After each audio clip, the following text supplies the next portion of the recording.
Hail and well met, fellow adventurers. Welcome back. Happy Monday. Hope everyone's doing well. Tonight we're going to be playing some more Indiana Jones and the Great Circle, working on the DLC. Hello, Gandriok. Hello, Ada. Good to see you, folks. How are you all doing? I'm excited to play some more. I'm looking forward to this. And I'm going to be sad if this is the last night of the DLC. I hope there's more, but I somehow doubt there's going to be a whole lot more.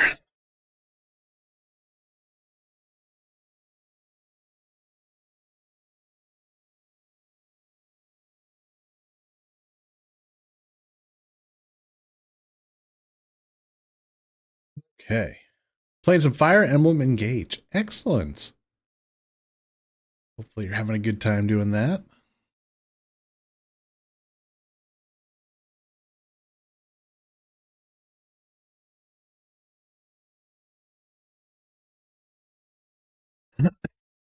Okay.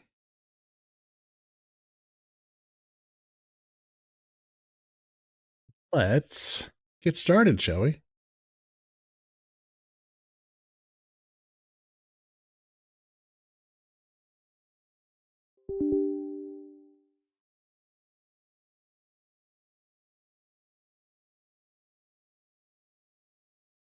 Hope it works this time.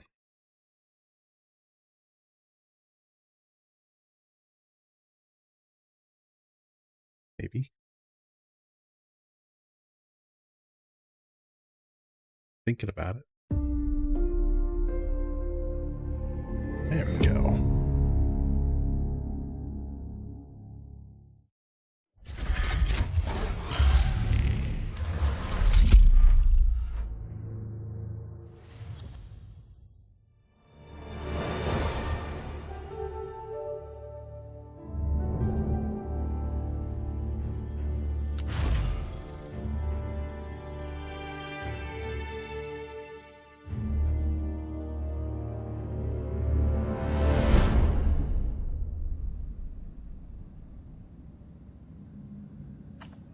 Okay. We last left off. Ooh, it's so dark.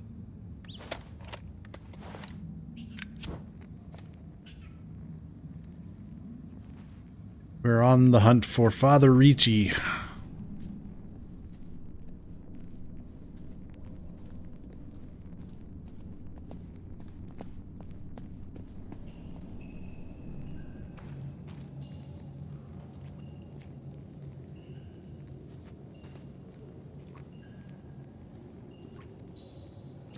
Donut.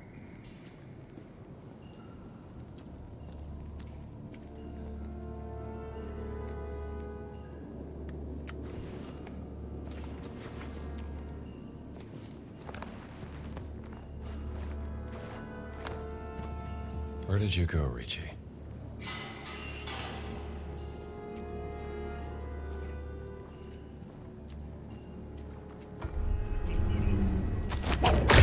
Keep your distance, pal.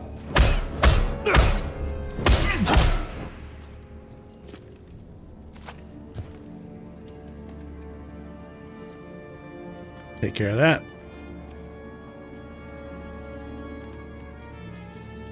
I'm in a restricted area, but I don't think it matters what outfit I put on.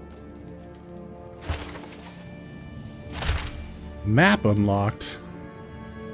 Oh, okay.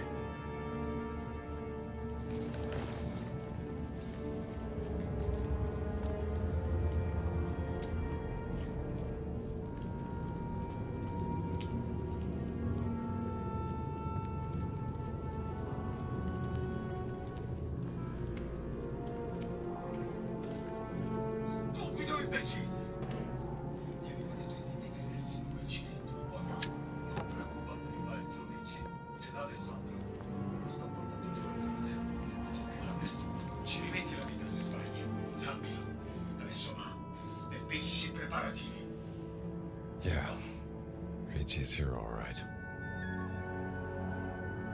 Ruh-roh.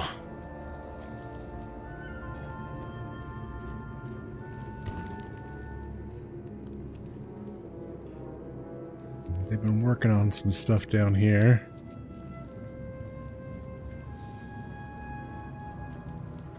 Some archaeology, all right.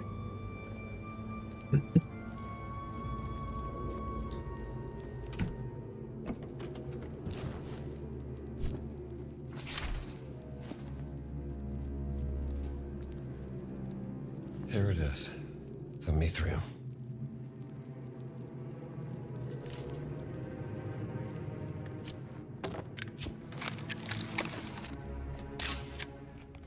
Mithras slaying the bull.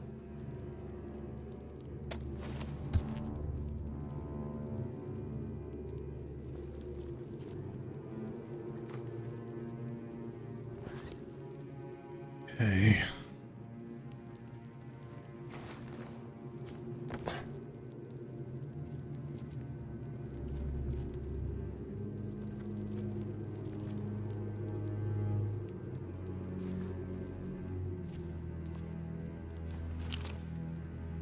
October Feast.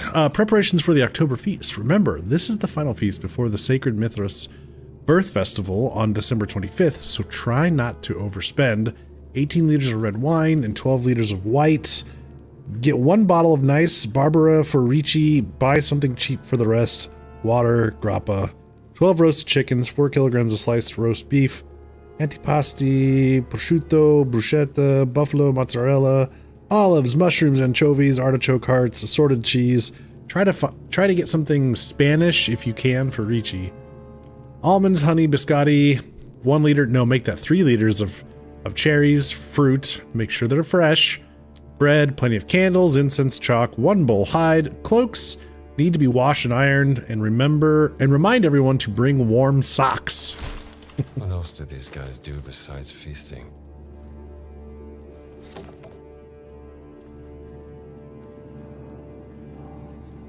See a guy there. See a guy there.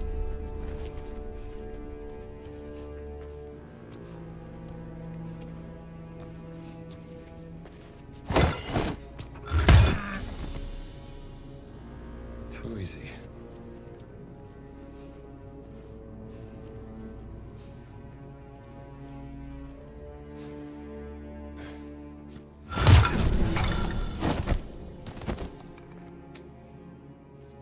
Okay.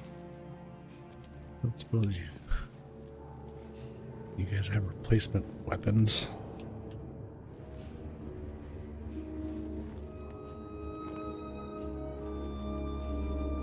There's another guy back there.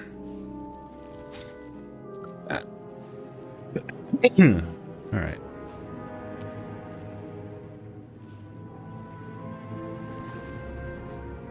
Just document. So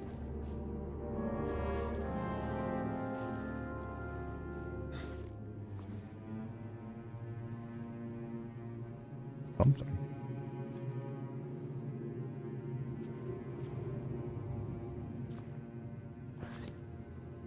No, back here. So, can I count on you to keep me in line? Hey, yo, hey. Holy crap, late to the party. I was just sitting in front of the computer going, wait, Ginkgo announced he was streaming. Note. Here we What do go. we have here? Mithras, born from a rock. Another pivotal moment. Mithras is born from a rock. He emerges not as a baby, but as a youth, already in his prime. He is naked, except for a Phrygian cap. In one hand, he holds a knife. In the other hand, a torch. That's the usual depiction. Mithras with a knife and a torch. Hey, Brent. How you doing? Don't let it happen again.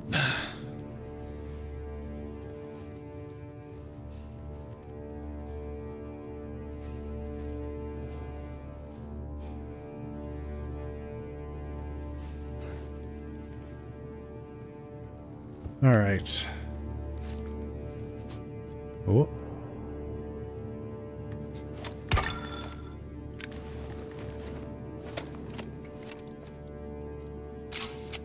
You're an interesting fellow.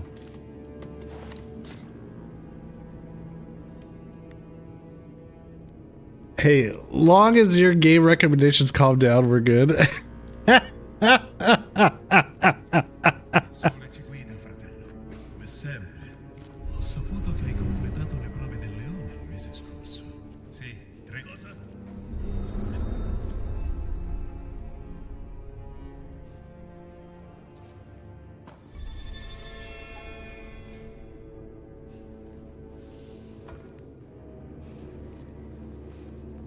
Forse ho visto male.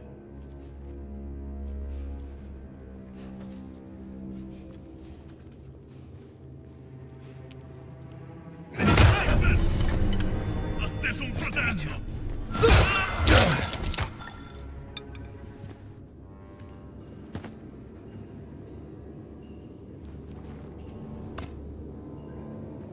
Oink.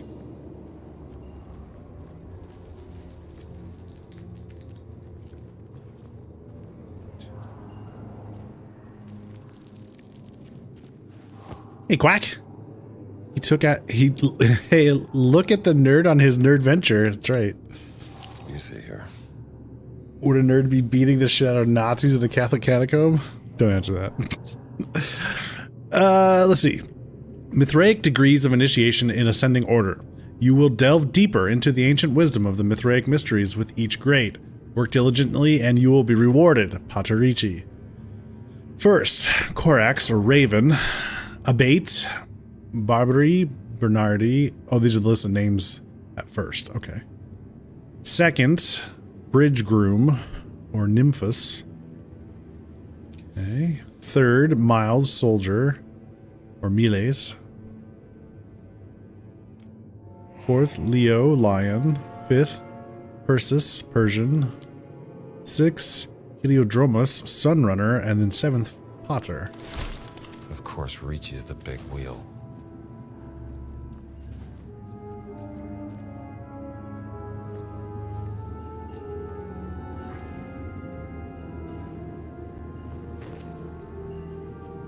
This is where they want us to go.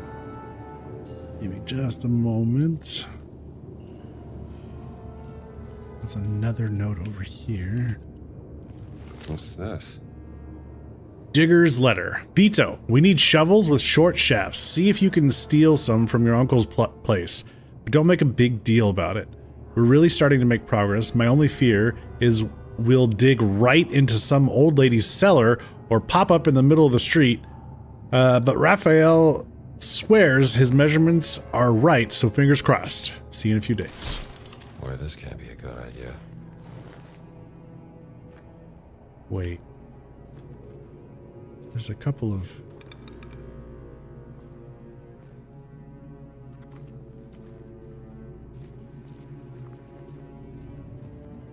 There's a couple of two-handed sledges here. Which usually indicates there might be a wall to bust down. Eye on that.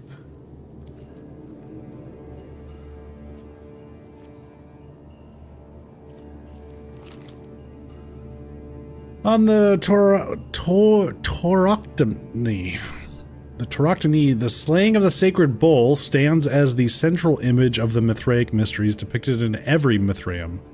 Mithras subdues the bull within a cavern, as symbolized by the Mithraeum, pulling its head back while driving his dagger into its neck. He glances towards Sol Invictus as the deed is done.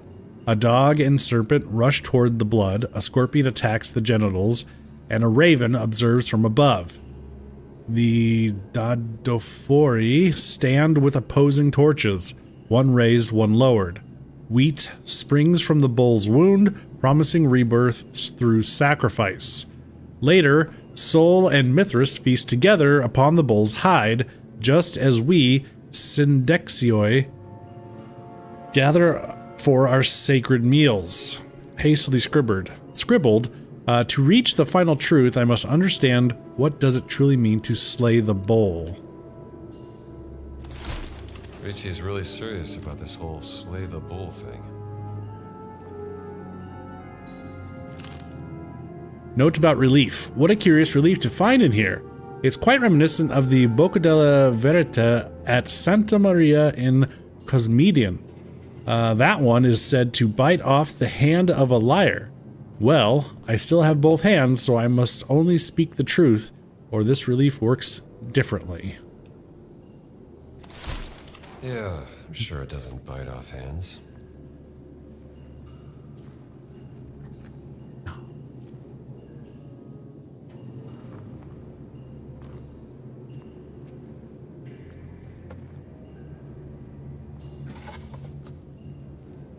Let's see here.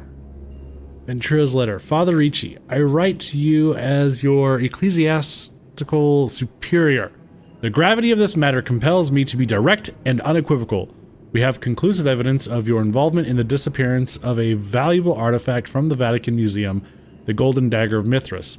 The night watchman, Brother Giuseppe, witnessed your presence in the storage corridor at an unusual hour. Furthermore, the museum ledger bears your signature for several unscheduled inspections, and most damningly, during a search of your office, our agents discovered your private journal containing detailed drawings of the dagger, alongside several disturbing annotations. The intentions of these can only be viewed as deeply heretical. By the authority vested in me by His Holiness himself, I demand the immediate return of the dagger within 24 hours. Should you comply voluntarily, the Church may show mercy in addressing this grievous breach of trust.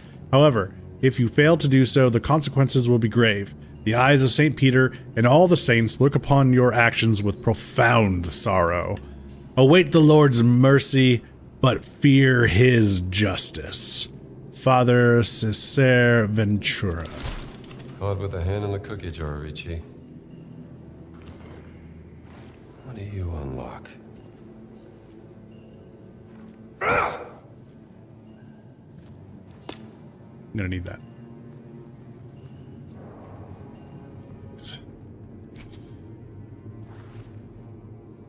Here.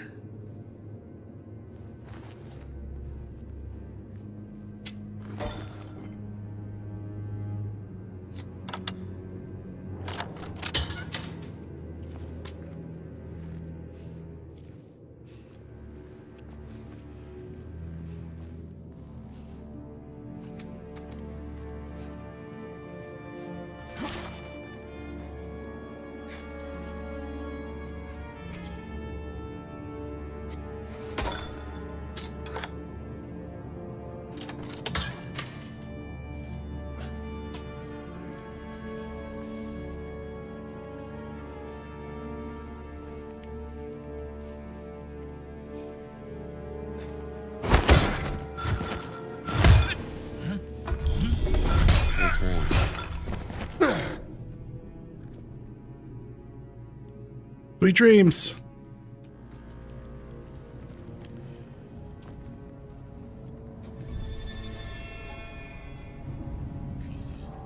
Hello, boys.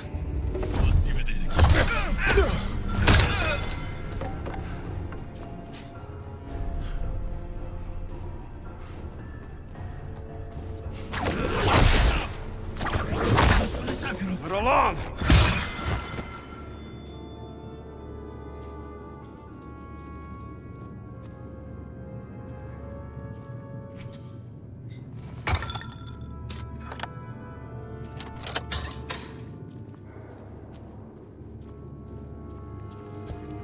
All right. Get a look at this place. Wow.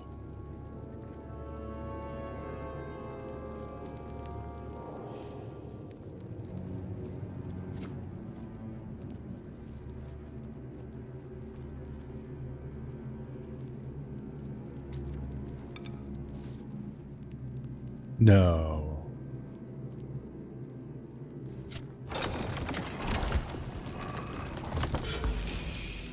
Okay. Pater artifact, a ruby ring, the symbol of Pater, the 7th Mithraic grade of initiation. Beautiful. Ha! Well, they did say he was always depicted with a dagger and torch, so explains that. Baltus! God damn Cultists!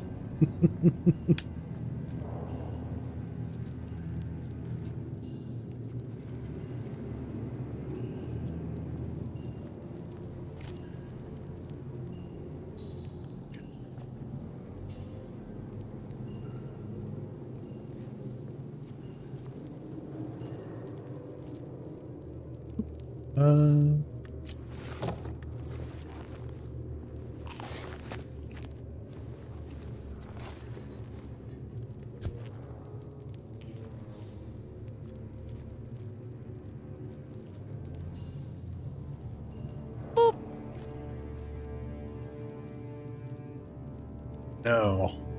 Bots! Hang on, Ada.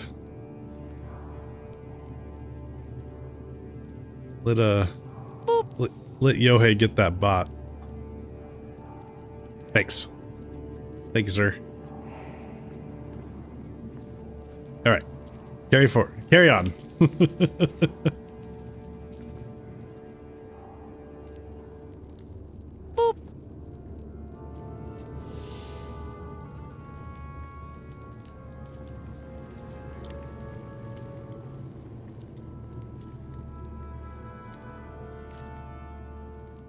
We got a ray of light, a lion, and well, I was gonna say a goat, but that fishtail. Okay. That's different.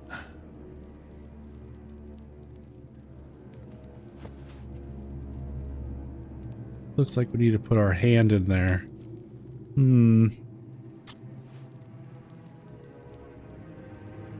Or somebody else's hand.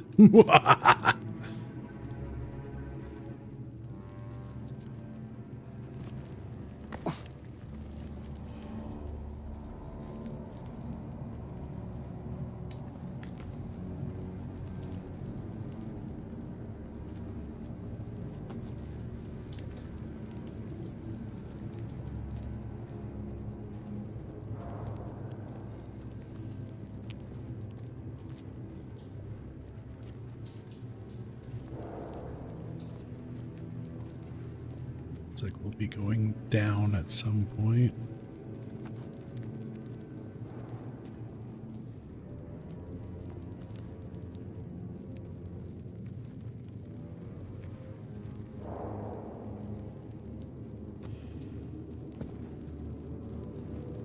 Okay.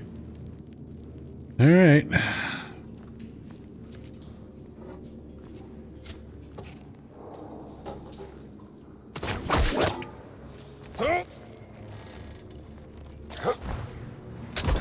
Well, that's not what I wanted.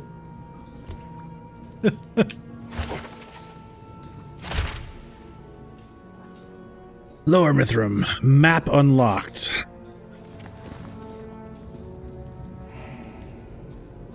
Aha. Shit. Gonna need a sledgehammer or something. Something two-handed. Cultist chanting. Great. Love that for me.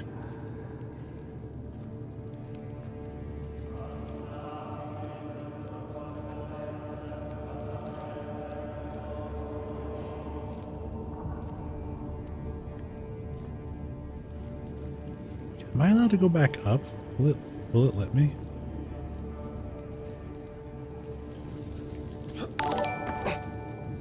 Is that a thing? Rory, thanks for the follow.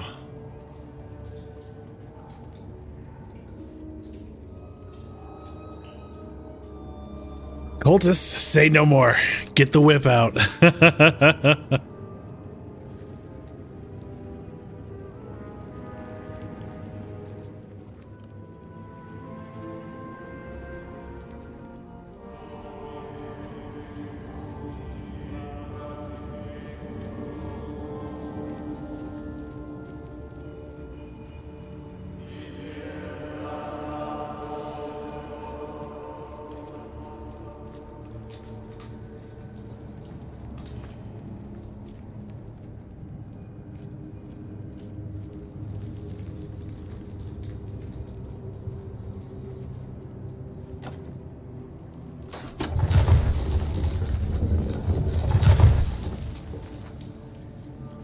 Yeah, I kind of thought those looked like doorways.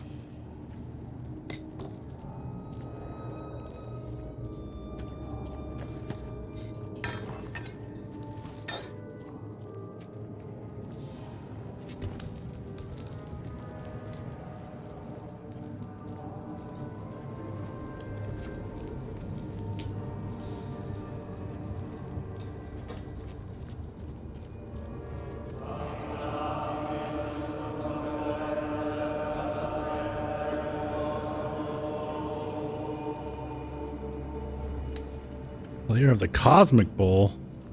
Not just any bowl. The Cosmic Bowl.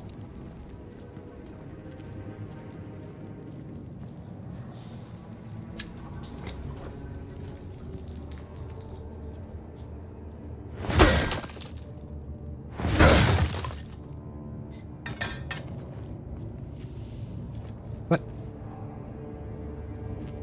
Oh, bollocks.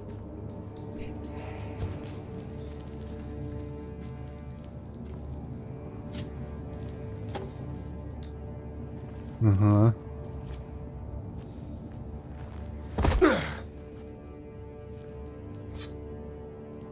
Statue of a raven, which is the symbol of Korax, the first Mithridatic grade of initiation. No expert, but that's definitely a bird.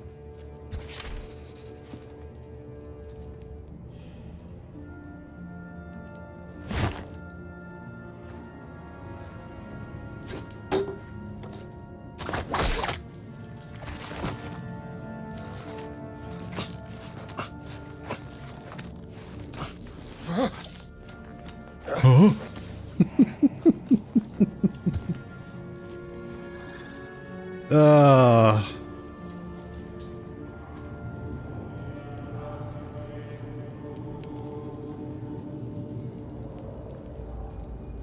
Right.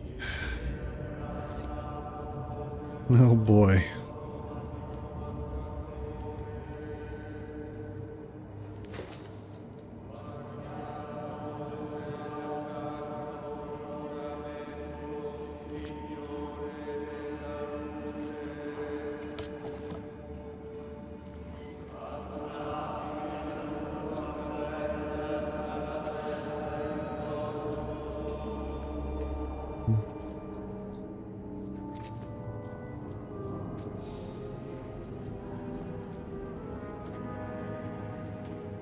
Oh, that's a lot of guys.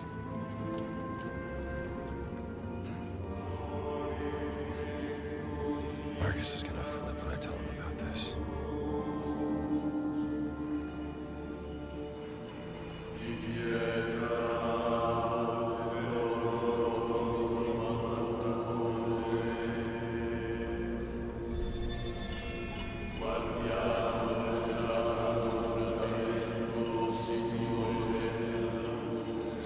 Y'all ready?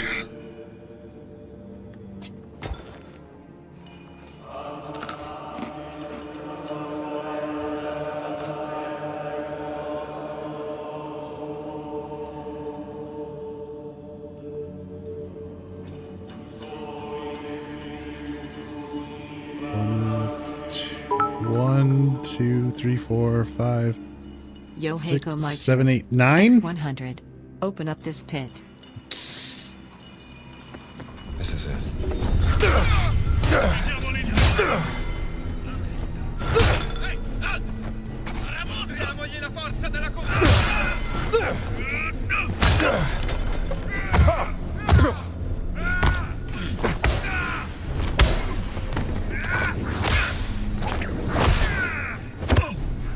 Hold your horses!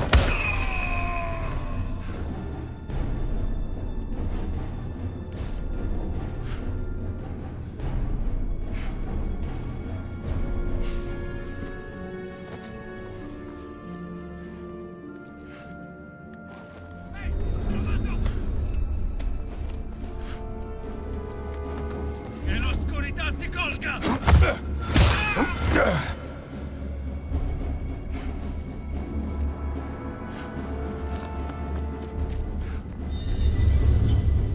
Trovato! Sapevo che... Okay.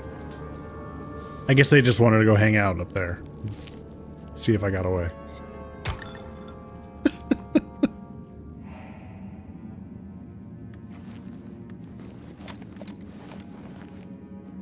I'm bagel.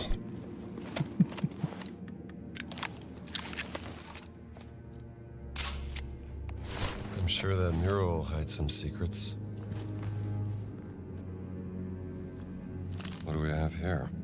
Notes on mirror. The main feature is a wheel with animals, and inside it there's another wheel with various symbols. I've been looking at this mural for days now. The column might be part of the mechanism, but I can't figure out how. I think only Ricci has enough knowledge and intelligence to make sense of all this and solve the puzzle. These guys had no luck with this puzzle. Puzzle, you say? Here it is again. The key to the gate. Something something Skyrim puzzles. I want to make sure I know where there's a weapon nearby. In case somebody decides to jump us. Okay, I see a few. Alright.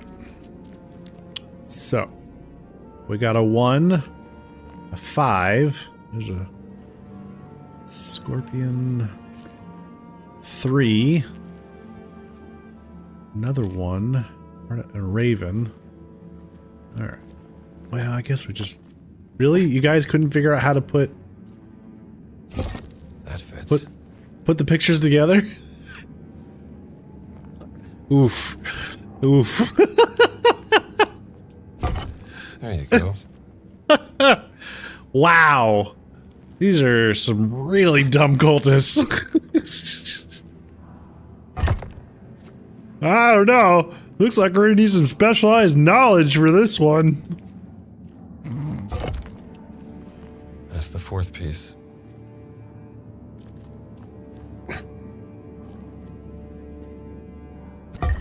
Last one.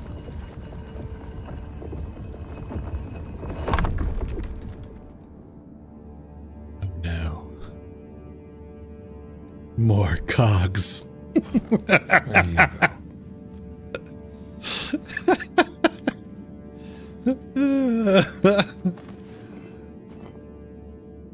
There you go. Oh, apparently this is you guys, fellas. You're in the way. Shoo. Get out of here.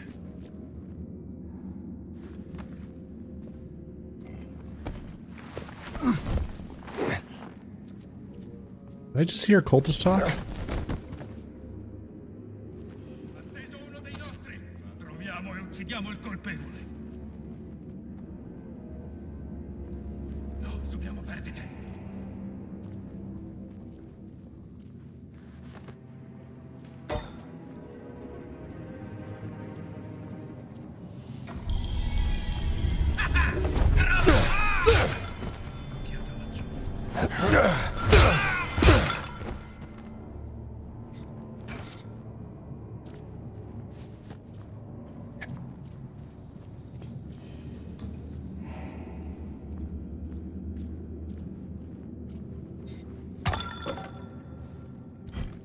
Where do you go?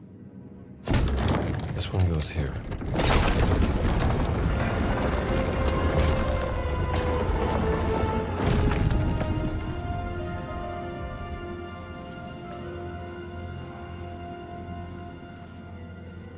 Okay, so we have a serpent.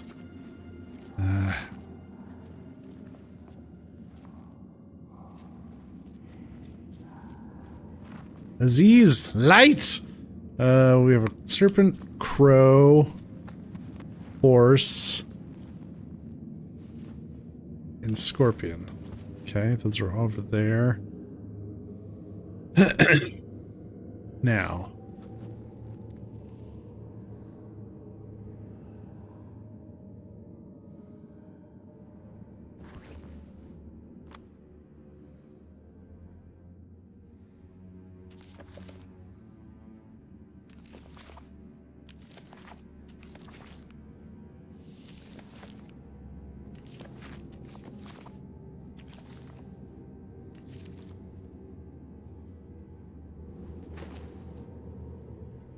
That one.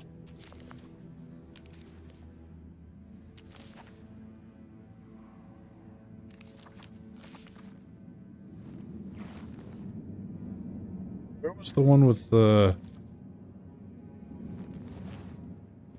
rankings?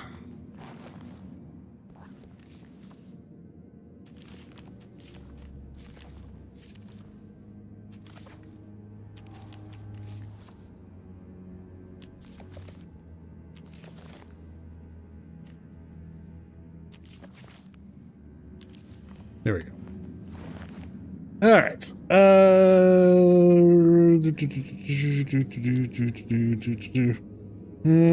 Okay. There.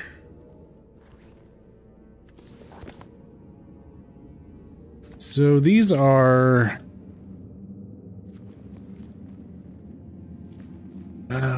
are these the symbols for the planets? Forget.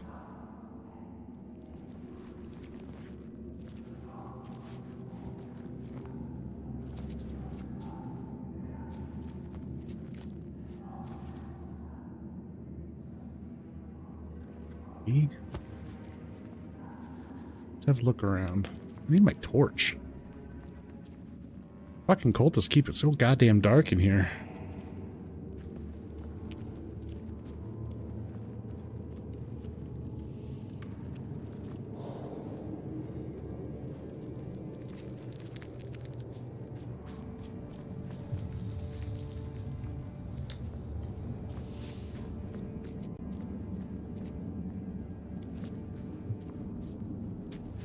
It's gone, isn't it?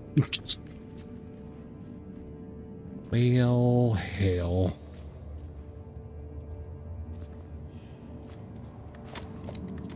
Alright.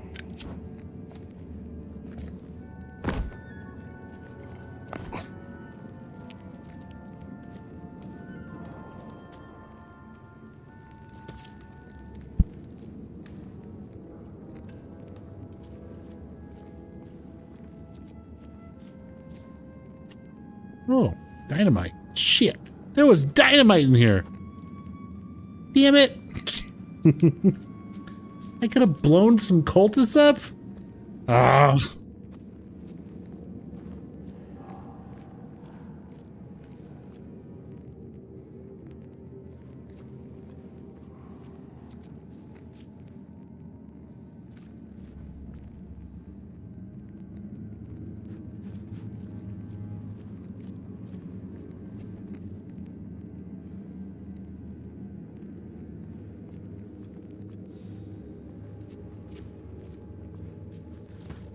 Okay.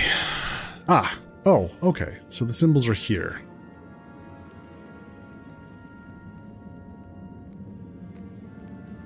All right. Scorpion is the H, or the lowercase h. Scorpion. Serpent is the big H.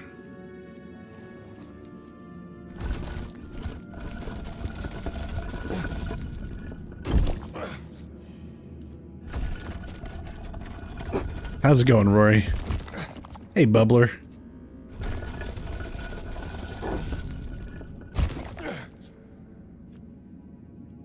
Oh. Well, that's not what I was expecting. Oh, the cylinder roll. Hold on. This also rotates the wheel on the mirror.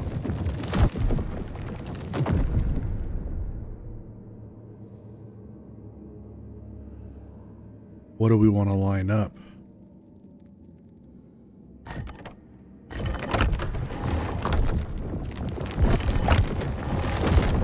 Probably the one on top.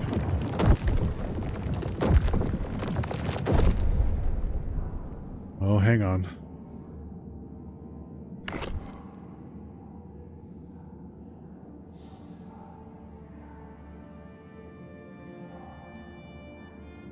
No. The 8 should be on top.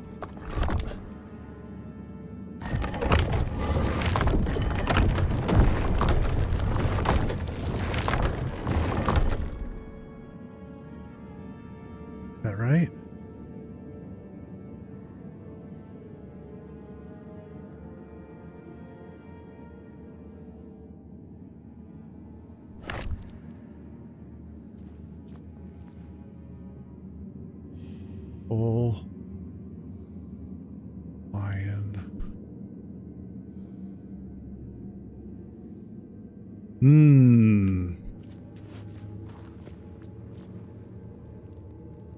Okay, so we know where the symbols are.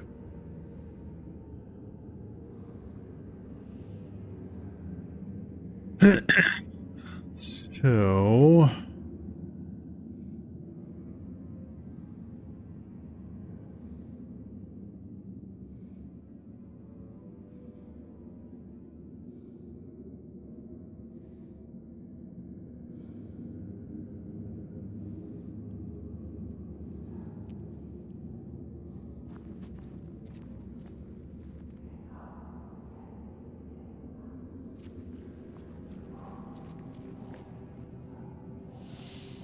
Oh, wait a minute. Wait a minute. Do we have to put the horse, the number at the top that we want to... So if we want to deal with the horse, that's number 3.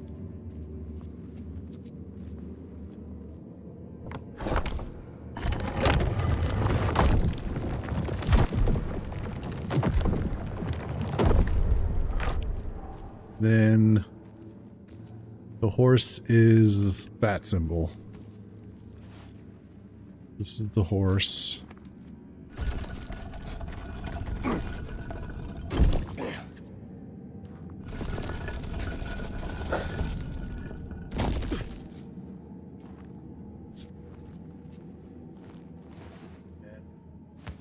This is the scorpion. So the scorpion is number 5.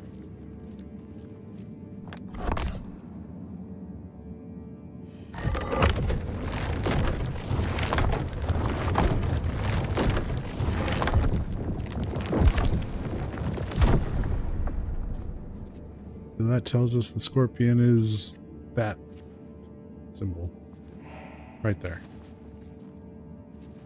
This is all guesswork. The serpent is number 2.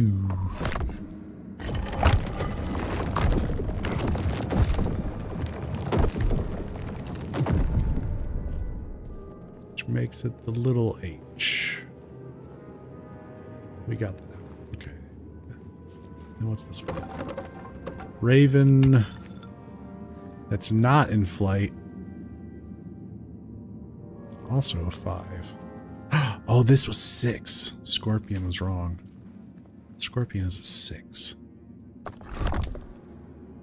I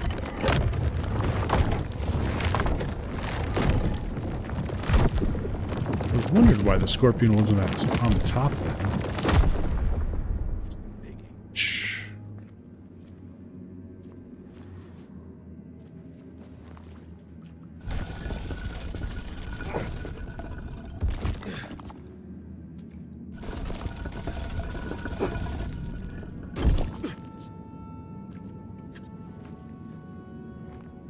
And then the raven was 5. The 5.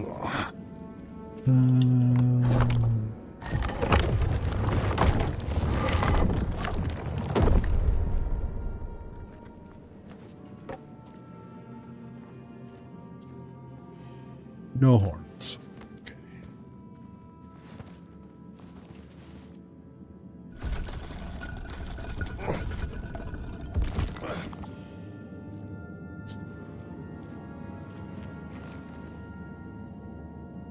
Well, son of a bitch. That was not it. Okay.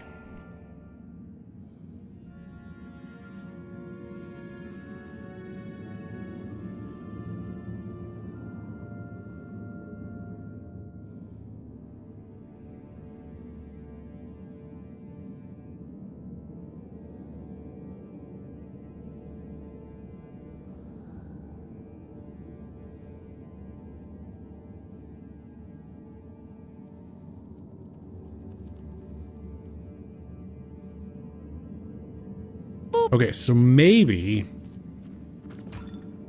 we have to pick out a Roman numeral here, and then that decodes all 4 of them.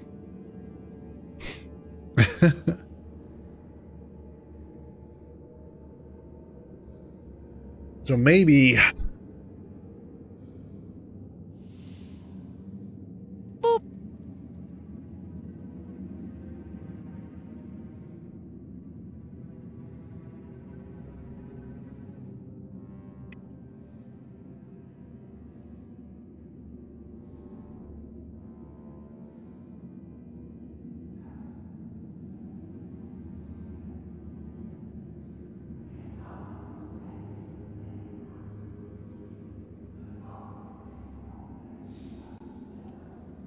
Maybe I. Let's see.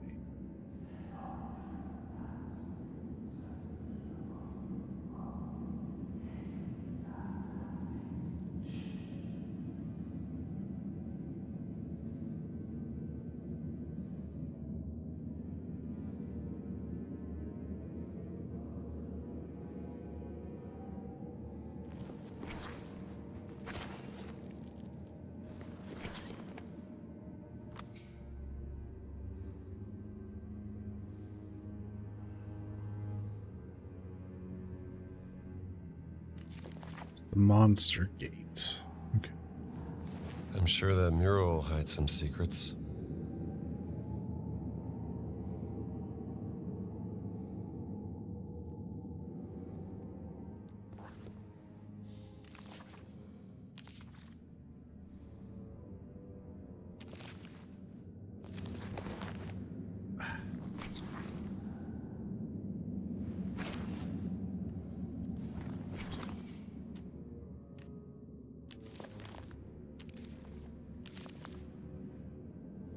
It always shows him holding a dagger and torch. He's born of a rock.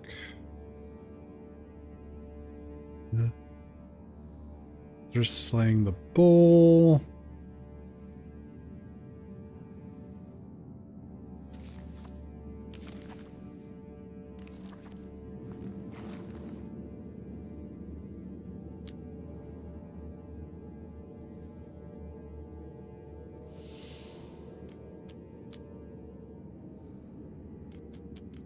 Only 7 degrees. Why is Raven on here twice?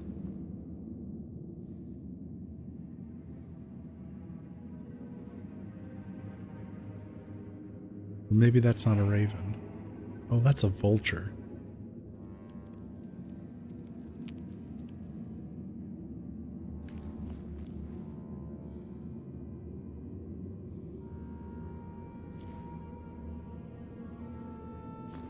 Wait a minute.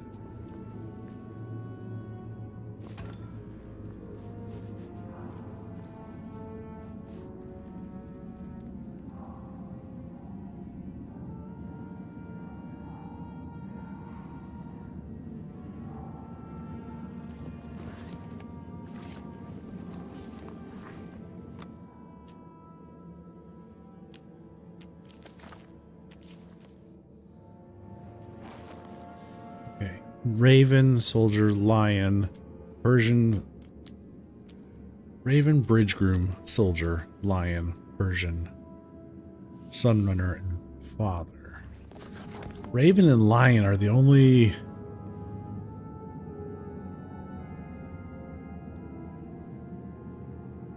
Two creatures on here that are listed. So what do the creatures have to do with cult? Mithra slays the bull. The raven. Wait. It. What was that note?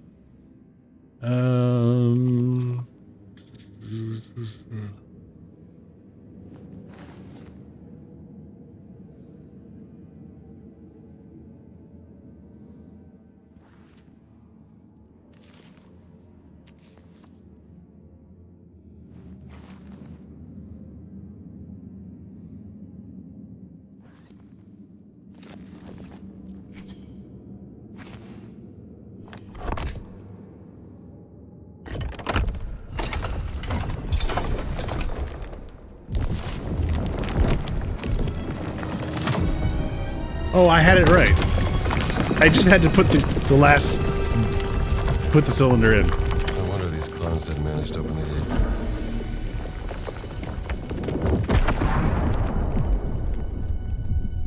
Oh.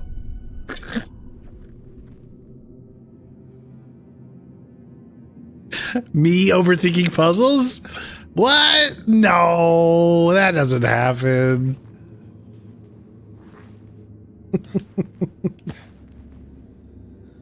All right, well.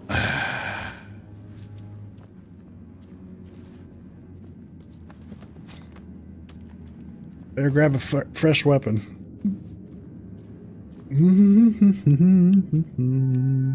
Let's see where this leads.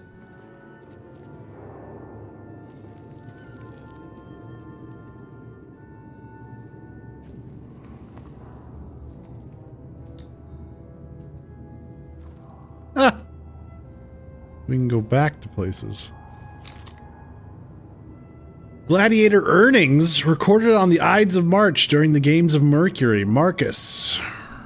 Tirius, 2 Ari, 5 denarii, 25 sesteri. Wow.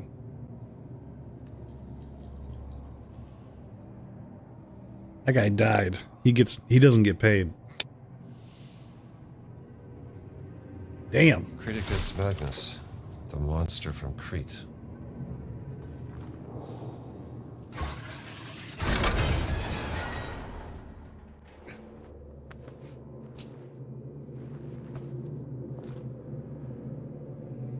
Okay. We're entering new territory.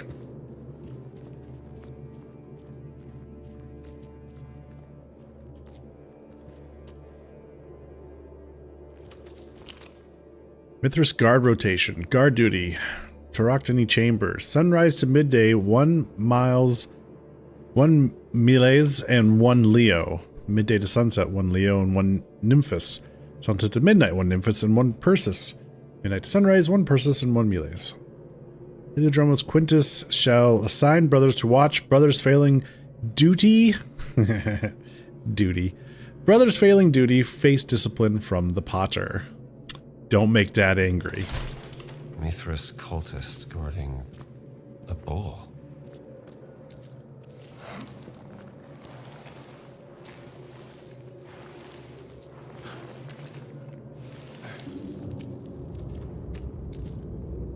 What is this place?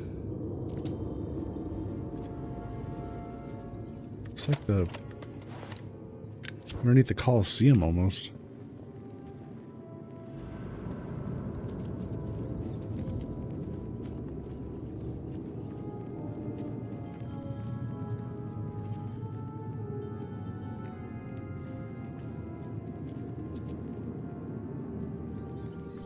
Rats. You like it down here, don't you?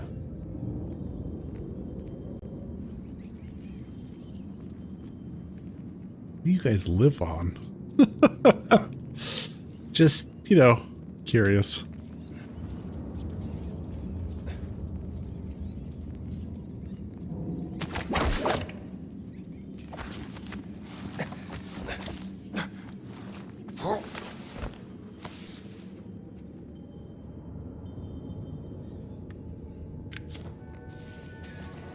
Footsteps. Huh.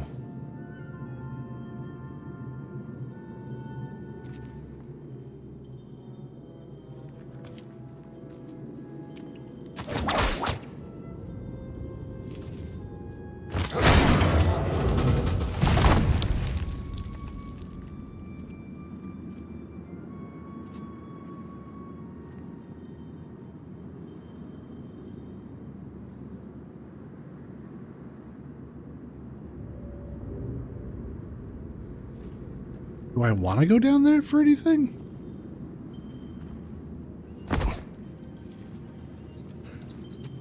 Those are holding cells for animals. Food for beasts. Provisions for the beasts. For the 8 lions, provide weekly 400 libra of fresh cattle meat, 6 live goats for training purposes, 8 live sheep to be given the day before the spectacle, water daily in the amount of 40 amphorae. For the 4 bears, deliver weekly 160 libra of mixed beef and pork, 80 sexteri of honey, 4 modi of apples and seasonal fruits, fresh fish when the market provides, water daily in the amount of 16 amphora.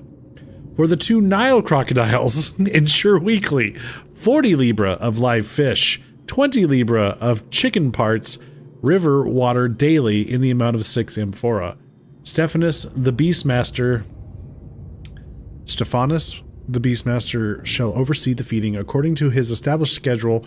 All meat must be examined for freshness upon delivery. Animals found to be diseased will be rejected without payment.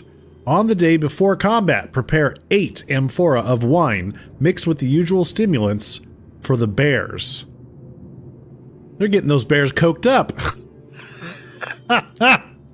Payment shall be rendered drunk and coked up. Jesus. Payment shall be rendered from the Adile's treasury, written by Lucius Hostilius, procurement officer. Holy crap. 400 libra of fresh cattle meat. So that's Libra is that's a denomination of money, right? Not a denomination of weight, measurement.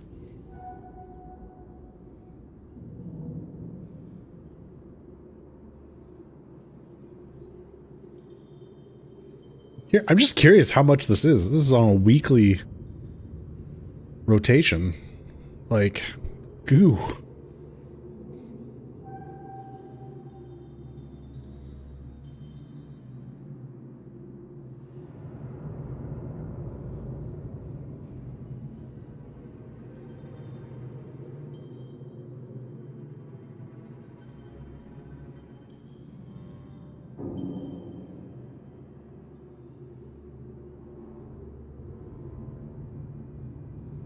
No, it is a metric unit of weight or mass. About roughly 11 ounces. 11 and a half. So 400. Jesus.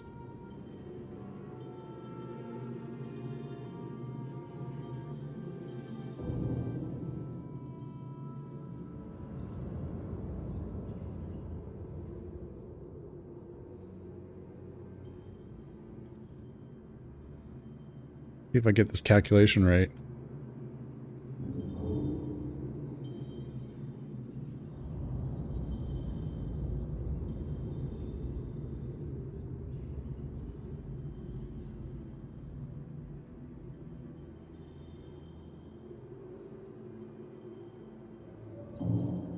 £290 of fresh cattle meat a week.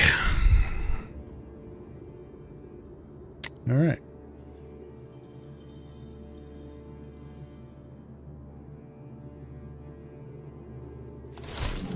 Give me a black shirt over a wine-drunk bear any day. Wine drunk. If only that was it. Just wine. Wine and amphetamines.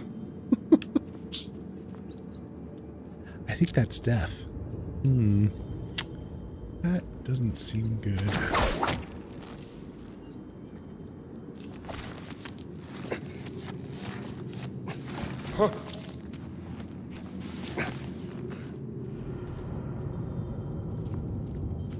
Gladiator quarters.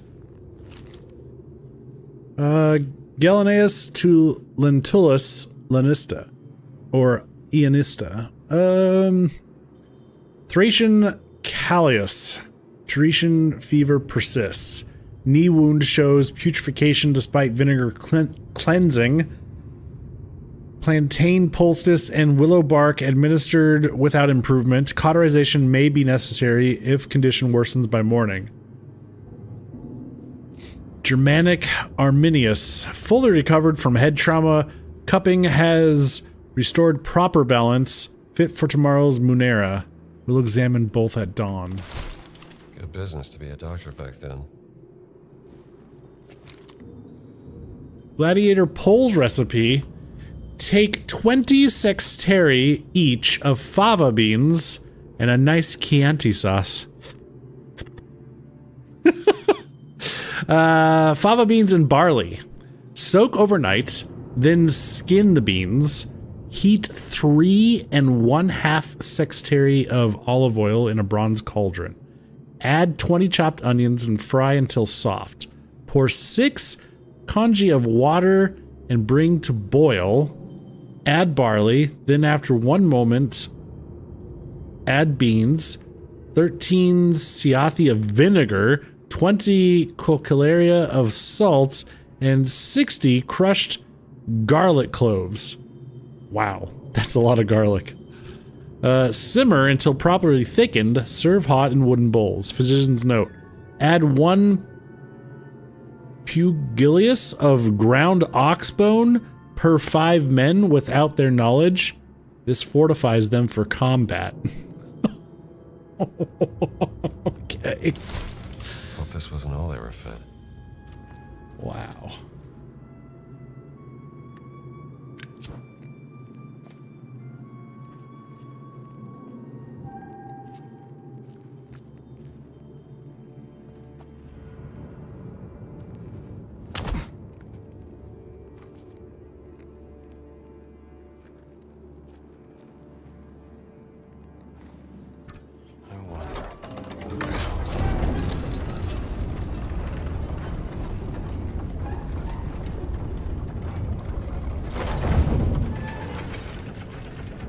Oh.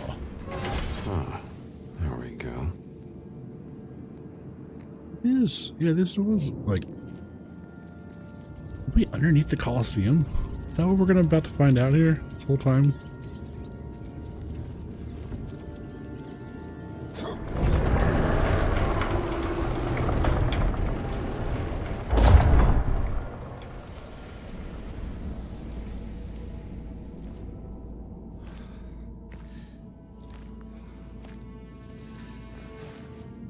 Cool.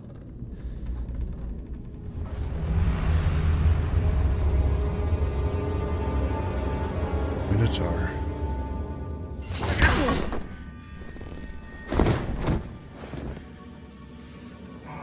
I'm not letting anyone stop me, Jones. The bull is mine to slay. Oh, Indiana. Finalmente. Il mio momento. Mitras, hoc sacrificium macipe! Mitra, tua divina sapienza me consacra!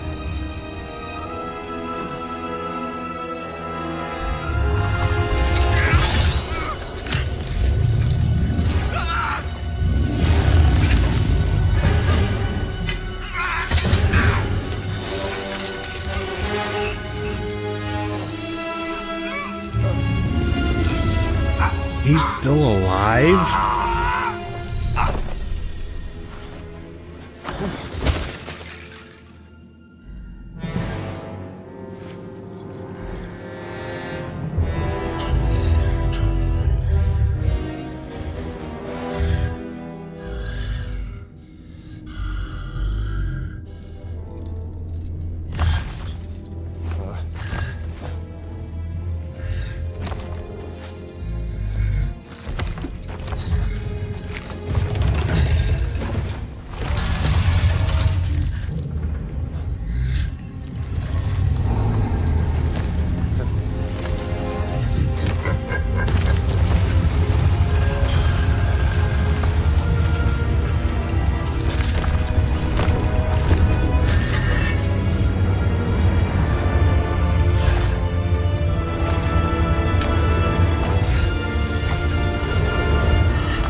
We are underneath the Colosseum.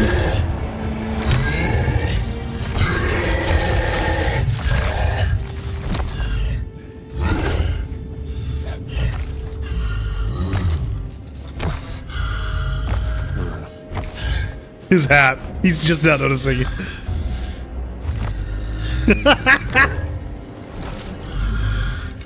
Oh boy.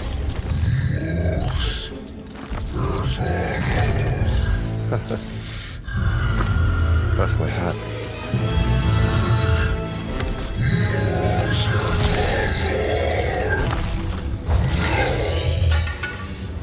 Oh boy.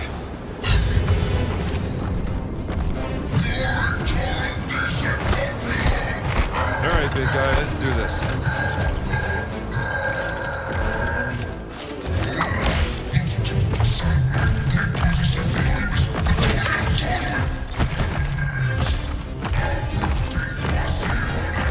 tell why you got all that armor on.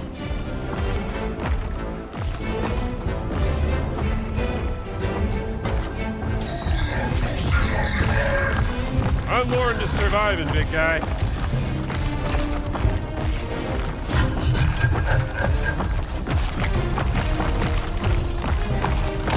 I let you lose that armor, big guy.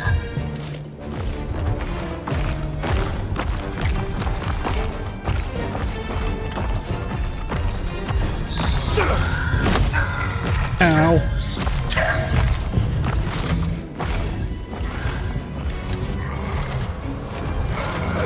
You're huge and armored.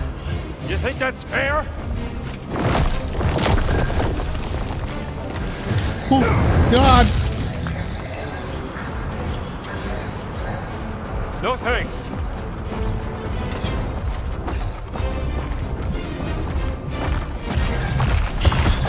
Nice helmet you got there.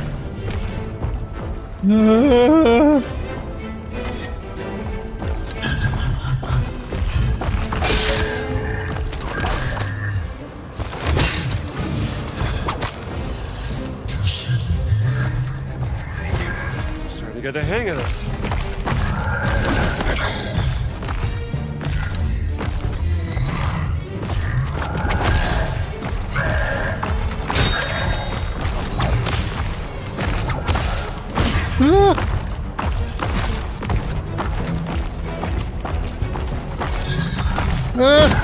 Oh, God.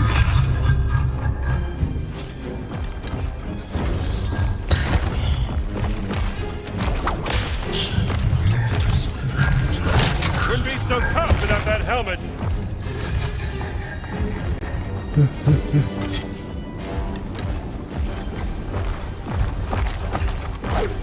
Come on, you big lump.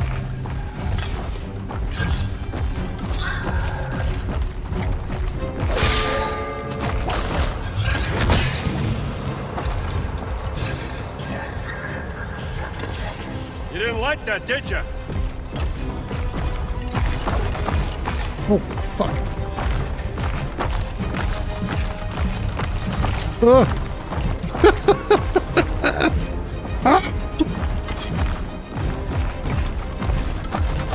You want me to hit your helmet?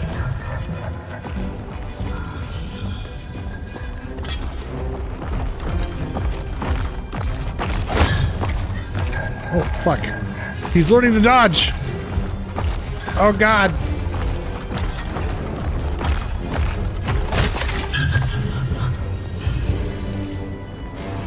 Whoop, whoop, whoop, whoop, whoop.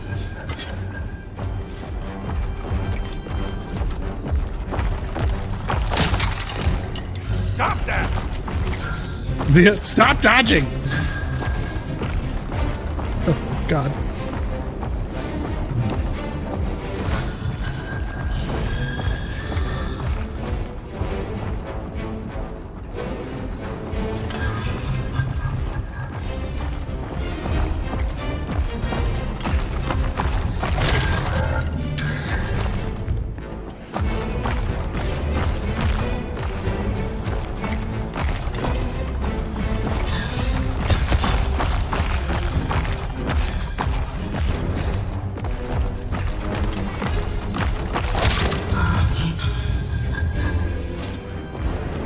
Trying to hit him in the helmet.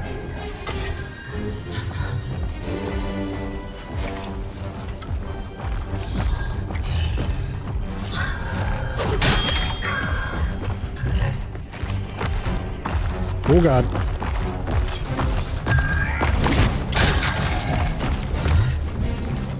Ugh.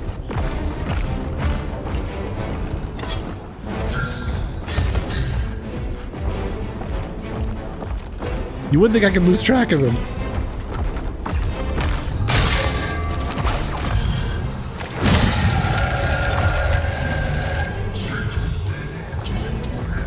Fight like a warrior, he says.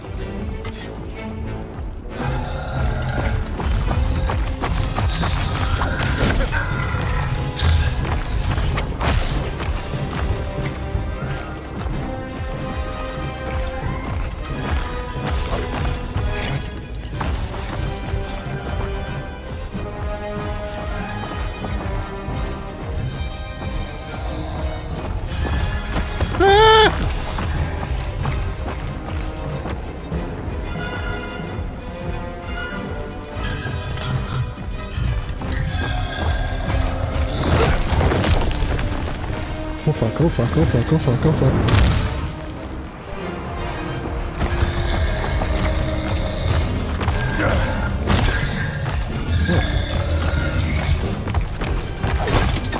Come on!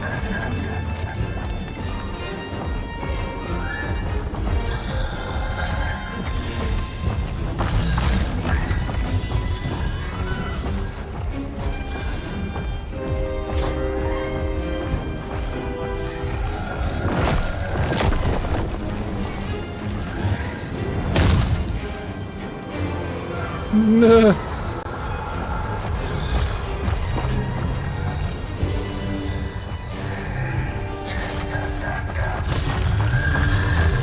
Oh, fuck.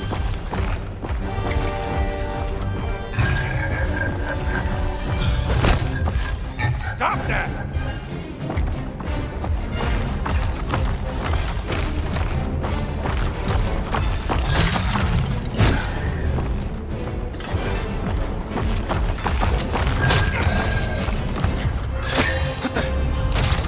That's not good. No, that's not good.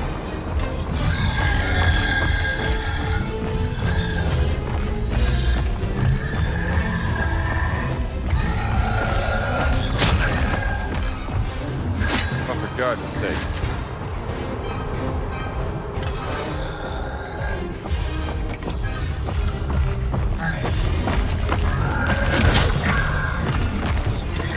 Damn it! Wait. Which way you going, buddy? Ah! Oh, he's getting ready to throw something.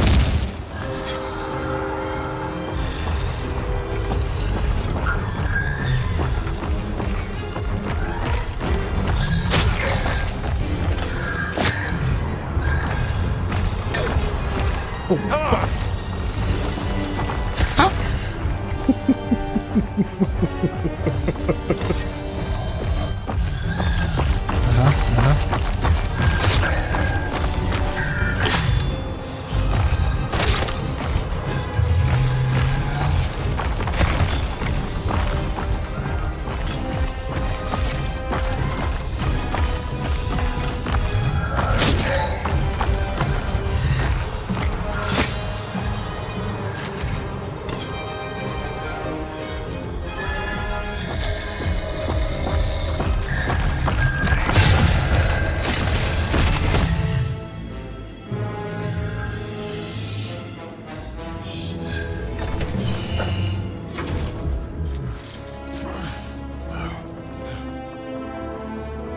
You had enough?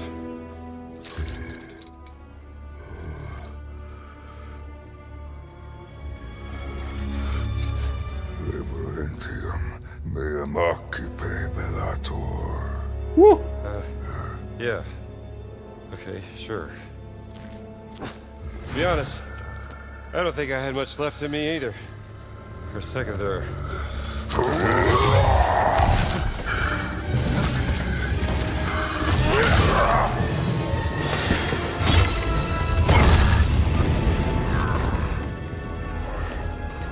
So much for respect!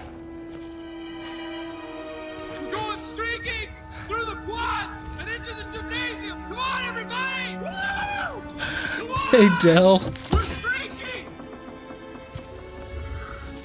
The gold dagger at Mithras.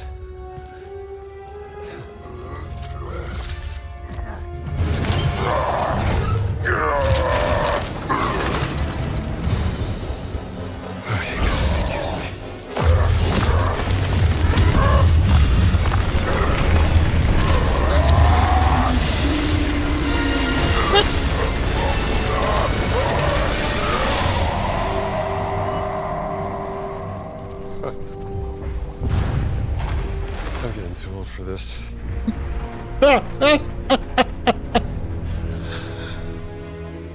Oh my god. Wow.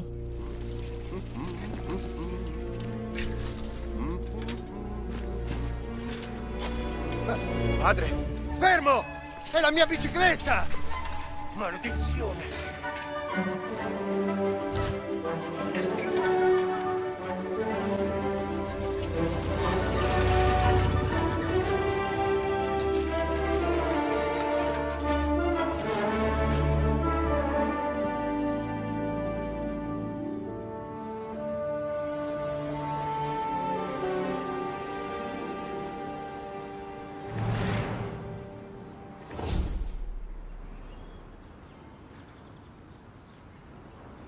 And we're back at the Vatican. Wow. We did it! That was pretty cool.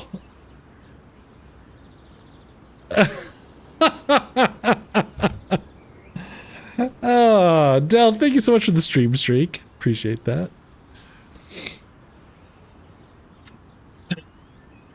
3 hours later, yeah. Trying headshots with a spear on a fucking Minotaur. Yep, no pressure.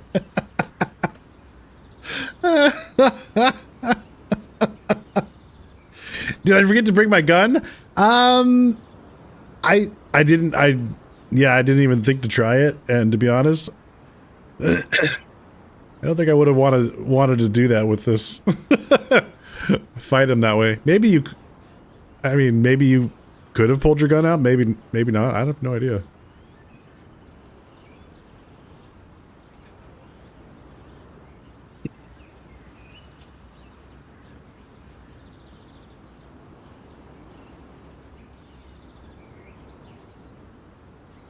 Ultimate way to stop the gladiators? Ye old howitzer. I know, right? Oh, dear. That was pretty cool. That was pretty cool.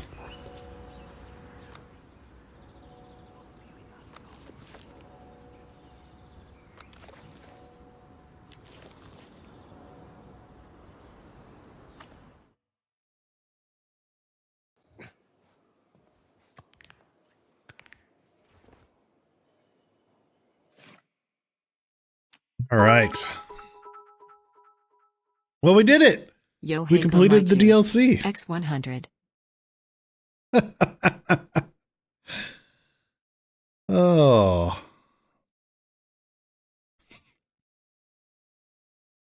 Now what should we do? Let's see.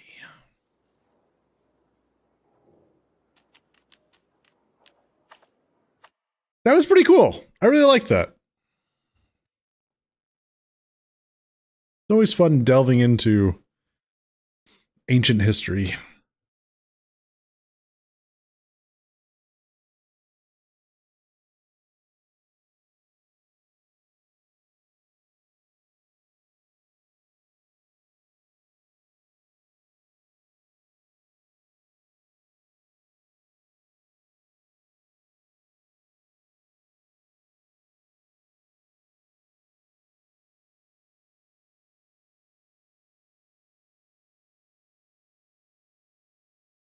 Yo, hey, thank you very much for the bits.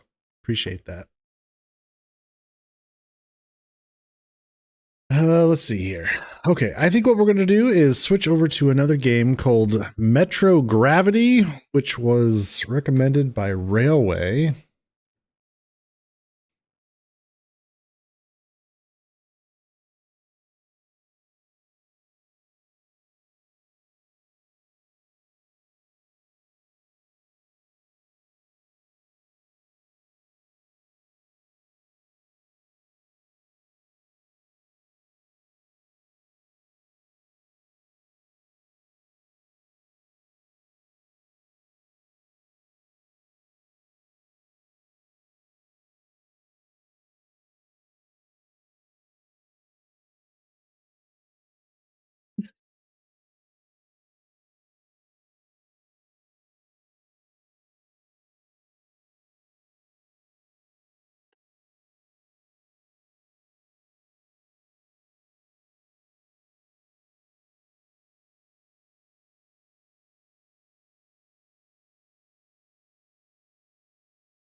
Thick thighs? Apparently.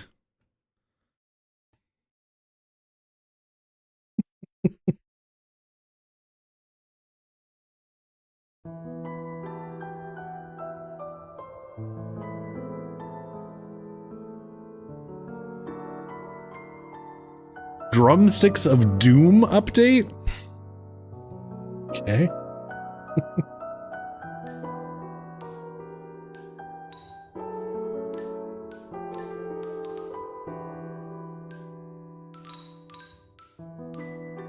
Why do you got to be such a sussy baka?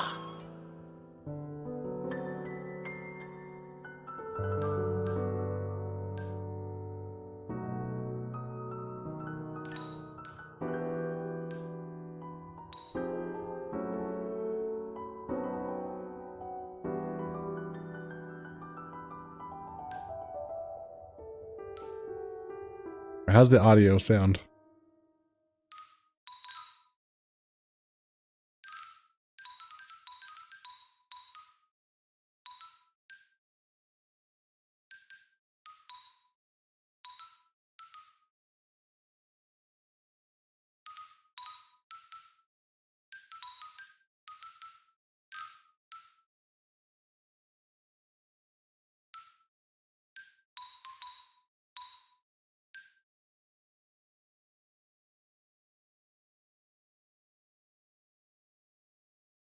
Almost too quiet? Okay.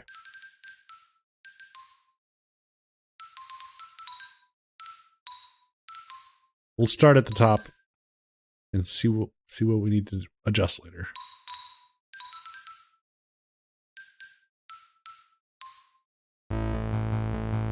Your deepest memories.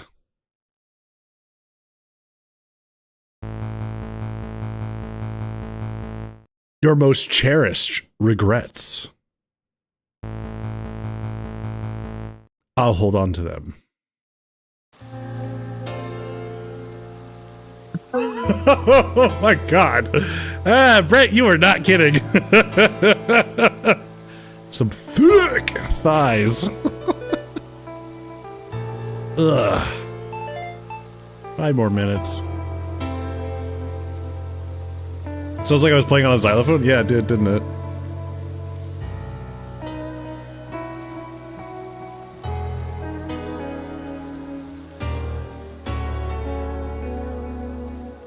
Okay. Big jump. We got a dodge. Maybe if I should play a controller. Oh, I want to play a controller. Jump. Dodge.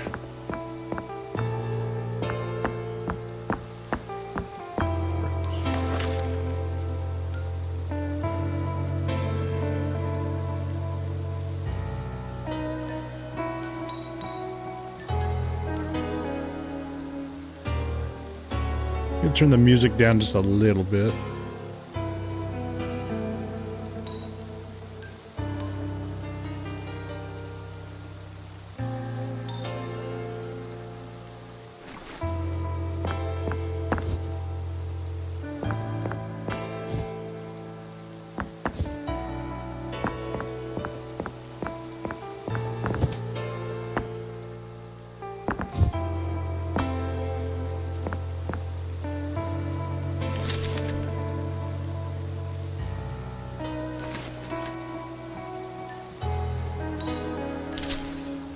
Hey bestie, I hope you had a nice nap. You're probably super confused as to what's happening. Don't worry.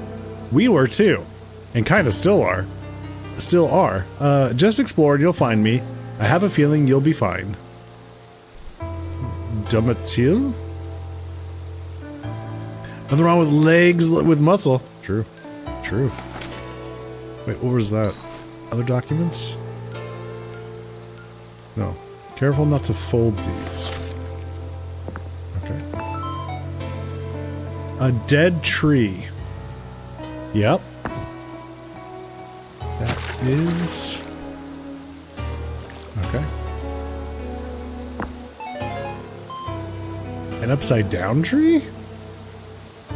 That is weird.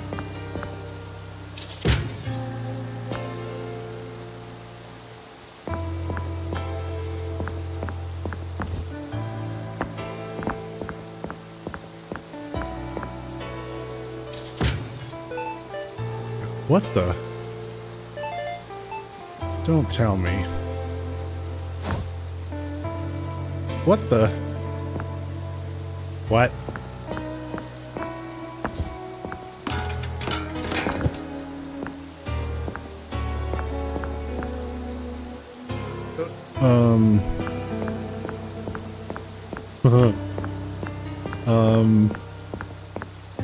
I'm gonna hurl.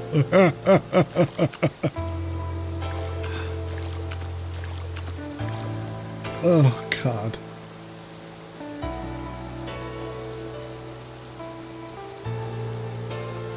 Oh, boy. Whew. Nice cushiony pile of leaves. Okay. Oh, there's a blood trail. It's no bueno. Concentration. I think I figured out this gravity thing. Lock gravity to keep your down direction unless overwhelmed by gravity fields. This is my new gravity. Well, but then I can unlock it and go wherever I need to.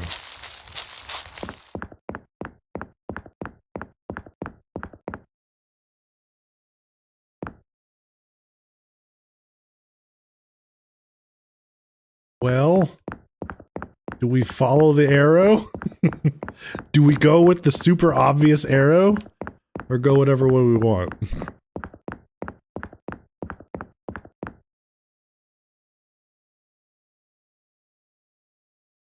Yeah, I'll probably go with the super obvious arrow.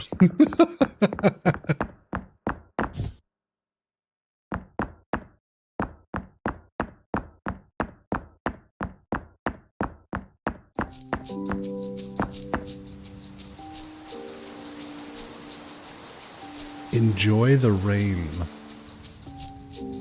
What is this?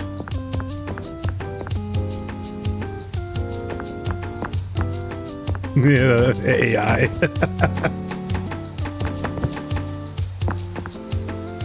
Checkpoint. No clue what that did. I do kind of feel better though. Uh-huh.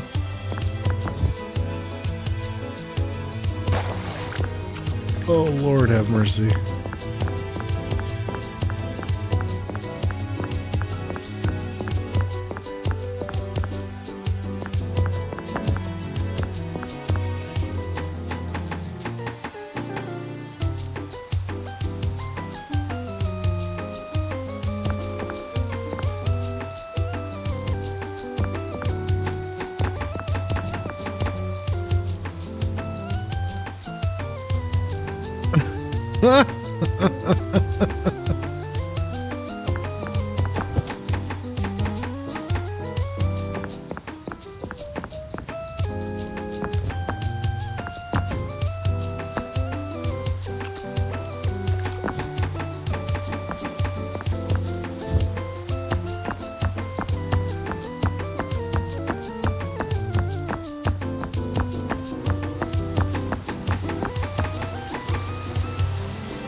Can't gravity shift onto that, huh?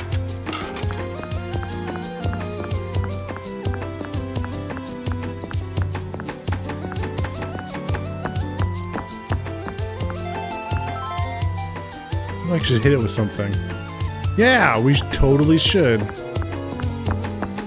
We should totally hit that with something.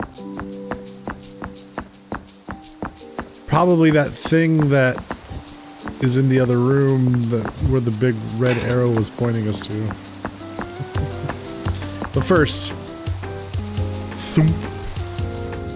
Whee! Oh God.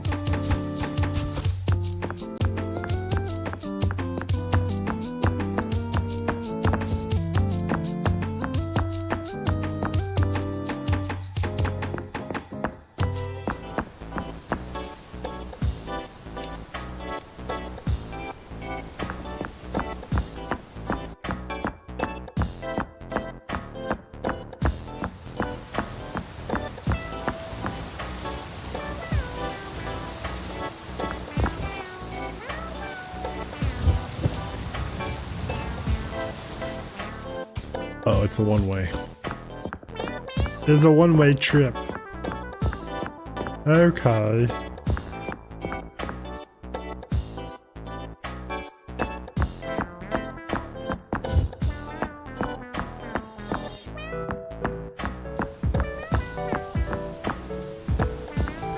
It's destroying your brain? So that makes it sussy?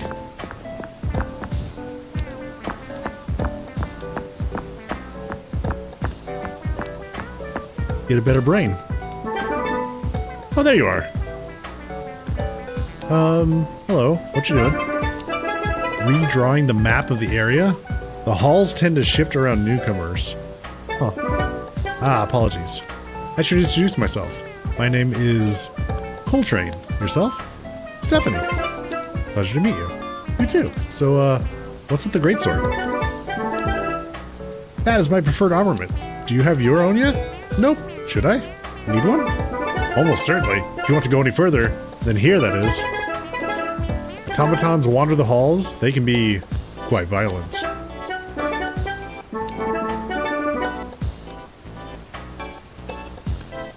How should I? Ah, take these. I found them ages ago. Keychain with weapons. Weapons are connected to the user's thoughts. Try just waving your hand around. Put some anger into it. Just swing it around. An arsenal to attack your foes, break walls, and carve your path.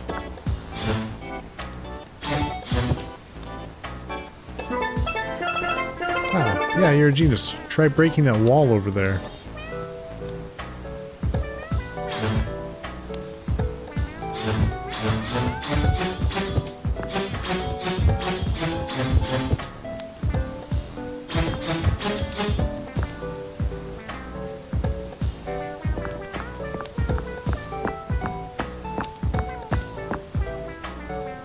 I know exactly what you meant, and I'm saying, sounds... I don't understand why that makes it sussy. Isn't sussy mean suspicious? I guess that's what I'm trying to figure out.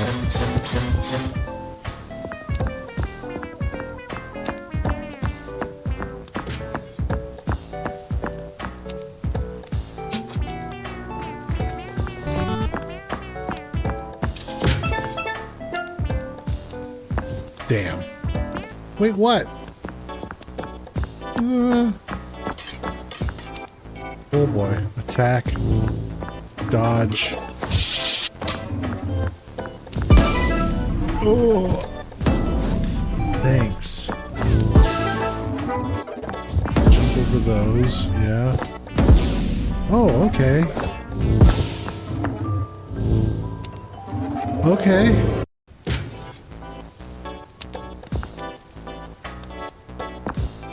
Jump the blue ones. No, dodge the red ones, jump the blue ones, and attack.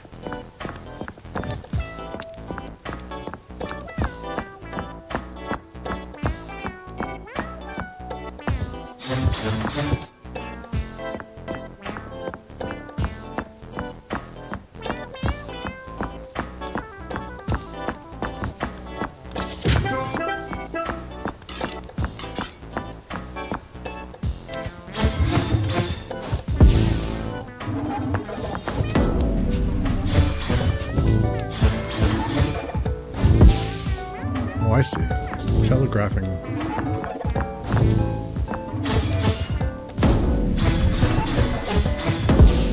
What? I pushed the button.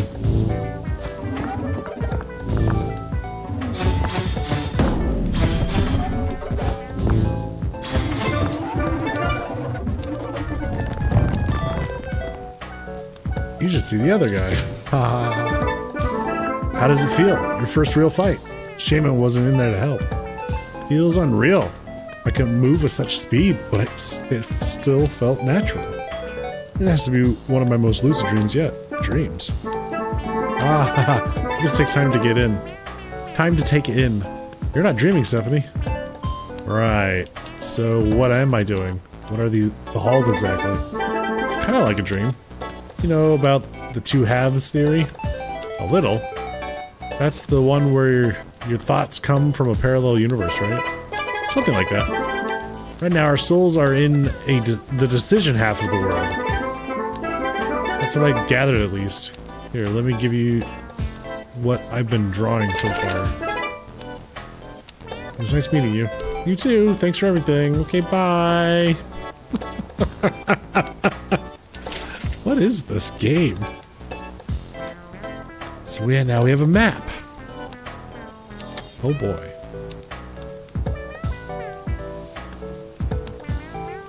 Hey. Uh-huh.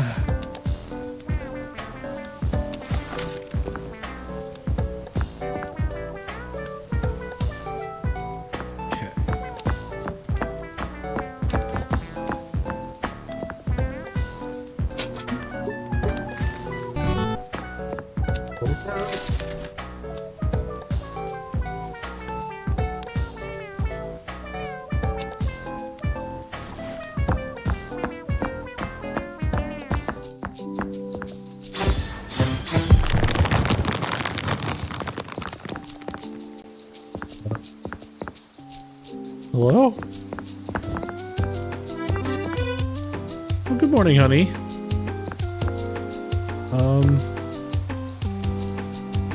Hi?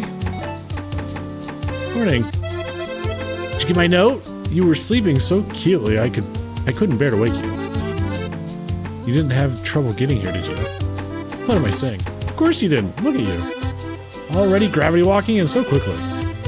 You gotta be one of those people. Things just come naturally to you, don't they? Don't know about that, huh? Nice to meet you, I'm Stephanie. Gosh, where are my manners? Wonderful to meet you, Steph. My name's Matil. Here, take this, just for you. I just know you'll have a way easier time with it than me. Gravity Amulet. What is it? It's a trinket that lets you, it attaches a beam. I can't explain it. Just try it out. Twirl it around or something. Just try it out. Okay, Gravity Amulet. Wouldn't want to let her down. Place a gravity field projected outward from a smooth surface. What?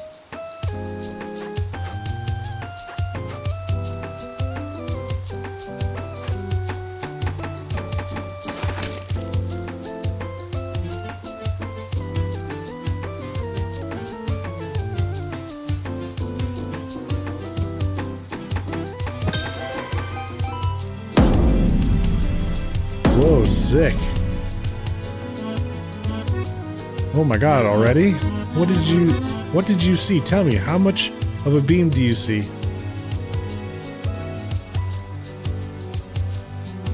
All of it? It's a bluish green reticular prism with moving arrows pointing towards the surface. Brilliant! I knew it was a good idea to give it to you. That rectangular prism changes the gravitational direction of anything it touches. Well, most things it touches. That's all I can give you right now. Sweet, thanks, Tommy. Oh, I almost forgot. You should probably find a weapon, just to be safe. I totally did that already.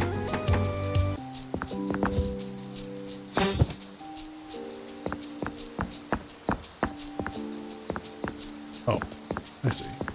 I did it out of order. Haha!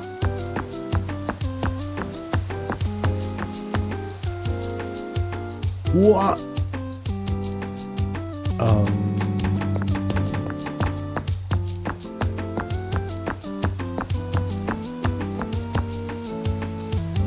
Oh.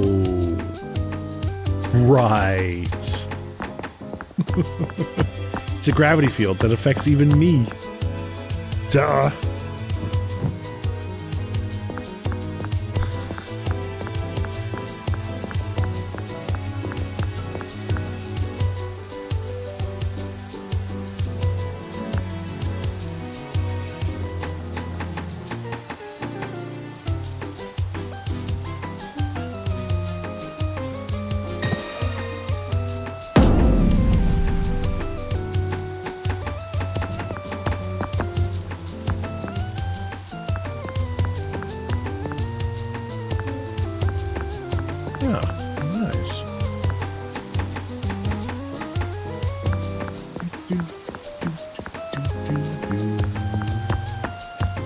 Don't know what the fuck we're doing or why.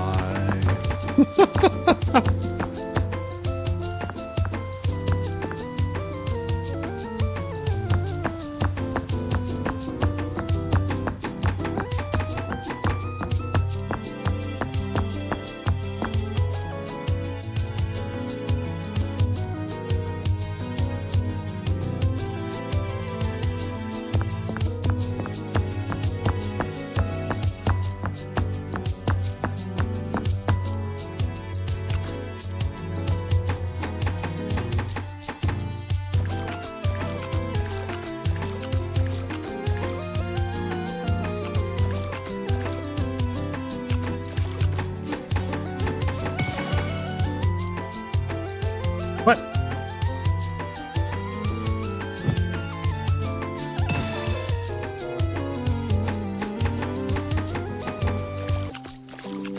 Huh. Huh.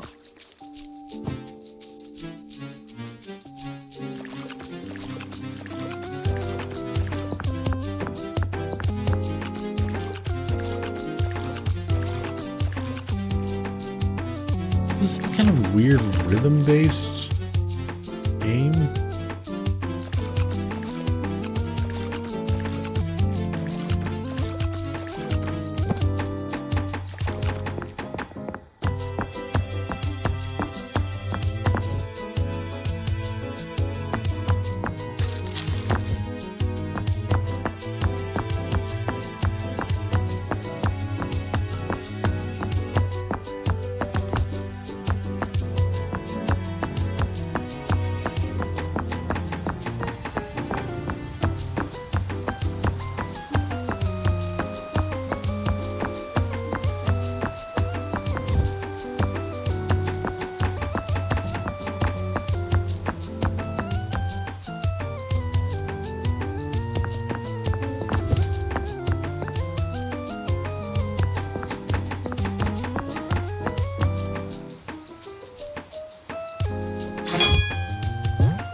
Okay.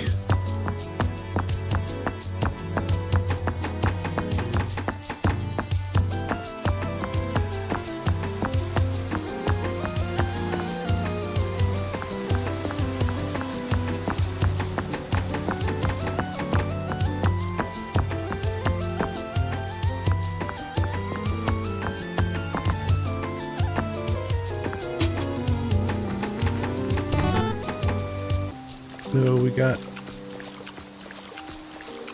two these things turning. I guess.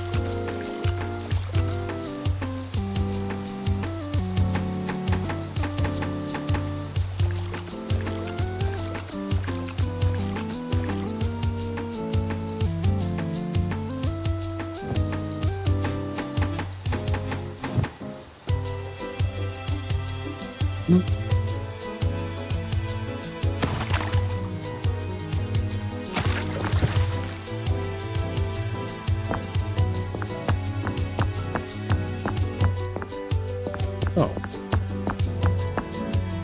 Well, that just brought us back in here.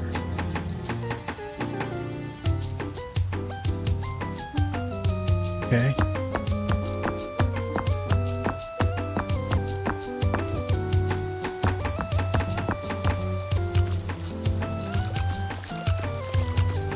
Now we need to do something over here. Probably gotta move this thing out of the way. So we go here again.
that opened this.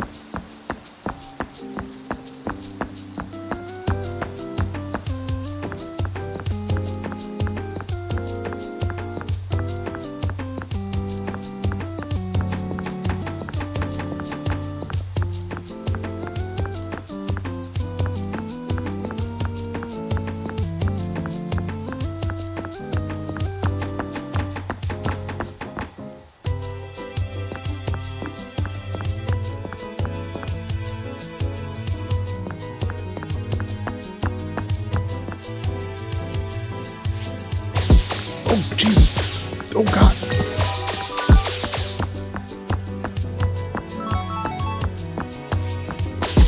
Oh, fuck. Stop. Unlock. Get me out of here.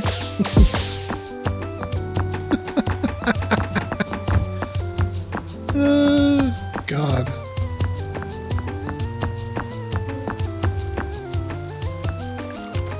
Not cool, game.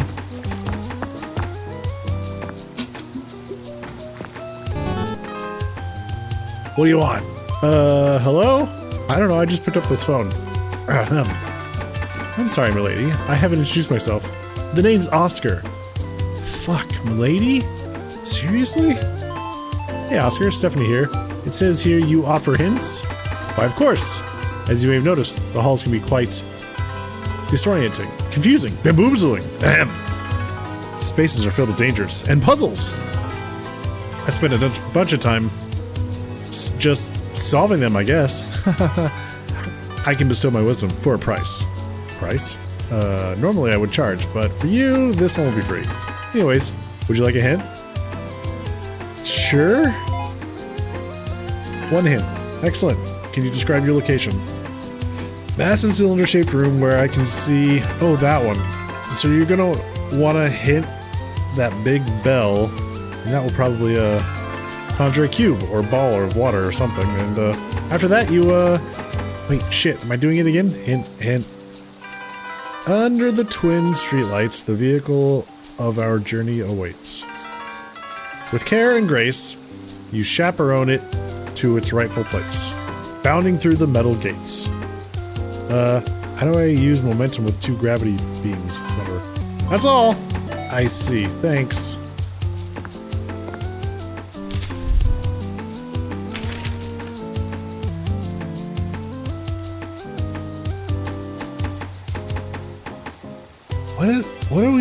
What is this game? There's an elevator?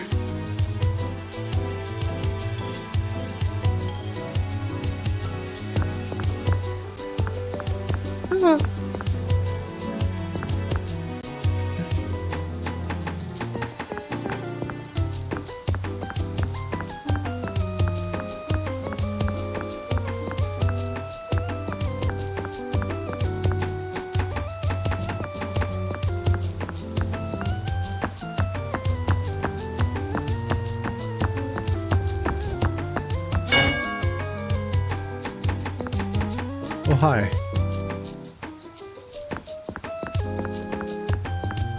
Okay. Cool. Did that.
Damn it.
Huzzah! I did a thing! What did I do exactly? Heck if I know.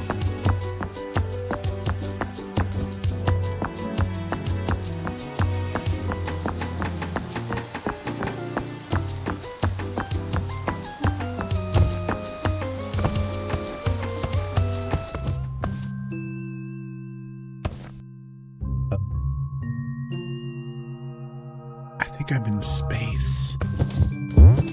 Oh, okay. I am in space.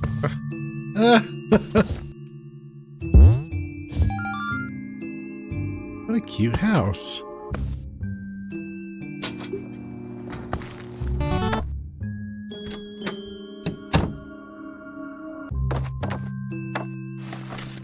Pocket mirror. Okay.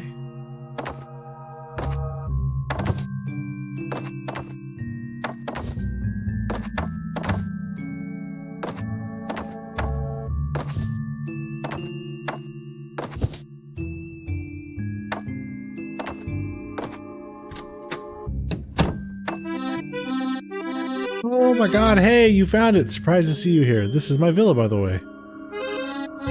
Come by anytime. This is where I usually hang out.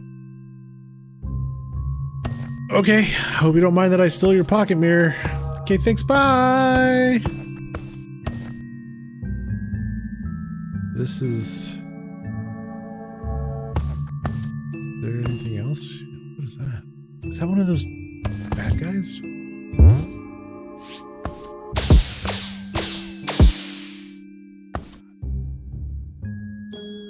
Grants a short window of time to reflect incoming LB.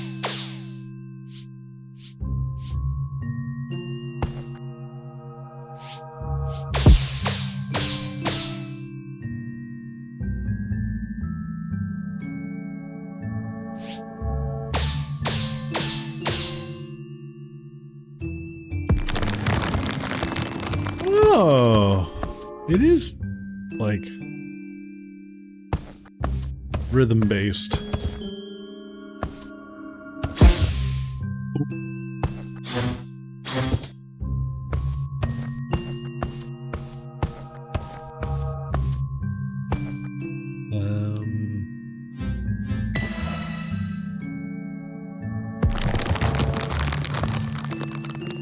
Huh.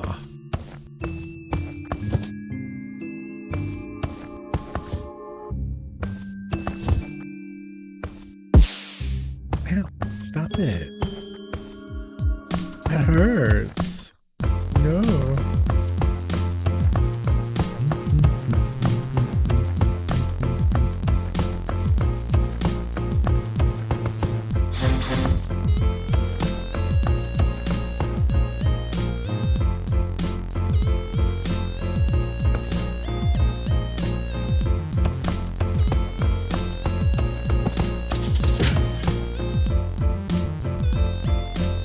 Uh-oh.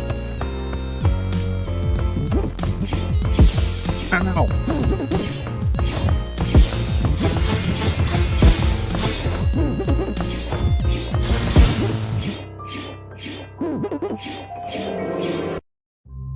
Okay.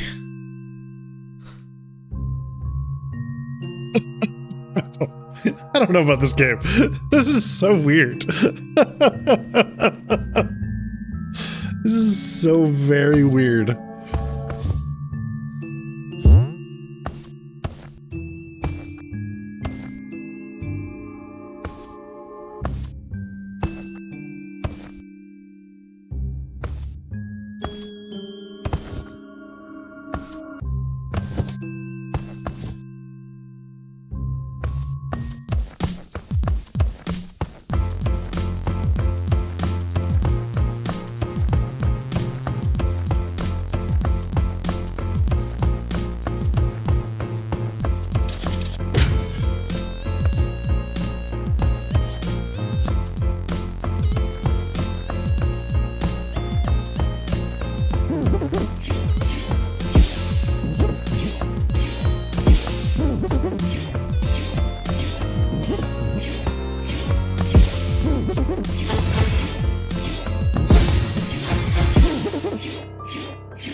That's all it does, is it parry? You just... I don't know.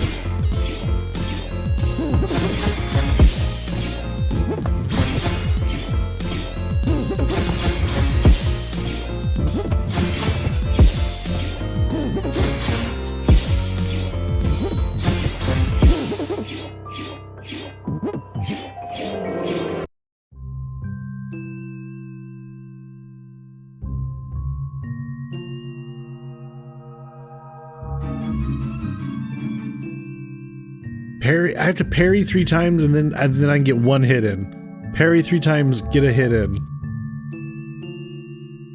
Good lord. Hey, Michaela.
What? Yeah. I think I'm done with this game. This is not for me.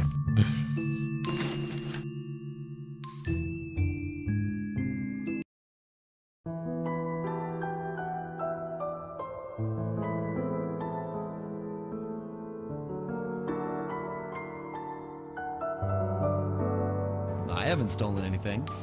Yet. Yep, we finished Indiana Jones. I tried out Metro Gravity. Didn't like it. Not for me.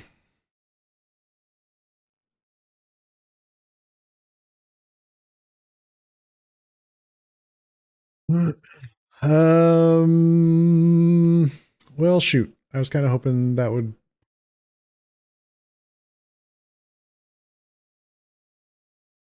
last a bit longer.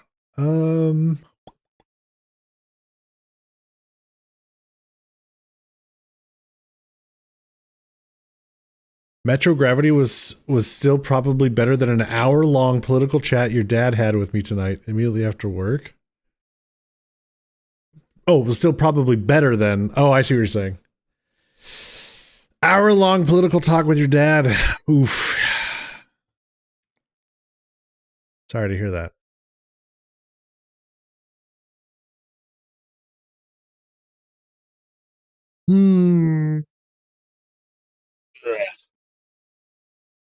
I was hangry. Finally had dinner at 8. Oh no. Well, da,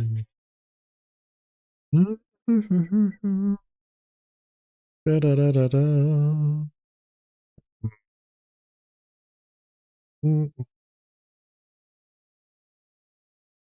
I thought that was going to last a lot longer. Da, da, da, da, da, da, da.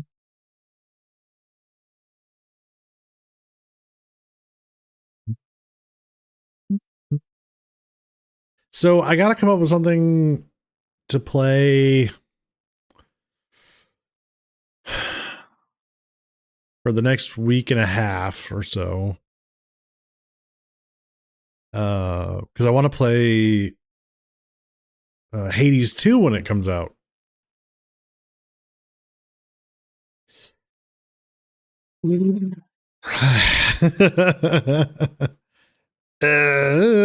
So,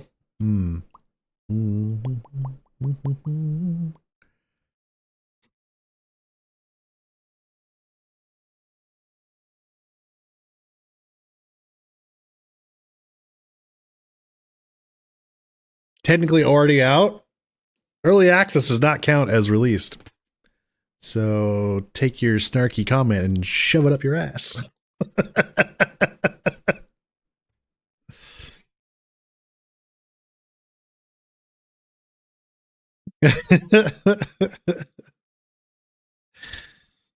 Don't take your anger out on me.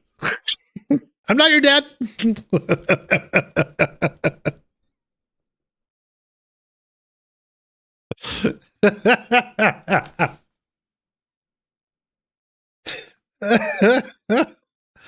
Oh, Duke. What did you get for dinner? More snark, please. Technically, it does last longer, just not for you. Oh boy. Oh boy.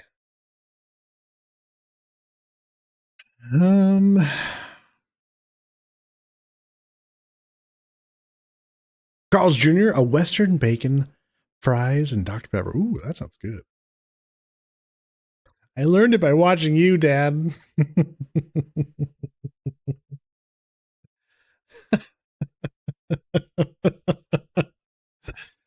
Oh, goodness.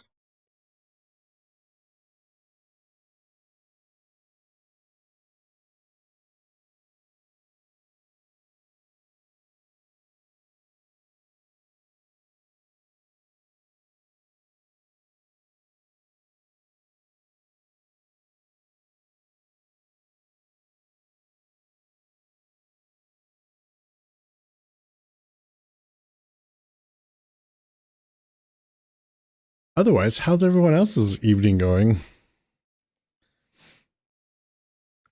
I'll just go look at 14 smut on Patreon that Yohei and I are lusting over.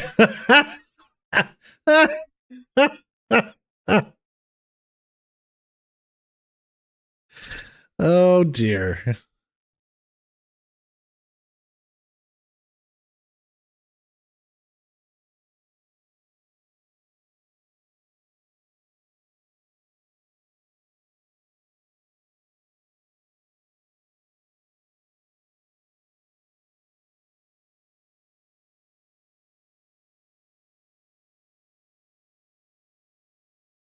So that's how Duke's doing. Yeah. There was an RP posted today, and the things I thought would get me fired from work if said aloud might get moderated by Twitch here if I say it. Oh my.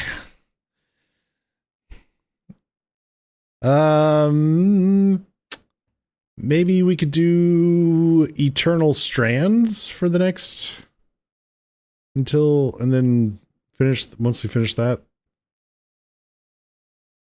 Play do I have any interest in Borderlands 4? No. I don't have any interest in Borderlands, period. I fundamentally hate their game design.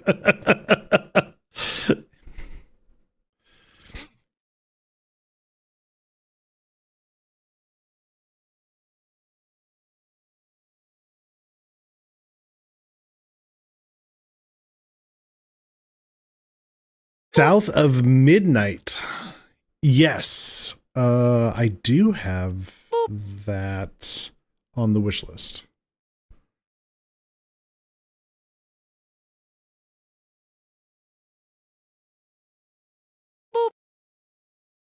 Yeah, I'm not interested in the Borderlands games. I don't like that they drop all this loot and then they don't give you a lot of space to work with, and then it just becomes inventory management the game.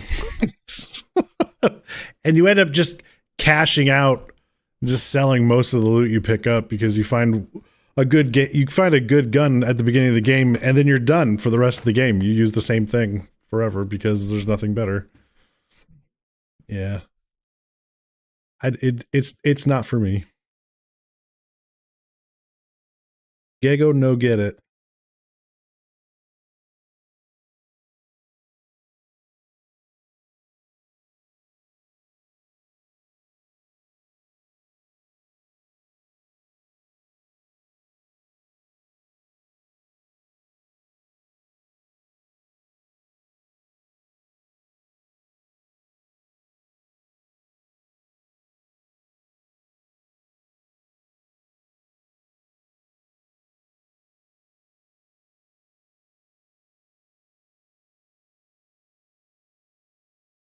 But that's okay.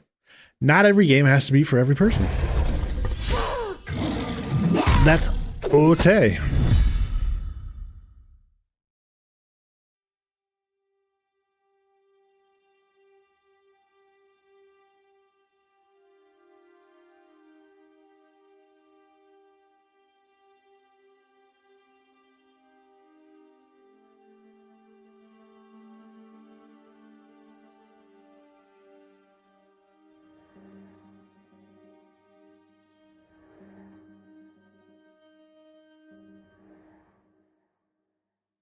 Quitting games, sir? You tried to steal my main move? Brent. I would never try to do that, Brent. I would never take your stick from you.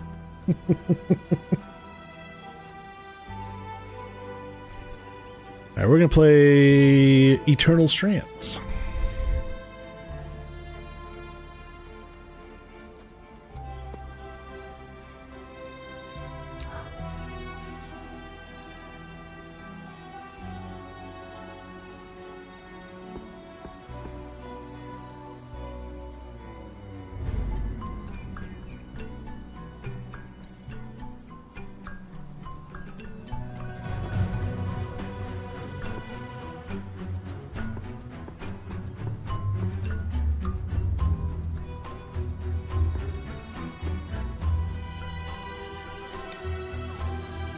How's the audio so far? You've been looking to getting the game? Oh, nice. Invoking lurk mode IRL adulting. Oh, fair enough. Yeah, how's the audio sound?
don't see anything about motion blur, so doesn't feel like we gotta worry about that.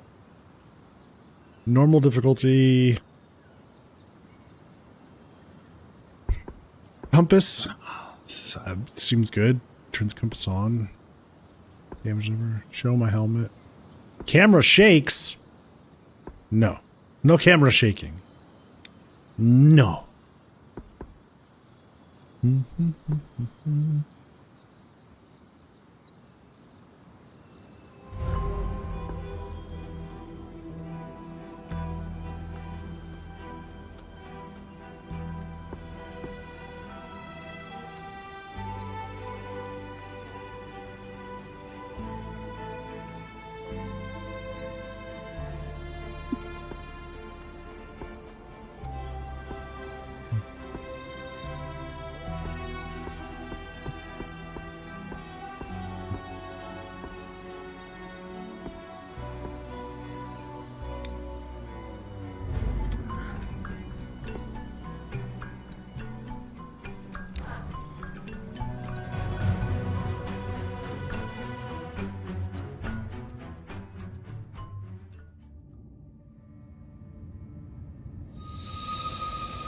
When Weavers born in the next era ask what we were willing to risk wrangling these capricious lands into hearth and home, our exploits must answer simply whatever it takes. Maximilian Arden, founder of the Enclave. Was once the heart of magical development and trade for practitioners of magic all across the Maida Basin. Not all weavers claimed it as their home, but those that did built a legacy of progress, constructs, and innovation.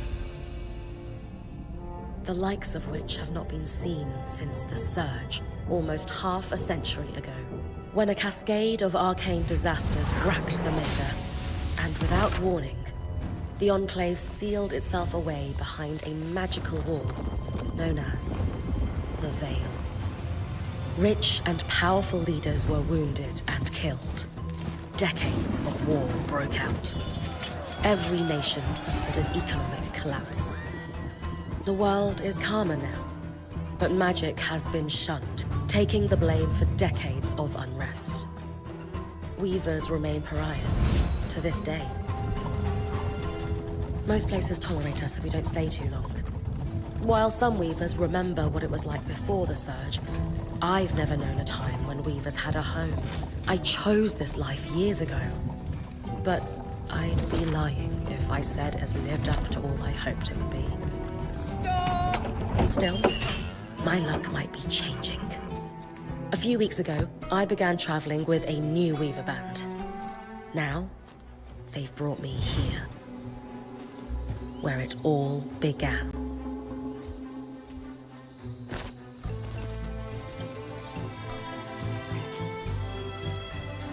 Oh.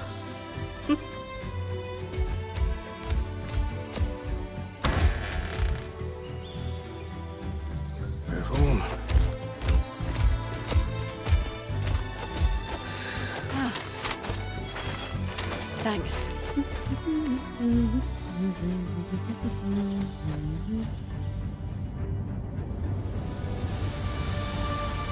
Bryn! Over here.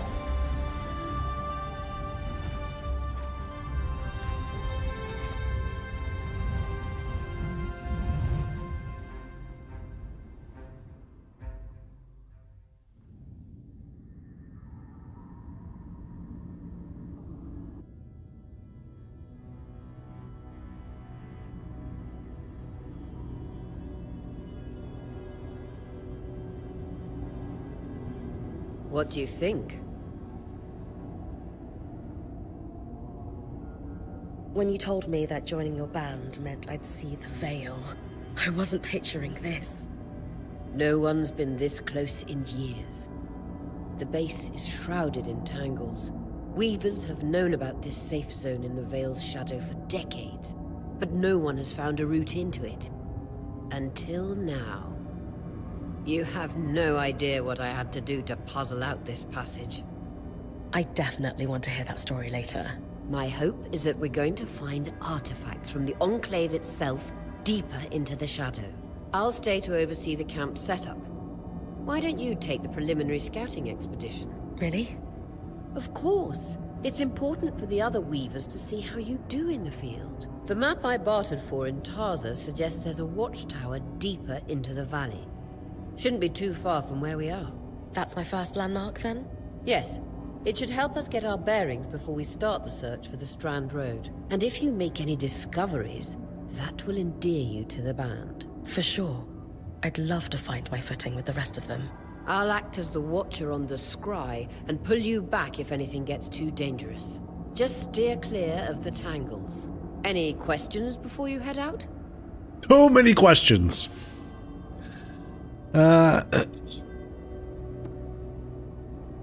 What is the Strand Road? The Strand Road? A famous trade route into the Enclave that led straight to Denevron. The hub for bartering magical goods. Before the Surge, caravans used the Strand Road to enter and exit the Enclave with their goods. It's been completely submerged by tangles, unfortunately. Still, if we can get any closer to that passage, we will find rare artifacts lost in the Surge. I know the scry is a standard device across Weaver bands, but my previous leader, Aaron, didn't really make use of ours. He sent you on expeditions without it? I mean, I wore the earpiece, but he didn't exactly stay close to the table at the camp while I was out. That's incredibly dangerous. I'm surprised you're still alive. Yeah. Anyway, mind explaining how it works in your Weaver band? When you go on an expedition, you'll wear the earpiece, which allows me to communicate with you and give directions from the scry table. At the table, everyone will be able to watch your expedition and communicate with you as needed. The last, most important function of the scry is that it allows me to use magic to pull you back to camp when your life is in danger. Right. That clears up anything I needed to know. I'll head to the watchtower. Glad to hear it. You can head out then.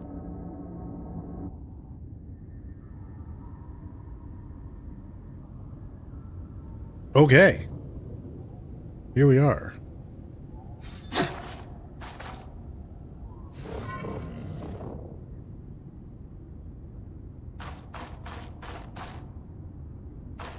I need to reach the watchtower, not head back to the caravan. Oh, sorry.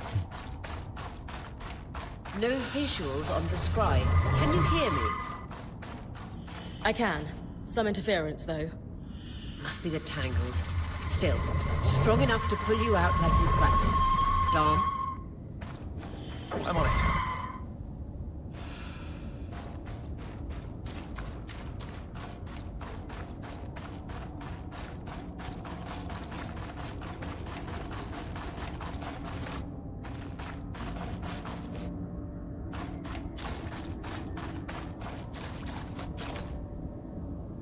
The veil.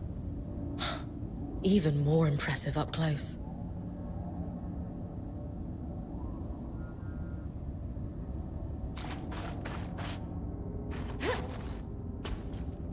Ah. Climbable surface. Alright. Just this shall magnify the enchantment and... Ah, thanks. Got visuals back. The veil shadow is incredible. Never seen anything like it.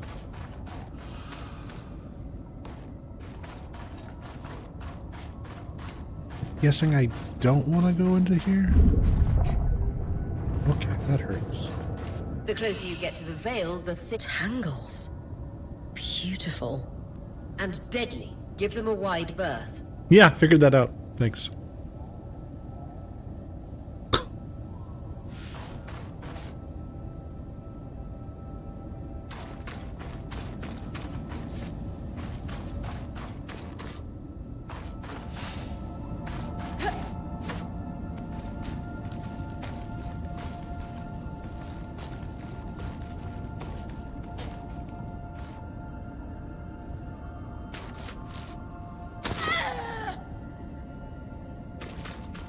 Those Kvivir exports. You heard our quartermaster. Break them open.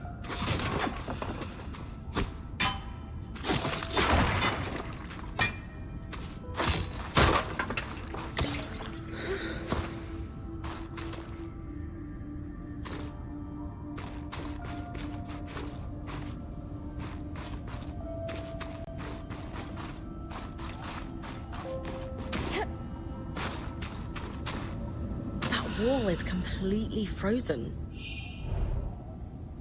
Weaver's Grasp. Okay, lift and move objects and creatures. A purple aura marks valid targets, while those marked red are too heavy for the current level of the strand. To prepare the strand, left trigger to prepare the strand, hold right trigger to cast, release right trigger to throw it forward. We should expect enchantments to act strangely this close to the Veil. See those glowing bulbs? Infernal alliums. They combust when broken. So, if I toss one at the wall, its fire will melt the ice. Brilliant! Best to use kinetic magic to keep clear of the blast.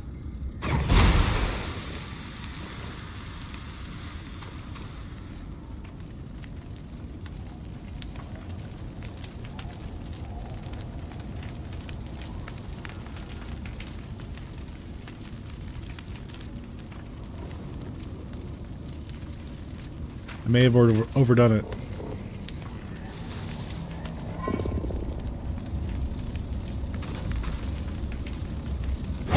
Give it a moment to cool, then you should be able to climb. Oh god, it's spreading. How long does it take to cool?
The kids are asleep. Hello. Welcome in, Raiders.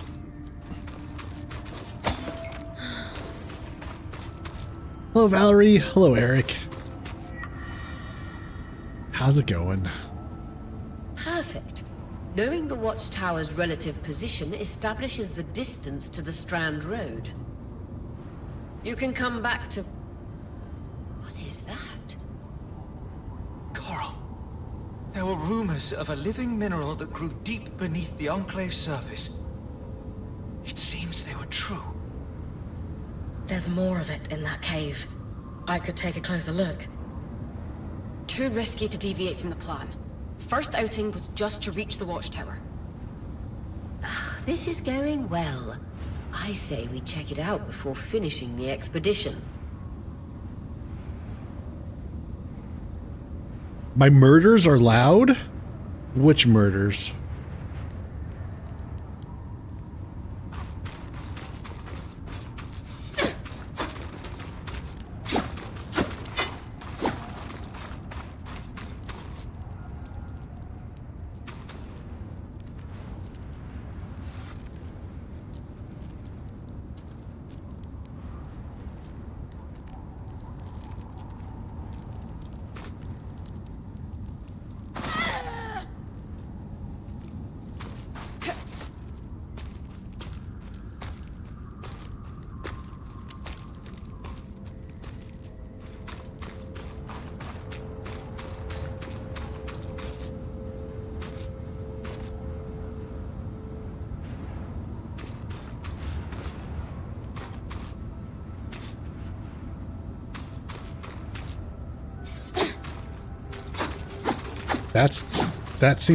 That's loud? Not even hitting yellow yet.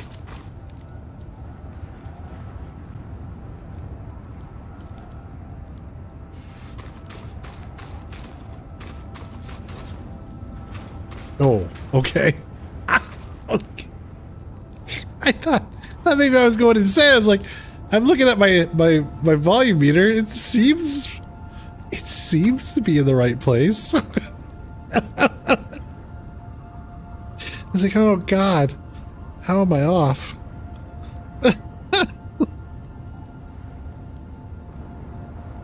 Hey Jill, how are you doing?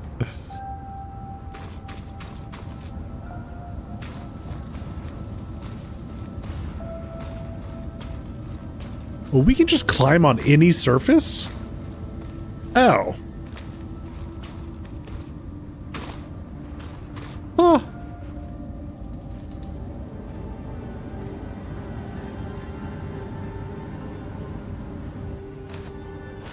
Well, welcome in, everyone. I've never seen anything like it. Darm's right about it being a living mineral. I can feel it humming with magic. Wait, I'm losing... Aurea?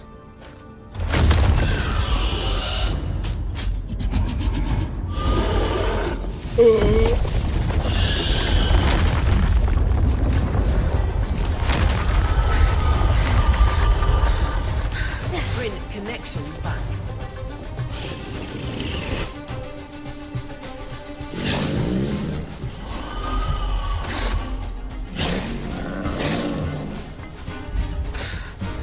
Was that a drake? Yeah. Pulling you out.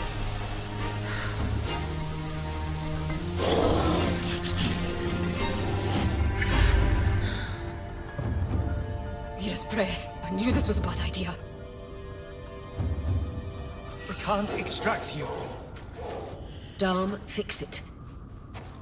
And Lane, have tonics on standby for her return.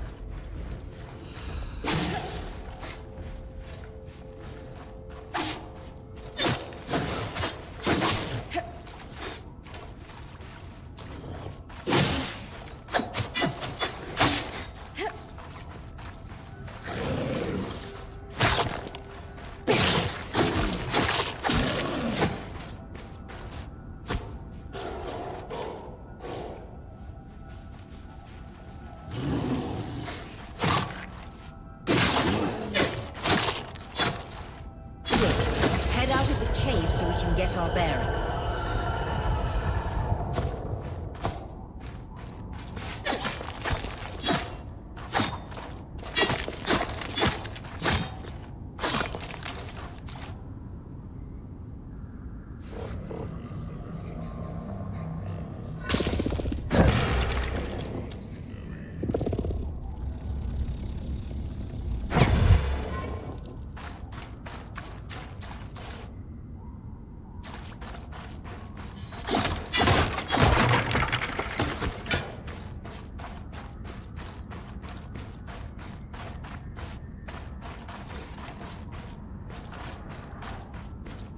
Well, we're just getting started. We're learning the ropes.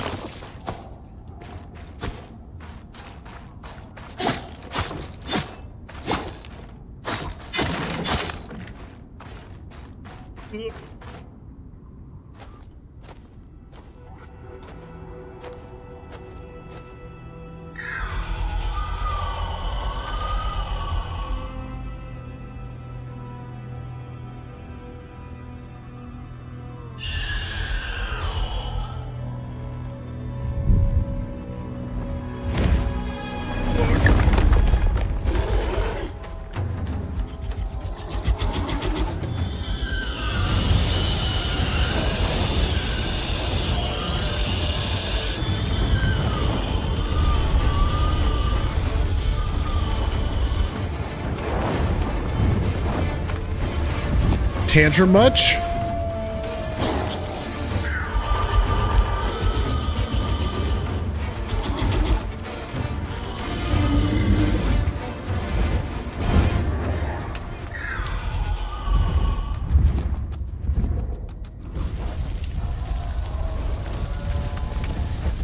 For the love of... It's an Ash Peak Drake. Quick, your frost magic can cool a path.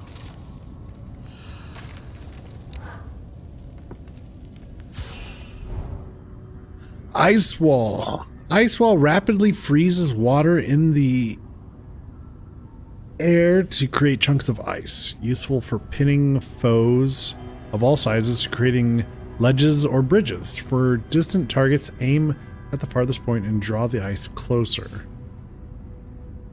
Okay. Learning the strands.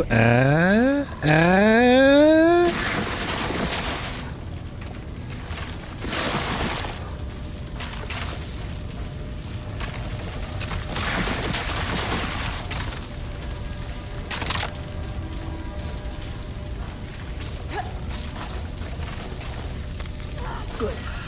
Dom's still working on the scribe, but you need to keep moving. Lane, got anything from the map? There should be a minor patrol path ahead that loops back to the watchtower. Oh, it runs close to the Vale, though. It's our only option. I'm on it.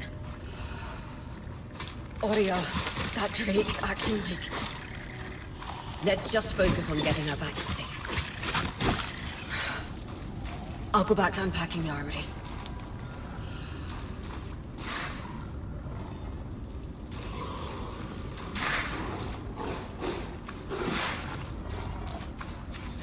So much for pinning. Nice. Keep moving.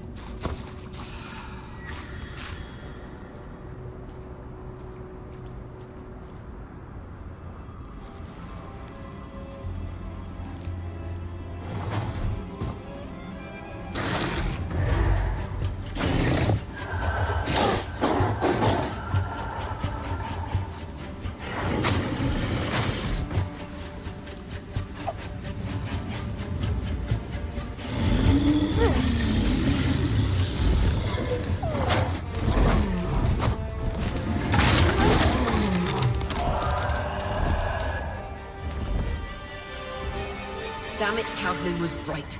That Drake is rotting. Erratic flight. Aggressive. It won't stop. Guys, what do we do? We get you back to the caravan fast. Get me back to the caravan. Okay. I like the sound of that.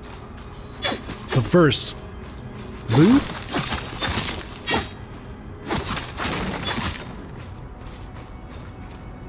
You know, or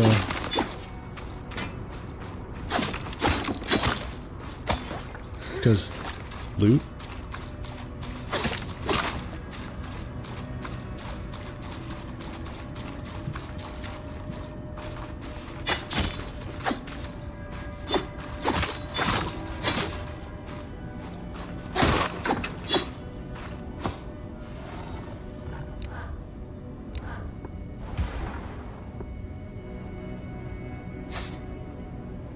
So this is block.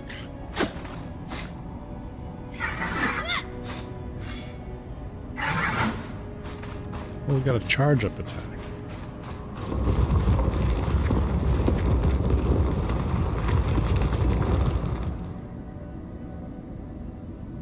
The fuck was that?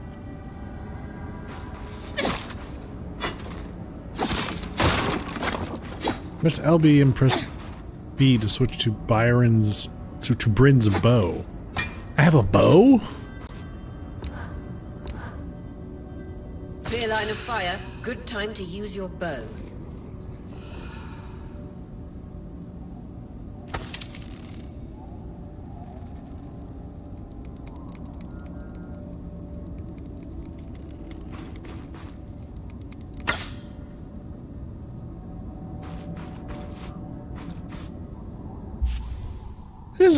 There's a lot of weirdness going on. Hold on. Button layout. Can I mess with that at all? This is odd.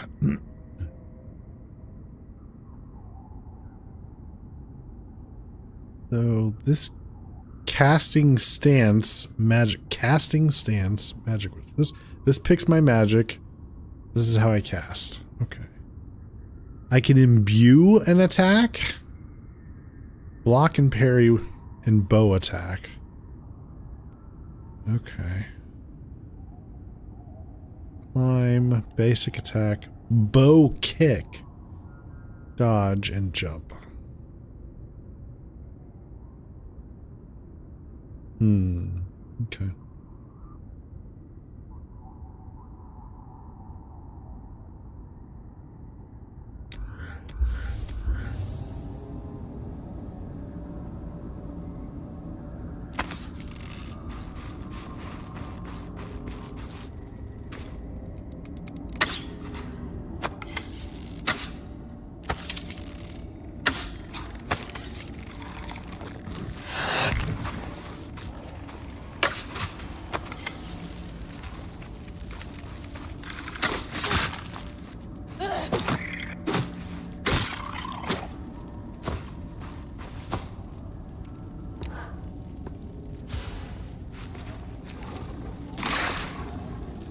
Chill out.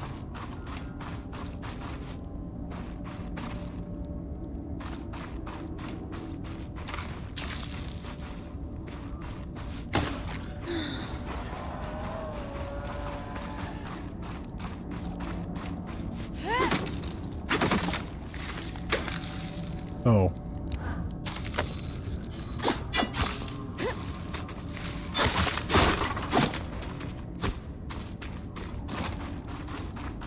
All right, Val, have a good night. Thanks for the raid, y'all.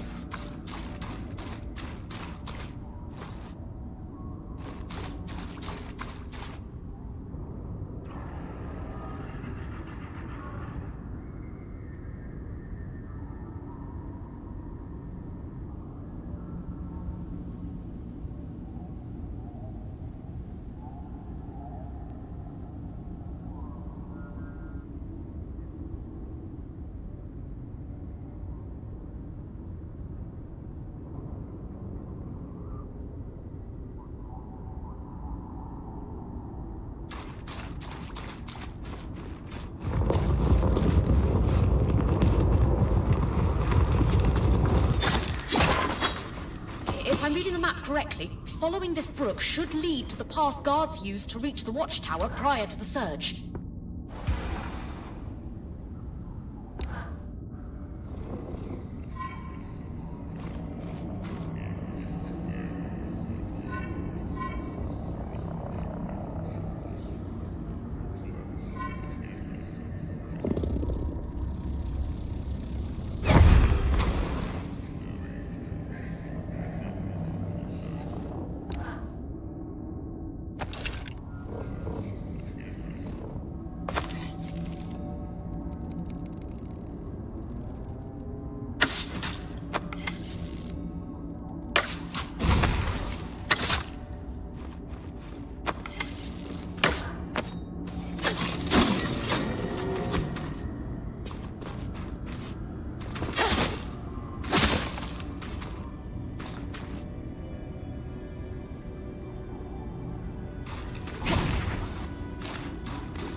That Drake is never far behind. Just keep going.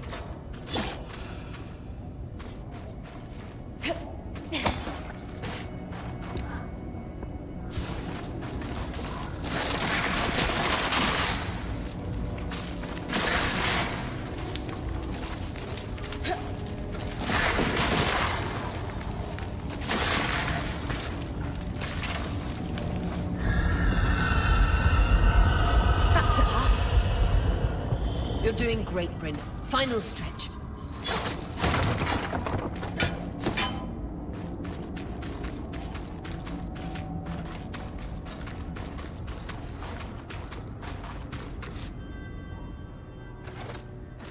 Your generic Cheetos are gone. An Uh-oh. ark. No one has seen one in almost 50 years. let alone outside the Veil. The Archons never left the Enclave. Still, you need to get...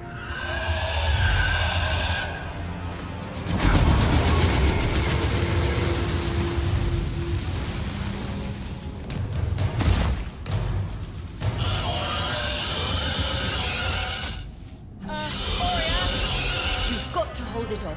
We'll work on an escape plan.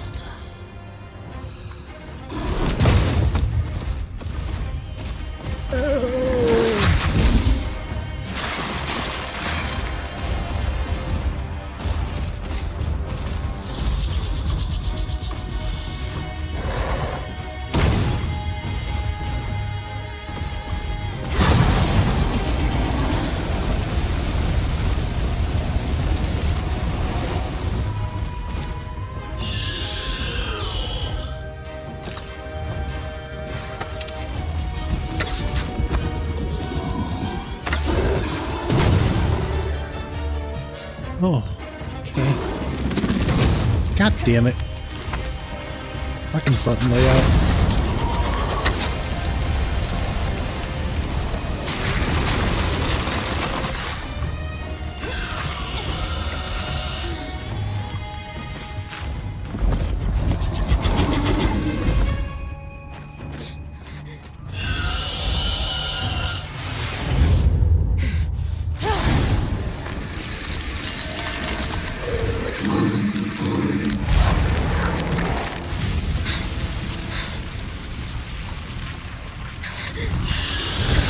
Oh shit.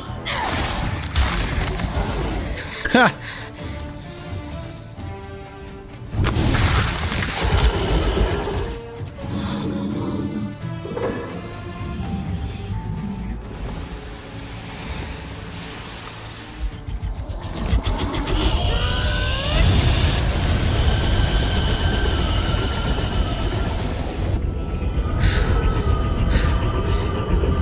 Skies. If this isn't the strangest.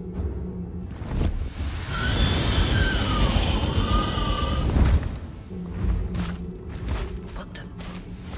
Hang on, Bryn.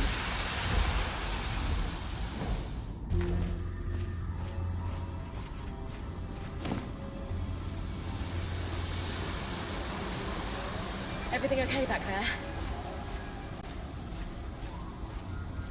Change of plans, everyone! Pack up! You're... What? We're coming to you, Bryn. Follow that arc. We need to go. Now.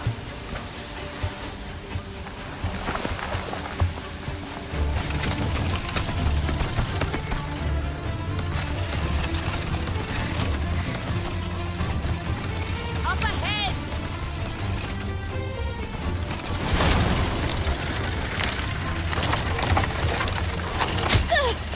Lead!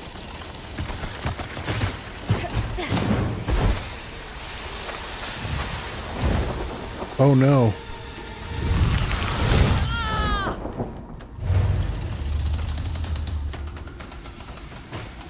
Fine, keep moving! Guys, the arc!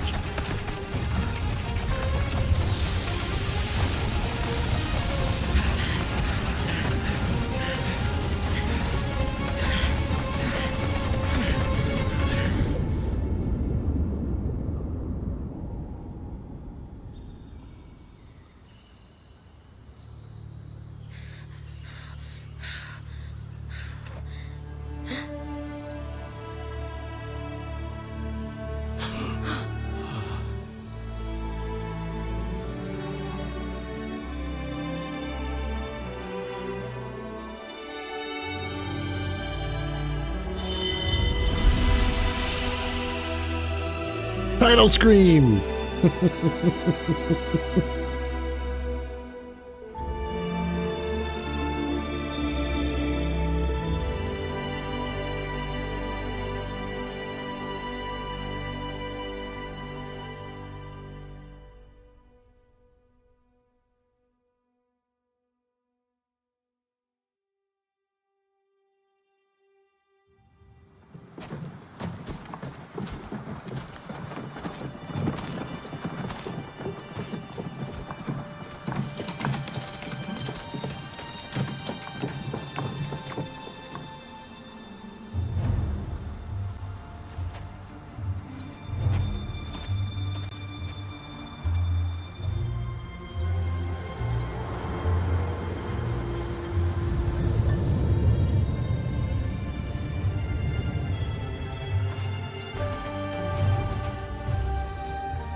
We got a base camp.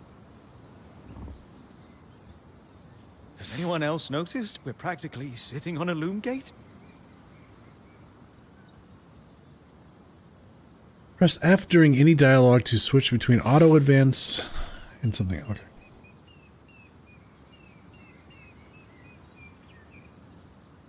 That can wait, Dom. Aurea, you should be resting. If your wing doesn't heal, our point is out of commission. That's what I need to address. While my wing recovers, Bryn will take over expeditions as our acting point. You sure she's ready for all of this? Bryn did face down an Ash Peak Drake and lived to tell the tale. I think we're in Barely. good hands. Yes. I have every confidence that she will make a great point. As long as we don't all die here first. Dialogue choices guide Bryn's demeanor and explore different parts of her character. There are no wrong choices. Ah! Interesting. Let's see. All right, chat. What do we go with? The team needs a pep talk. Remind them we're still Weavers. Or the team needs to have faith in me. Inspire with confidence. Or the team is understandably nervous. Offer reassurance. Well, I'm definitely not feeling confident. So probably not going to go with that one.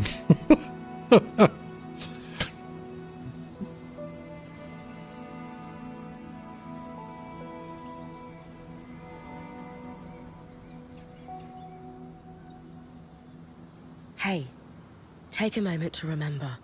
We're in the Enclave. Haven't we all fantasized about this? This place holds mysteries beyond our wildest dreams and secrets to our past as Weavers. It's time to uncover them. Revelations await us. Exactly. When we first set out to investigate the Veil's shadow, we had no idea we'd end up here. The Enclave was once a safe haven for all Weavers, and the pinnacle of innovation. Since the Veil went up, Weavers took the blame for decades of war. Stories that put children to bed, preached the evils of our magic, all because of what happened here. We owe it to ourselves and to our brethren across the Maida to find out not just what happened, but why. Maybe then, Weavers can find our place in the world again. But first, survival. Bryn, that's you and me. Find me when you're ready. Adjourned.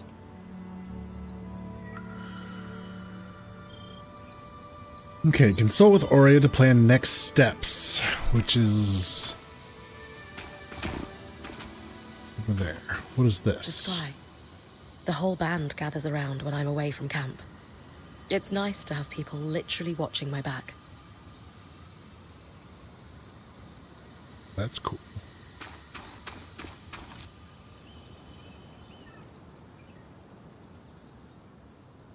I wonder how this arc managed to get us through the Veil.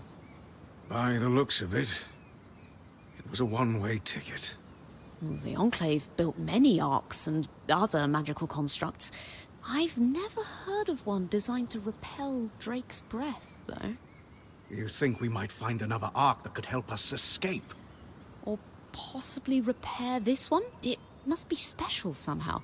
As Aurea said, the arcs never left the Enclave, yet this one did. We know as much as we can from looking at it. Time to start exploring if we want to find answers.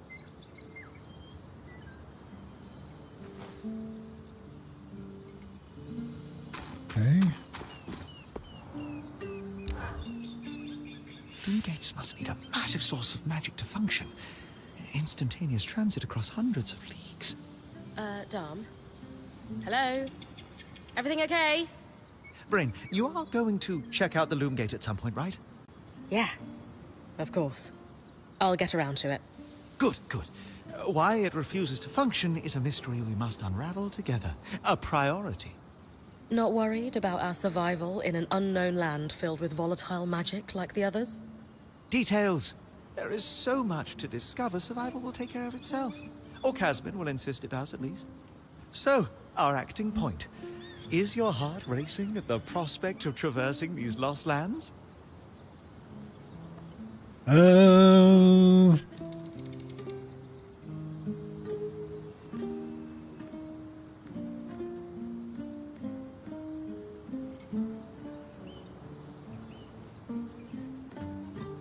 Growing up in Carnhaven, my father told me stories about the Enclave as I fell asleep. It's crazy to think I'm living through what once was just a bedtime story. Perhaps you'll even become one. We are the first band to cross the Veil in half a century. I hope history gives our story a more flattering beginning. Not sure I want our tale to start with us tripping over each other as we run from tangles. With the most daring point to ever live, Bryn of Carnhaven, no one will remember our wobbly entrance. Thanks, Dom. Of course. Now, if you'll excuse me, something else is tugging at my attention. Loomgates. Loomgates.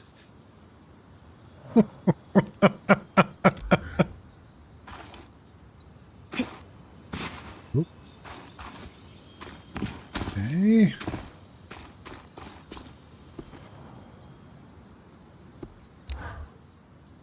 You've been busy. It's a work in progress.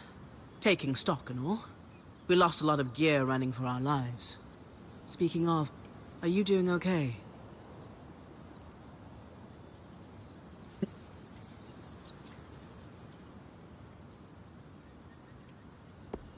I'm great. This is the opportunity of a lifetime. A point has to have that kind of attitude. Just be careful. You don't want that lifetime to be cut short. Oh, and listen. We've got your back, okay? All of us. Right now, we need to focus on getting our feet back under us. And you need to get the lay of the land while we do. Okay, craft new arms and armor at the smithy. Each design uses a combination of different classes of material, forged, carved, etc. Those materials are divided into slots. The top slot uses the most materials, but has the biggest impact on the item's stats. Materials have properties such as weight, resistance to heat, and so on, while also affecting color. Mix and match materials to create custom gear in both abilities and looks. Some quests also require crafting. These live in their own category but work the same. Provide the needed materials, craft the item to advance. Quest materials are only ever used for one recipe. Mundane sword and shield. Okay. Got bow. Points half plate. Yeah. Points bracers. Check. Points greave boots. This. Yep. This is all what we got. Okay.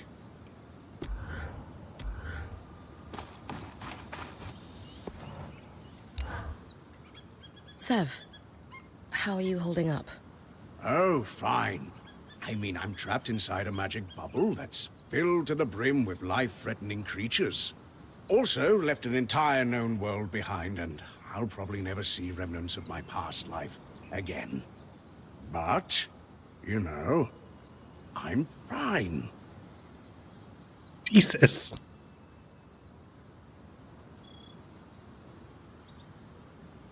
Hey, at least Sola did half your unpacking. No sprained back muscles for you. True, no back pain. In a few days, I might die from a creature attack. But at least I'll leave a corpse with good posture. Sev. This apprenticeship is turning into more than I signed up for. That is completely understandable. We're all reeling. Yeah. You're probably right.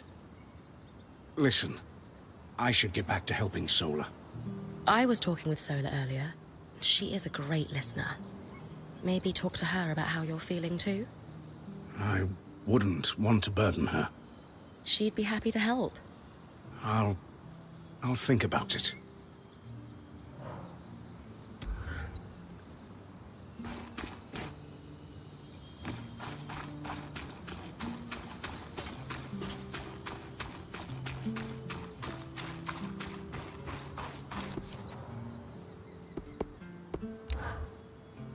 Lane, you seem lost in thought. Settling in all right? Oh, Bryn. Yes, I am. And you? I notice you've been checking in with the others at the camp. You did? Are you spying on me? Oh, of course not. It's my vocation to observe. Not just you. Everyone. In fact, if you'd like, I can tell you a little about the others. You are newer to our band, after all. Sev is relatively new to the team too. Has Sola taken on smithing apprentices before him? No, she's never had an apprentice before. I don't know how he came to be her apprentice either. No one seems to. That's a little odd, isn't it? Not really. Typically, Ram are very secretive, culturally speaking. Sev may remain an enigma. I wish he would open up, though. I'd like to learn more about his people. Before joining, I knew Auria's band was renowned for its top-notch techniques in weaving. Why do you think that is? To keep a points expedition gear competitive, you need a smith and an enchanter working in perfect harmony. And there's never been a pairing more harmonious than the union of our enchanter, Dharm, and our smith, Sola. They are sweet together. Did you know Sola is descended from nobility in the Sansa Empire? Shame her family lost their fortune, though I suppose that's why she's so down to earth. Are both Dharm and Sola from Sansa? No. In fact, Dharm hails from Renland, where magic is completely forbidden. I often wonder if Dharm's fascination with enchanting would be as obsessive if magic wasn't dogmatically kept from him as a child. I've travelled with a Weaver band before, but it wasn't quite as functional as this. What makes this one run so smoothly? The obvious answer is Auria. Not only is she a strong point and leader herself, but her mother is one of the most famous enchantresses of our time. She's grown up surrounded by excellence. Wow. Still, it sounds like a lot to live up to. If it is, Auria makes it look easy. You said Auria is the obvious answer to this band's success. Is there a not-so-obvious answer? Yes. While Auria runs the field, when it's time for the caravan to move, it's Kasmin who takes over. She used to be a quartermaster on the docks of Don Brennig, facilitating relief efforts for the Udean Federation. With the speed she can pack a caravan, it's no wonder that Auria trusts her to take over when it's time to move. Given that I'm the newest member, how do you think I fit in? It speaks volumes that Auria trusts you with taking over the expeditions this soon. I would have thought Kasmin might take over in this interim period instead of you. Kasmin? Up until about 6 months before you joined, Auria was training her to become her replacement as point. It was going well, then out of nowhere the training ended, and Auria began searching for a new point. I don't know if it was Auria's decision or Kasmin's, but either way, I suppose it's all for the best. You wouldn't be here otherwise. Kasmin hasn't been the most welcoming towards me. I wonder if she could be upset that I'm the new point. Knowing Kasmin, if she has a problem with you, it won't be long before she confronts you about it. Great. Lane, offering insight about the others is nice, but I came here to talk about you. Oh, me? Yeah. Tell me about yourself. There's not much to know, really. I suppose I'm the typical third child to a second son of a patriarch of a minor mercantile house in Udea. What? I've enjoyed the experience of growing up in a family embroiled in feuds so long-standing that no living relative can recall inciting incidents firsthand. At a young age, scholastic endeavours became my escape from the familial turmoil until I could finally leave home, and so on and so forth. Nothing but a classical presentation of third child issues in a Udean mercantile family. Right. And how are you feeling since we entered the Enclave? Truthfully, I'm not sure. Nothing's really wrong, but never mind. You sure? Whatever's on your mind, I'm happy to listen. Yesterday, entering the Enclave in our lifetime seemed impossible, yet today, here we are. It strikes me as an opportunity that was profoundly easy to miss. That's all. Anyway, thanks for listening.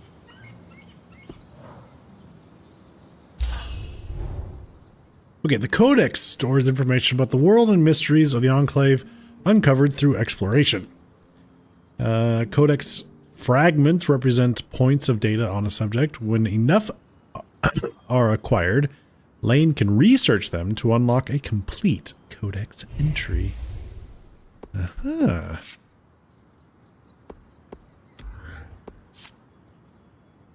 Oh my god, there's lore. Look at all this lore. Incredible. Who's ready for lore?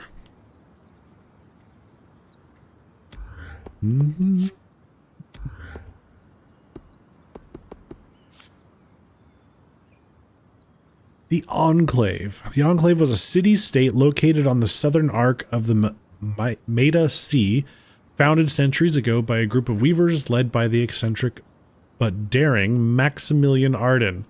It became a hard-won refuge for those most interested in the magical arts. Securing the territory that would become the Enclave was no easy task. The environment presented a variety of challenges. The terrain was often nigh impassable. The local fauna was unusually vicious, and the weather was unpredictable at best. These trials, among many others, tested the wills of even the most resolute settlers. Despite this, a nation-state slowly formed from humbling beginnings, and in the years after its founding, the Enclave became home to many practitioners of both the magical and mundane arts. At the height of its power, the Enclave boasted the densest accumulation of magically trained warriors, vast wealth from its concentrated ability to produce and innovate on enchanted items, and remarkable political sway thanks to acting as a trade hub. Among its most notable achievements were the development of the Arcs, magical constructs that served as laborers and protectors of the Enclave, with the largest towering over their creators. All of this prosperity made the sudden decision to seal the Enclave away behind a magical wall called the Veil as inexplicable as it was calamitous. In an instant, the Enclave was shut off from the outside world, its magical wall spilling toxic concentrations of raw magic down its sides.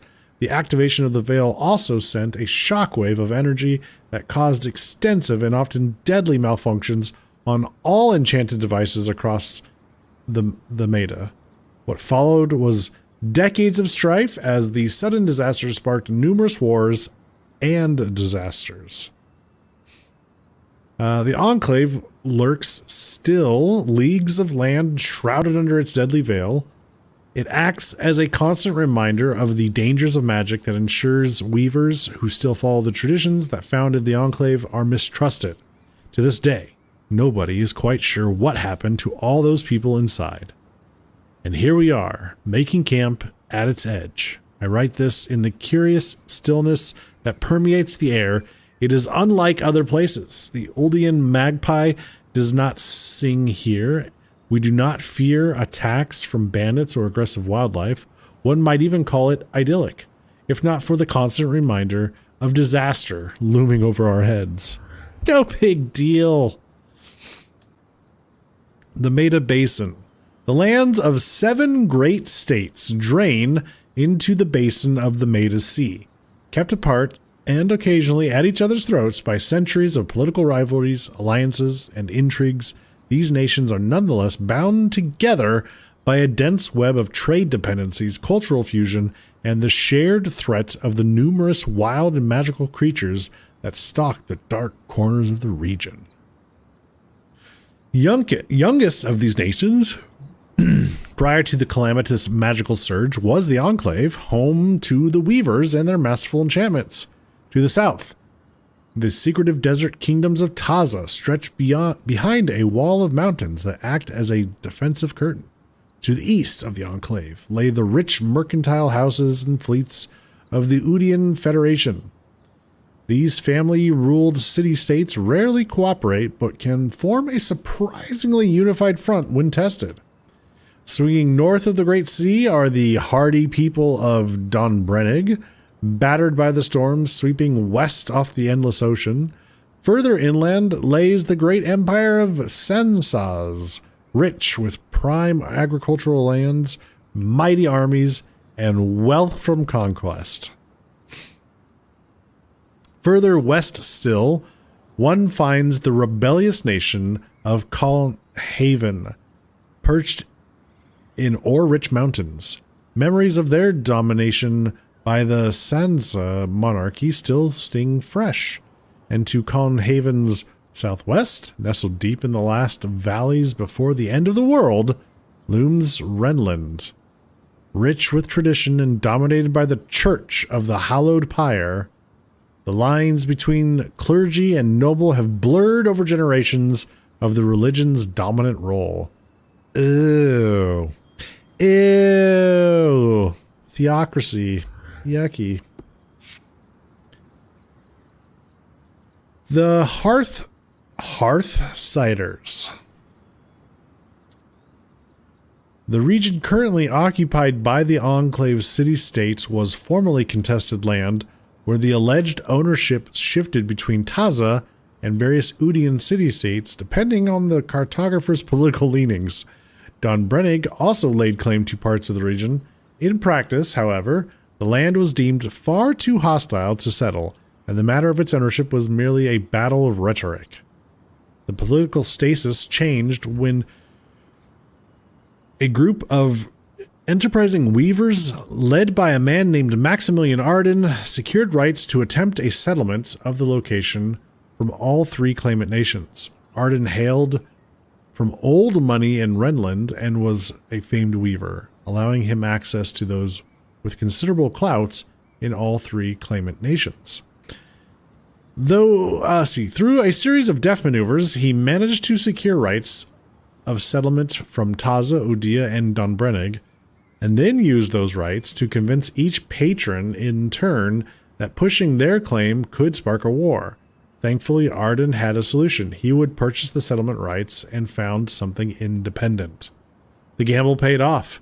Rather than incite aggressions and diplomatic tensions from credible foes, the nations agreed to sell their claim to Arden. The land would become someone else's problem, and in the event of a war sparking, each country's coffers could benefit from Arden's money, though the amount he paid each was comparatively a pittance. Arden's Landing, a small settlement that grew over time into a trade port. Weavers across the Maida were drawn by the opportunities afforded by the new land, and many found themselves staying for good, often called Hearthsiders by the roving weaver bands. These early settlers laid the foundations for what would grow into the modern-day enclave.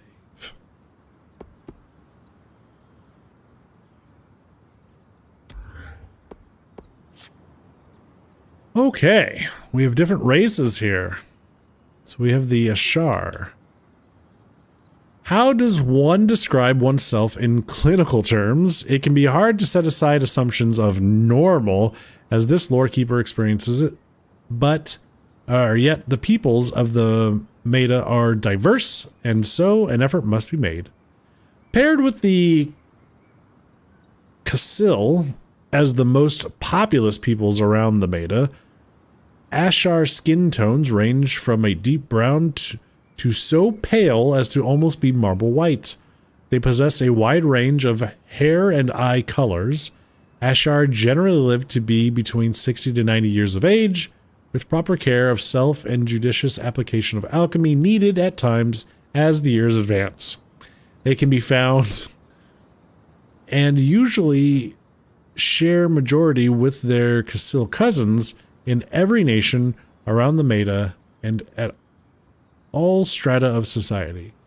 Of the two, Ashar are considered the sun-touched and tend to be the most alert and awake during the day, in contrast to the preferentially crepuscular Kasil.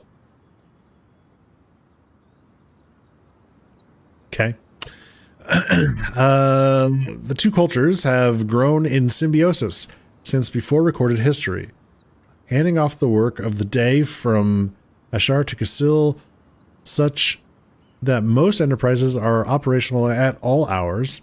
Ashar harvests the grain under the sun to ensure it is dry and avoids the night's dew, while their Kasil counterparts thresh through the dark hours. Kasil bakers prepare the morning's bread, then leave work to an Ashar-run morning house to wind down their day in the rising sun before sleep. On and on it goes. It is said that no great city in the Maida ever truly sleeps. Commerce, industry, and leisure never lack rested, willing participants regardless of the hour. And the Kashar. While Kasil and Ashar couples are not unheard of, it is understood that such romances require more of each other. With natural resting points as opposites, the two must find a compromise, often aided by modern alchemy. Our band has a couple that sometimes benefit from such aids, in fact. Also accepted is the simple truth that children of such pairings are rare as well. Even should the couple be trying for such, the specific mechanics of how and why are best left to more detailed text, such as those stored in the hidden and poorly secured compartment under Kasim's sock drawer. But suffice to say that the Kashar, as such children are called, are a source of much joy for the parents and community alike, as they stand as living testament to the cooperation of the two peoples. Interesting. Often living on a spectrum between their parents, Kashar are quite varied in appearance. Some boast horns, though many are smaller than those of their Kasil parent. Some could pass as full Ashar or Kasil. There seems to be no specific predictor or commonality between Kashar, except that to a one, they all seem to simply need less sleep than most anyone else. Often capable of staying awake for days on end, while with no seeming ill effects, Kashar often describe moments of fatigue when it hits them as overwhelming, and they can sleep a whole day away at those times. Whew, sounds like me. Kasil are similar to Ashar in appearance, though their skin tones tend to be more varied and chromatic, and it's impossible to overlook their horns. Still, the two cultures have traditionally worked exceptionally well together for as long as history has tracked them. As a group, Kasil tend to live a bit longer than the Ashar, entering their old age around 90 and naturally living to roughly 110 years of age. They also generally take longer to mature. With limited exception, young Kasil tend to stay under the care of their parents into their 30s, creating a tight family bond that usually lasts a lifetime. Kasil rarely have more than 2 to 3 children per couple, in part due to the long and dedicated investment of time and care in each child. As a result, they are nowhere near as populous as the Ashar, who tend to larger families. While they tend to be polite about it, it's generally accepted that while the Ashar generally think the Kasil coddle their children and waste their time, the Kasil feel their cousins are flightly and irresponsible parents. The Kasil physiology is fundamentally adapted for nocturnal living. They possess keen dark vision and hearing compared to their Ashar cousins, and naturally sleep during the heat and sun of the day. Their horns are also exceptionally sensitive to sound and subtle fluctuations of the wind, making them exceptional hunters, guards, and so on, especially in the cover of night. This dynamic can be observed in our own Weaver band. Kasim and Dom both prefer the late hours for their labors, though I find that they seldom make conversation while the rest of us are sleeping. As noted elsewhere in this collection, the Ashar and Kasil dynamics has fundamentally shaped the Maida, with towns and cities alike offering services at all hours thanks to a range to the range of available workers. Oberon. Oberon are an avian race whose legends tell of the great migration from across the spires to the west of the Meta. They range in size from 4 to 7 feet tall and primarily evince sexual dimorphism through the color of their plumage. Okay, gotcha. I see what they're saying.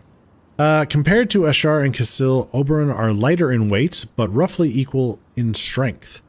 They are diurnal or nocturnal, depending on the heritage or preference of the Oberon, and as many share the same working hours with the Ashar as they do the Kasil. Oberon arms are long and sport broad feathers, which allow them to glide for short distances. Their lighter bodies are capable of high jumps and short glides that can allow them to cover ground quickly, especially rough ground, though the exertion of sustaining this kind of pronking glide is exhausting according to both first-hand accounts and my own personal research. Oberon plumage is a deeply personal aspect of both culture and courtship, while their wings and tails become an extension of their expression. Often, Oberon weave time for dance into their social events, regardless of size. The dances are personal and varied. An Oberon may have a routine passed down through family, or have developed one explicitly to display their finesse and devotion to a potential suitor. These dances can be performed in a group setting, for celebration, or for choreographed theater. A warrior may incorporate weapons into their dance, like a kata, and in the case of warrior Oberon that are courting each other and wish to dance together, they may fight.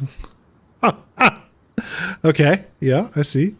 A retired Oberon warrior was once heard reminiscing about his youth. To feel the blades in my hands, the throes of battle driving my talons to a rhythm unheard, it is the ultimate dance. One cultural divide that seems to have plagued the Oberon for some time is around the practice of clipping their wings. Oh my. Some see the shortening of the feathers as simply a practical decision to keep them clear of a forge's flames or away from sword blows. Others, often the wealthy, consider the practice anywhere from uncouth to barbaric. Whether this distinction is maintained by the nobility specifically to suggest those who labor are simply worth less is an exercise best left to the reader. For what it's worth, I've asked Aurea her thoughts on the matter. She clips hers seemingly as a matter of practicality, and her response was simply to tell me to go help Chasm gather firewood. This response supports my understanding that the decision is a deeply personal one. Why do you clip your wings? Go get some fire. Go get some firewood.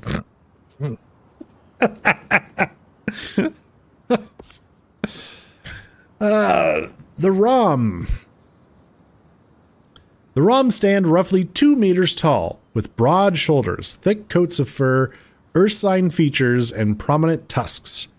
They are powerfully built. Those who pursue physical labors or training prove capable of incredible feats of strength. On average, Rom lived to be about 60 and reached maturity around age 14. The Rom have been present in the Meta Basin since before recorded history, but they remained solitary and in tight-knit social groups until only the past few hundred years, where more of the Rom have ventured to integrate into the Great Kingdoms. Despite this growing cooperation, many Roms still live apart from the larger Meta society to this day, preferring to live and operate in small foundholds. The concept of a found originated with the Rom, who typically cease to consider themselves children of their parents when they come of age.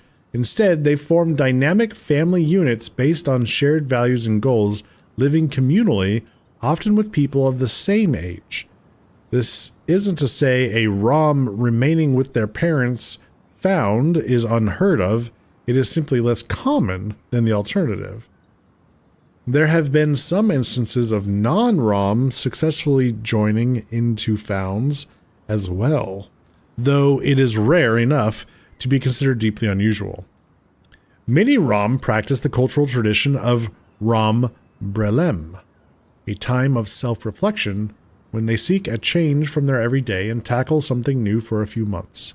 A smith might put down their hammer and turn to poetry, while an artist might become a stevedore or pursue other manual labor.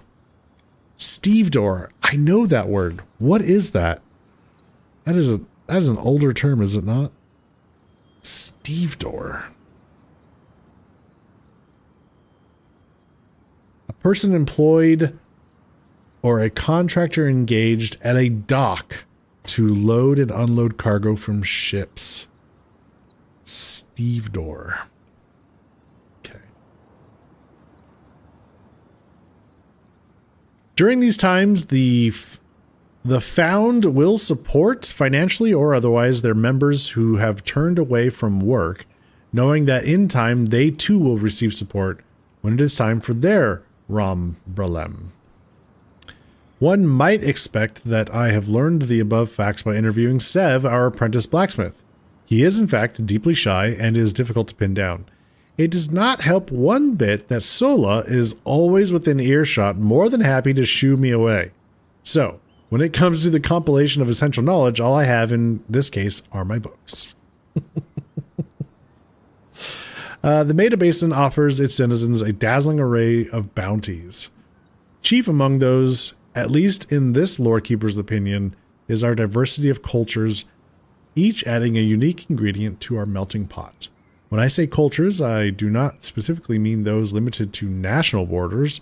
After all, borders on maps do not express the reach of ideas and relationships, and in reality serve only to inhibit them. But I digress. Each unique culture we know of is a fascinating subject for study, since gaining understanding of a foreign culture is a gateway to understanding more of one's own. For example, the High Kingdom of Taza encompasses a great number of cultural groups, many of which, particularly in the desert, choose to keep their interactions with the wider world limited. That culture is one of privacy, and learning to respect that through my travels there led me to better... That culture is one of privacy, and learning to respect that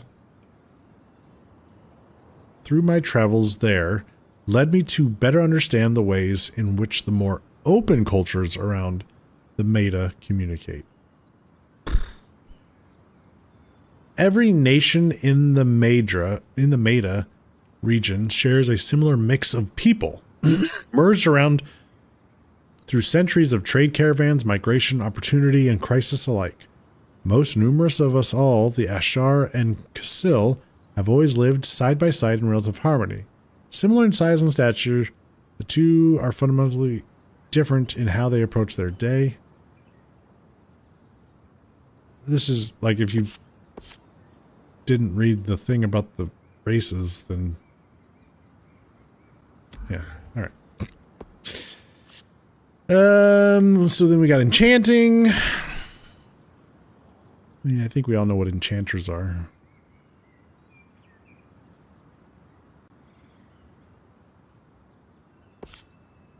Strands. Strands are the very heart of a weaver's art, arsenal, and purpose. To the layperson, they are easy to describe. A weaver harvests a strand from the great creatures that menace our lands, weaves the strand into their mantle, and then, with practice, can mimic some element of that creature's power. Okay. So that's what the strands are.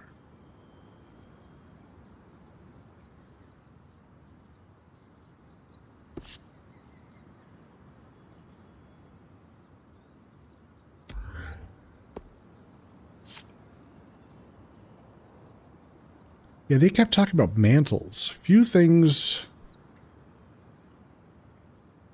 are in blank as a mantle to a weaver, brightly colored and shimmering with faint traces of magic. even at rest. No, tangles. They kept talking about tangles. That's what it was. Oh. Shit.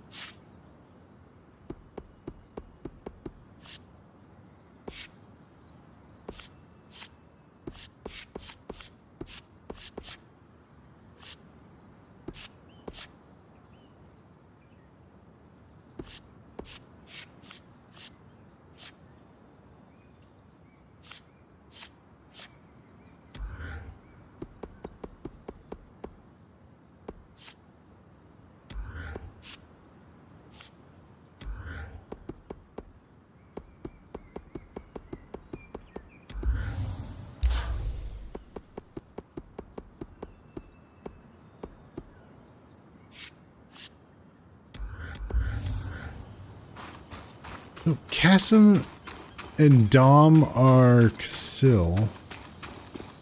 They'd rather be asleep. What's this? Diplomatic protocols. Codex fragment. Hell yeah. More for the lore.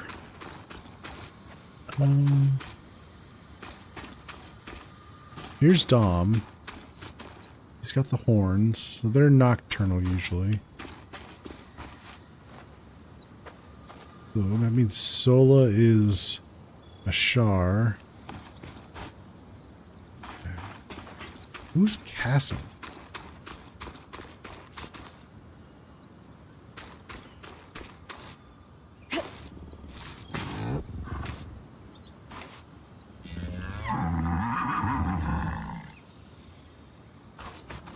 Oh, here's Kasim. Hey, Kasmin. Recovering from our wild entrance into the Enclave? Save it, okay? I know I should have been more prepared to move. Hold on, that's not what I... If I had been more prepared, we wouldn't be missing half our supplies. With more supplies, I could have done a better job patching up Oria's wing. If I had fixed her wing properly, we wouldn't be in unknown territory with a point who... Whatever it is, just say it, Kaz. You're no Oria. I'm sorry. But she has more experience and who knows what's out there.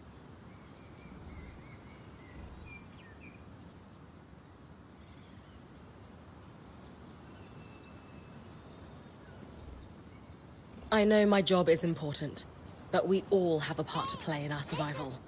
I know you can do yours. Trust that with everyone's help, I'll be able to do mine too. I'm not in this alone, Kaz. Neither are you. You're right. It's just that Oria has been point for so long. I need to give you a chance, though. I'll try. That's all I ask.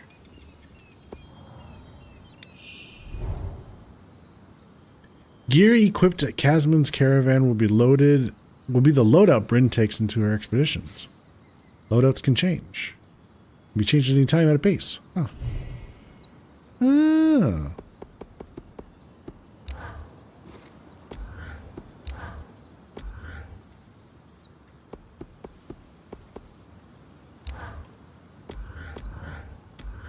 Cool.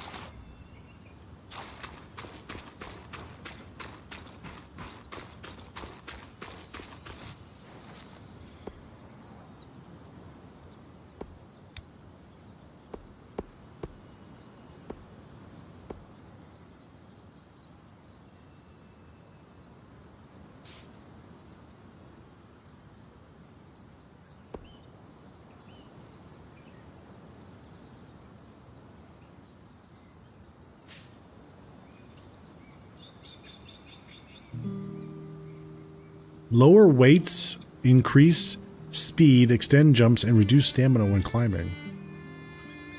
That makes sense.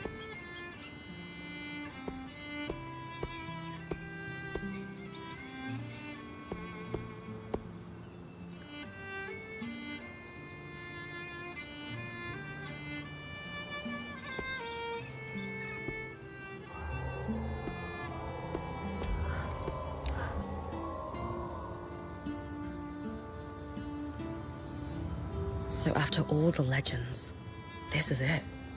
The Enclave. Legends for you, maybe. Some of us trained under weavers who were born here. Still, It is surreal to see it for myself now. You're going to be out there, exploring. Promise to take it all in for me.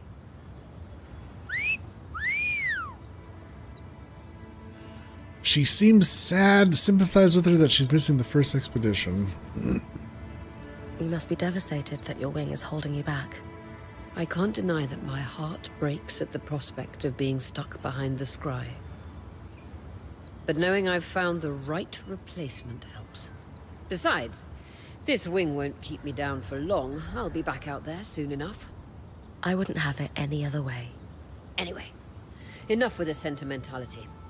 For your first expedition, we need to get the lay of the land. Thankfully, Lane Free has an old map of the Enclave to help us get our bearings. It's 60 years old, pre-Surge. No chance it's accurate, but that's where you come in. I'll update it as I go. Exactly.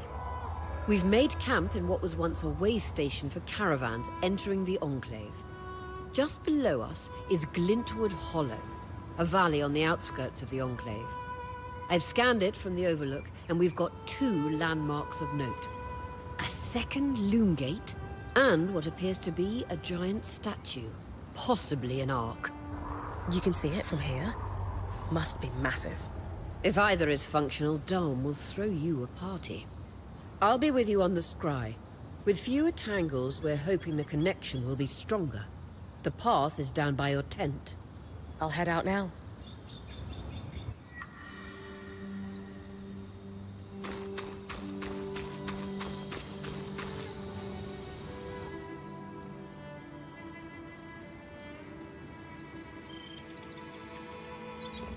So this is a loom gate. It's taller than I expected. The Enclave constructed these for transit.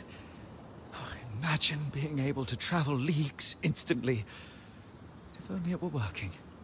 There's no sign of damage. It just seems inert?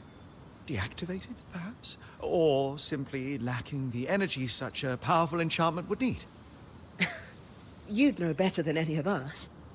If we could get it working, though. Oh, the possibilities. All the places we could go. Oh, to hold the hand of my most darling wife as we whisked around the Enclave. Metaphorically, of course. The loom gates famously moved people one at a time. Too dangerous otherwise, I imagine.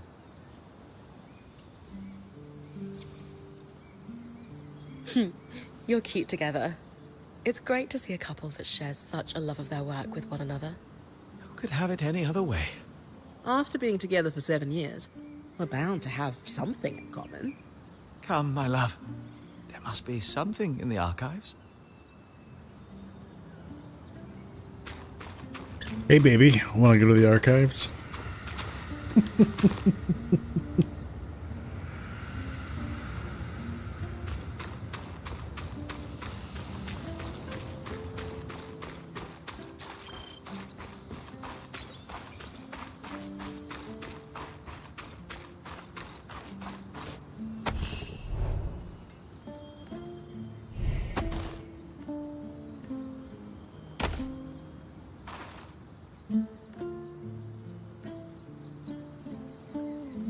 Your tent. Might not be glamorous, but you can rest here when you're not gallivanting on expeditions. It's perfect. I don't know about perfect. I could have done a better job if we didn't lose half our supplies when we passed through the Veil. Seriously, I didn't have anything close to this in Aaron's band. Half the time I was lucky if I didn't sleep on dirt. Huh. That's unfortunate. I'll leave you to get settled.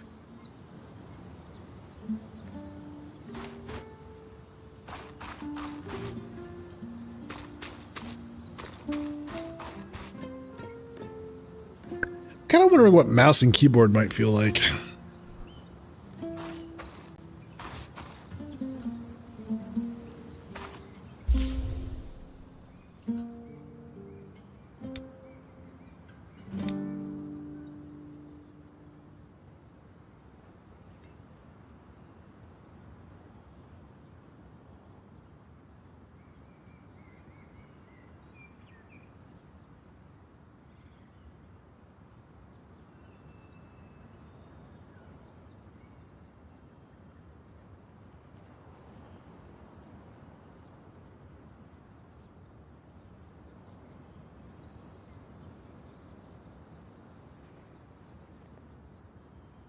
Oh, interesting. You can make shortcuts to just switch to weapons.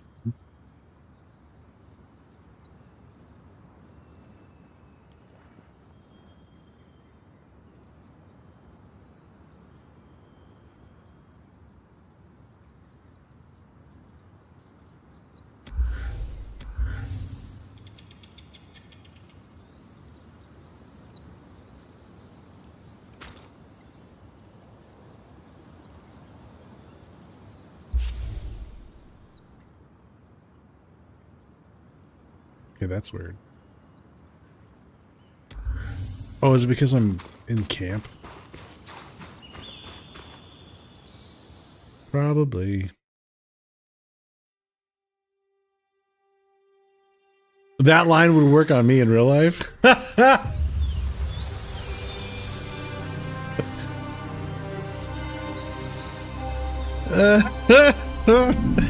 We'll go to the archive.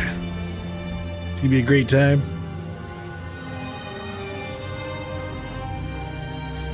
We can go hide in the stacks.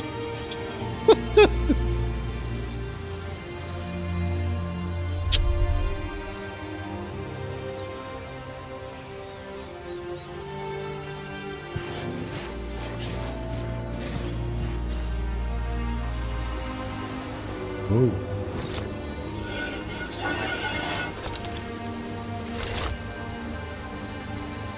Oh dear.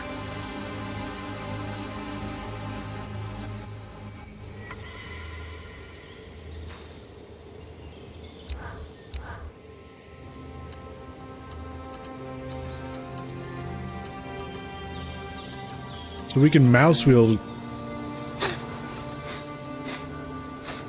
Just block. There's aim. This makes so much more sense. Oh my god, this makes more sense. Here's my magic. It's the button to cast magic. Ooh, that's dodge. Ooh, I don't know about that.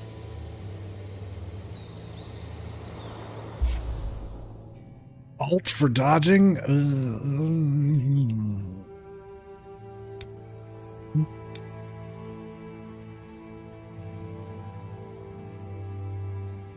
Imbued attacks. Don't know how to do that.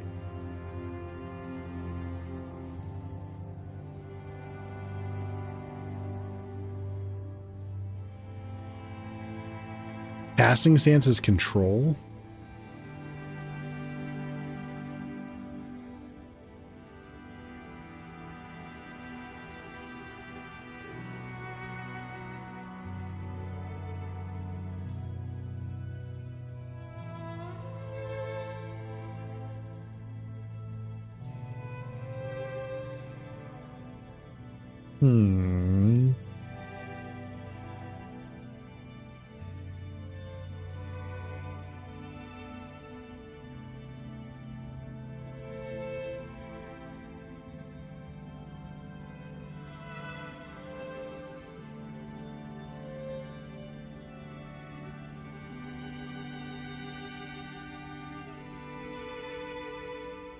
E is for interacting, huh?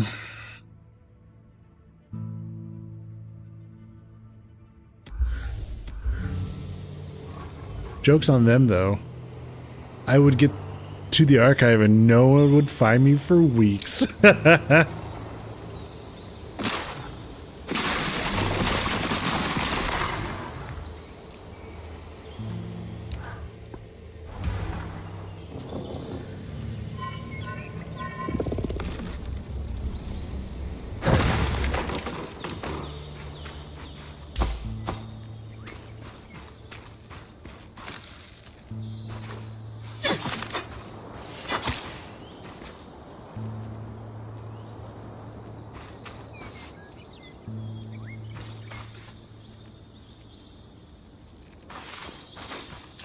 I've got you clear as the sands of summer, Brynn. No interference on my side either. The scry connection's much stronger. In fact, we should be able to use the Wisp. The Wisp? Watcher's Wisp. Channel a little magic into your earpiece. I'll redirect it to guide you from the scry to the nearest landmark.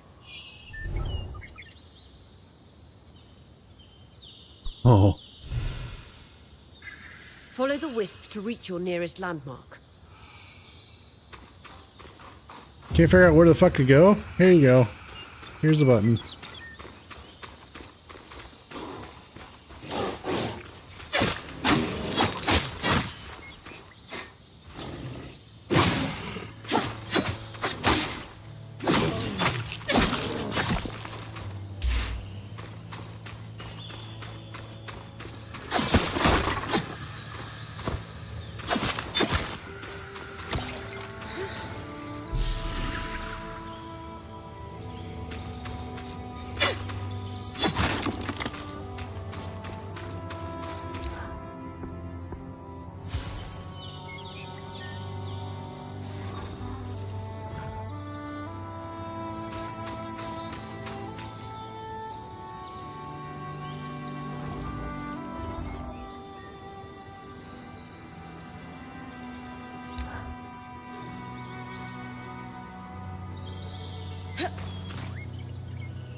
Hey, Commander Shadow. How you doing?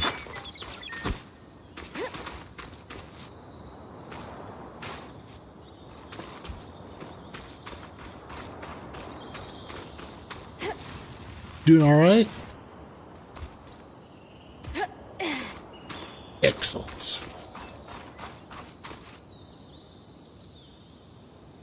Where am I going? I don't know. Ooh. What have we here? Treasure? Treasure. Hell yeah.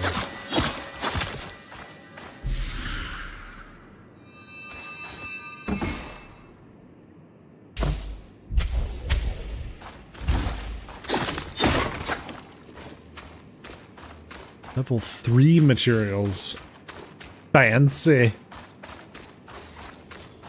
Did I hear about the joke about the ceiling?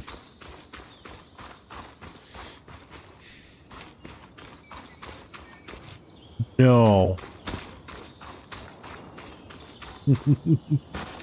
I have not.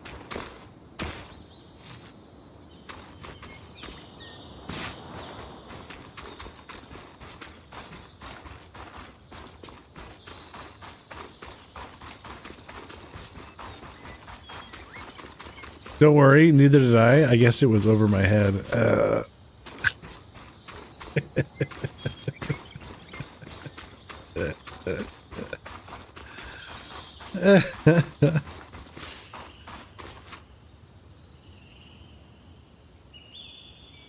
More arcs. I'm not really happy we're here.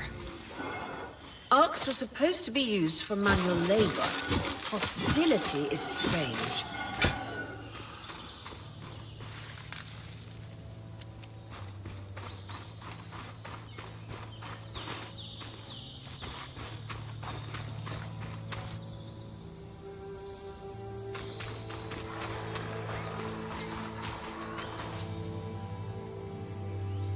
The hell's that?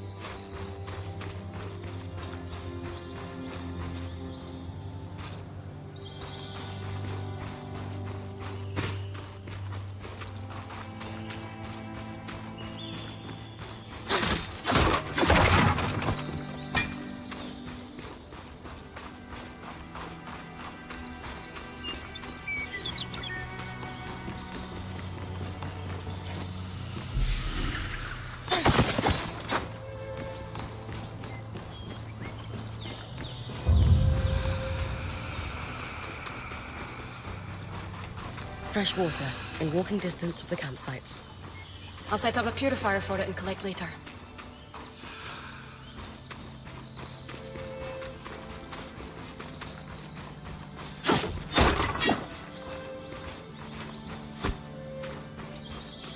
Hydra's Brook, aptly named for the spirit of water that flows.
Too heavy.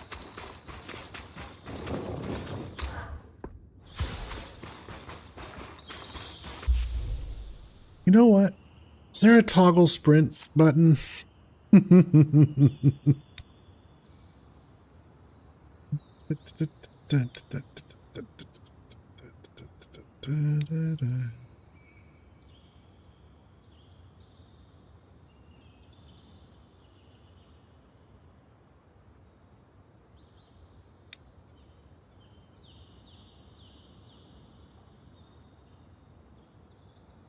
What is this?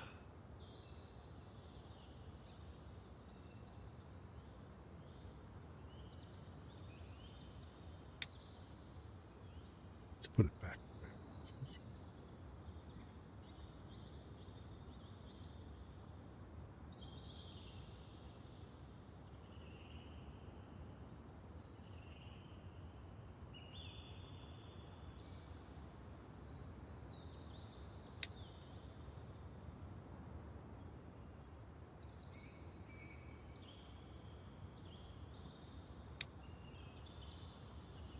Top line.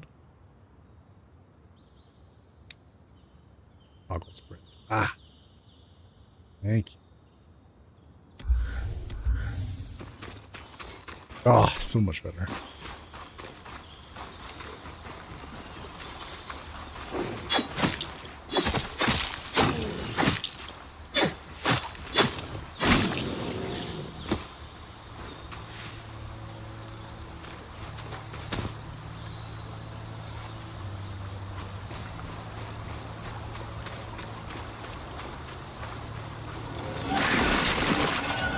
Point.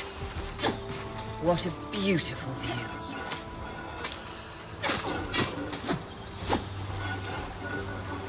Back here. Why are you running?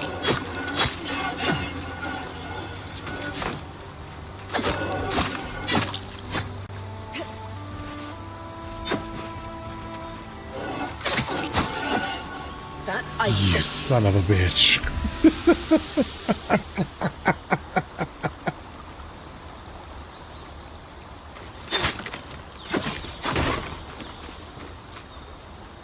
Yeah. Killing wolves? They're not wolves. They're dragon dogs.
See, that's not a wolf.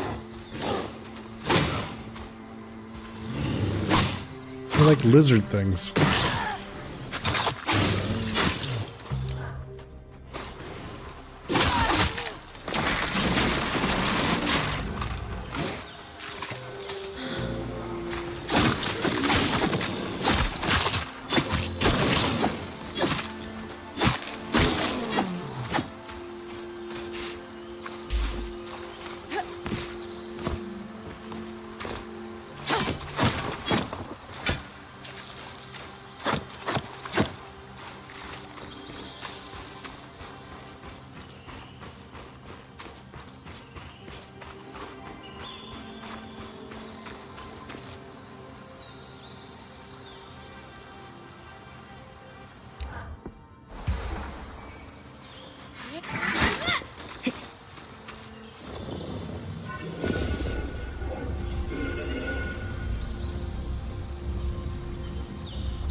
Oh, there's perfect parries?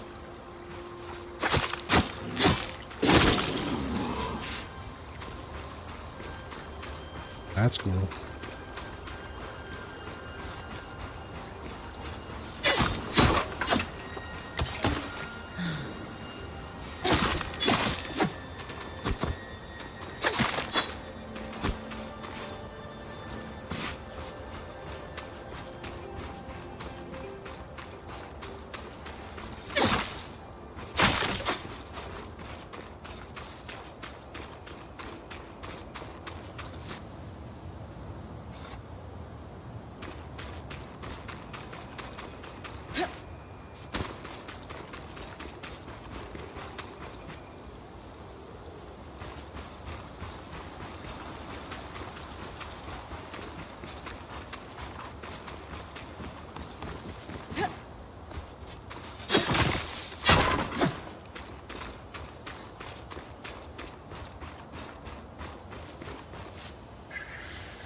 What the fuck is that?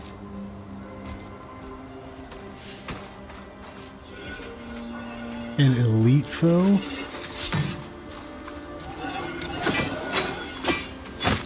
Oh god, I'm doing no damage. Ooh, okay.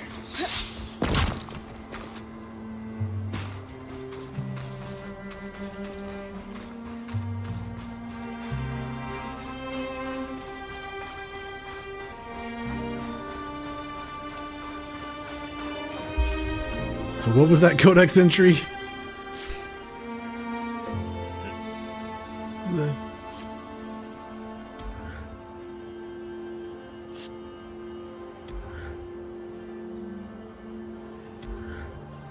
Cool tips.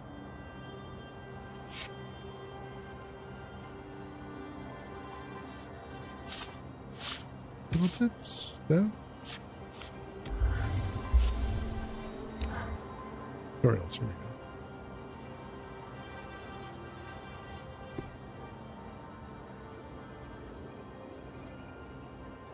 I don't know. I'm just gonna go ahead and assume that it said elite enemies are dangerous. Okay. Noted.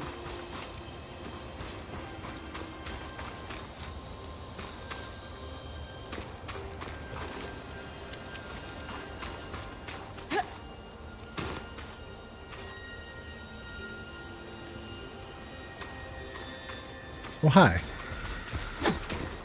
Okay, bye.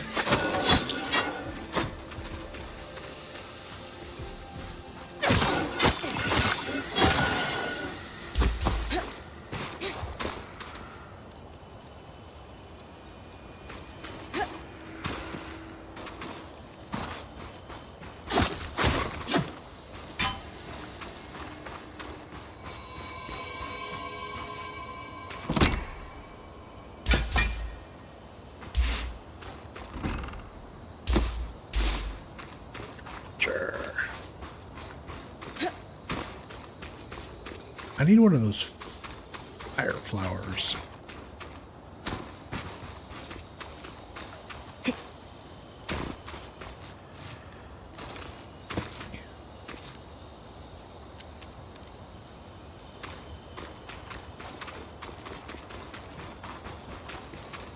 Yeah, I thought there was one nearby. There's two, in fact.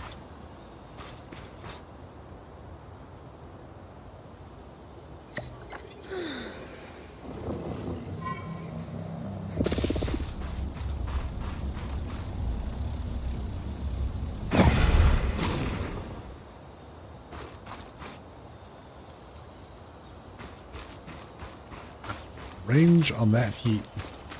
I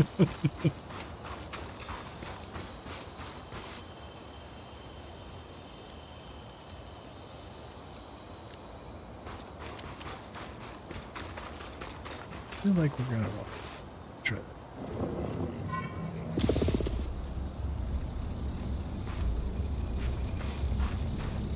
Am I allowed to hold this?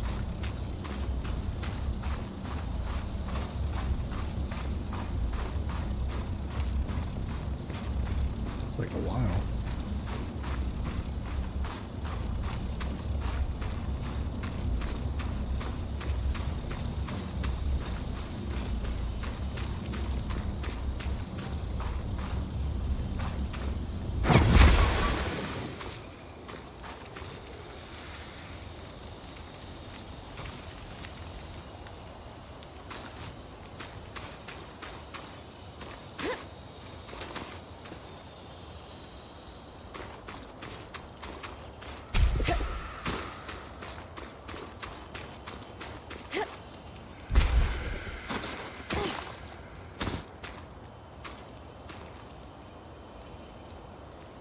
I need more. Gonna need more of them flowers.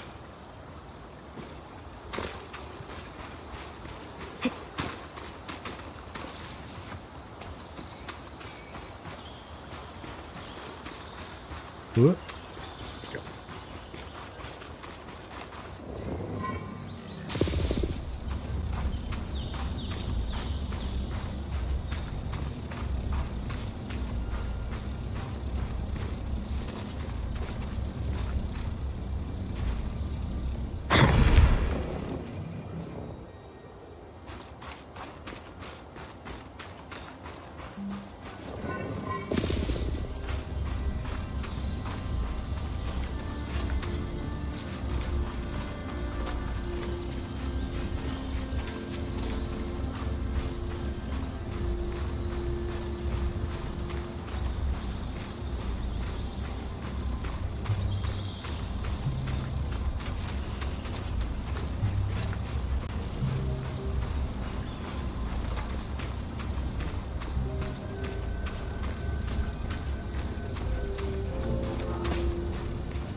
Oh.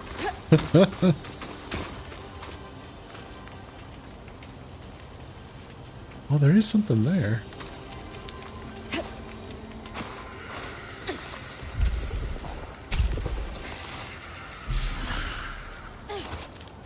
Oh, let's go.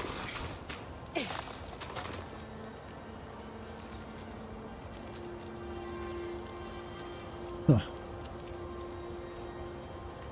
Yeah, I'll come back. Maybe there's a more reliable way to do fire or something.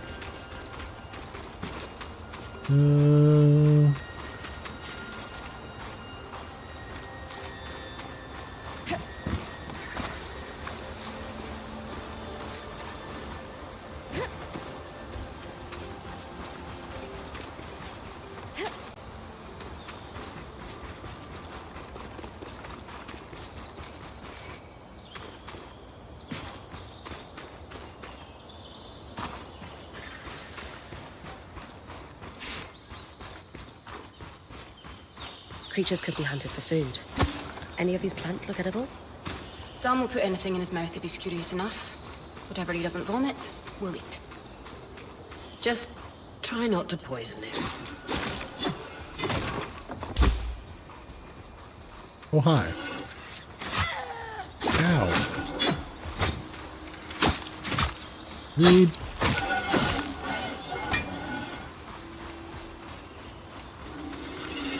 Oh, there's more. How lovely. Nothing.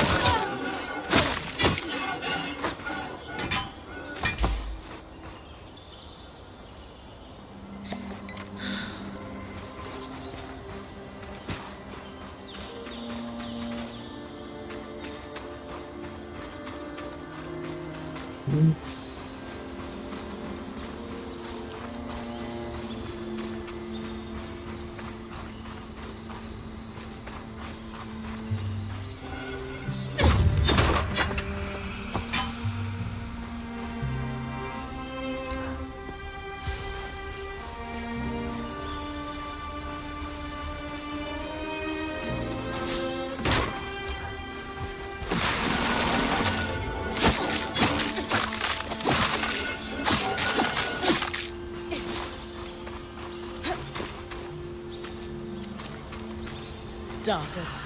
Sneaky, toxic beasts. Use your frost. They're vulnerable and can't hide when cold.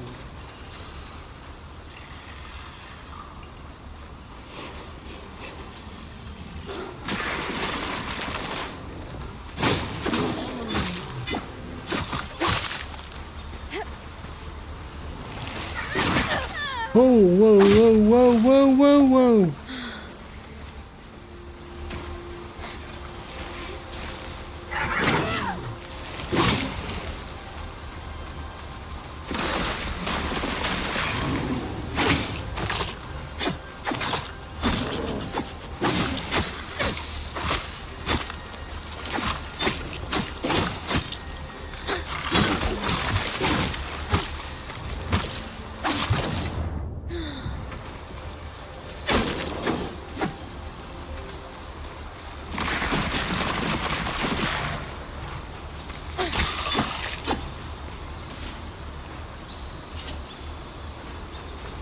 Inventory is full.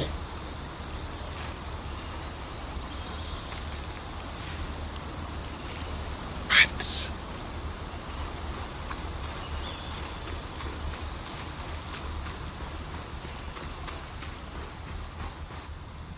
No, sir. I like it.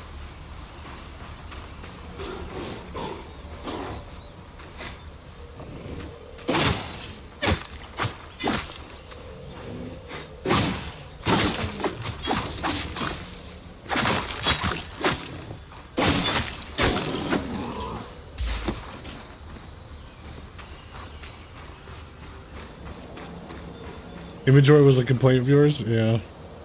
Great. Great. Great. Great.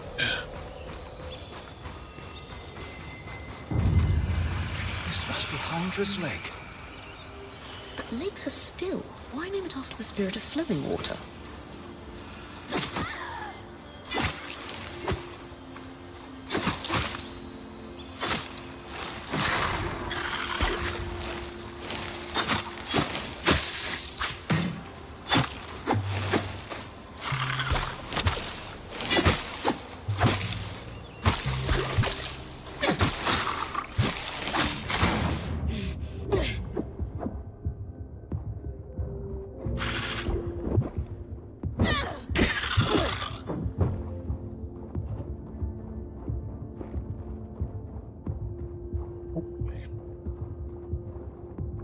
Thought I could push through, but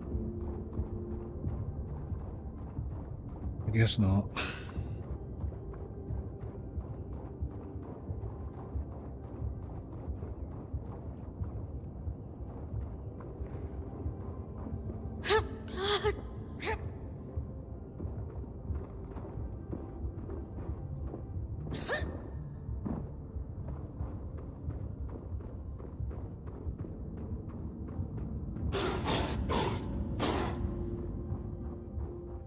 This must be the second loom gate. What's covering the base? I'll check it out.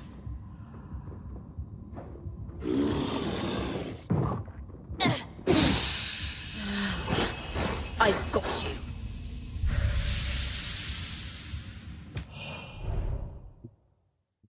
What? Uh-huh. In the event of a rescue, you can select which resources are preserved in her safe pouch. All others are lost! Are you fucking kidding me? Upgrading Chasm Caravan will increase... Oh, for fuck's sakes.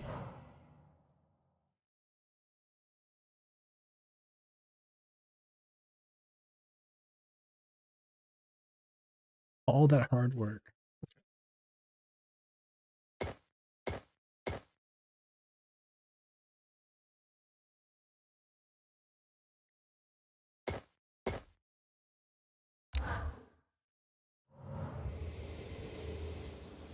That's some fucking bullshit.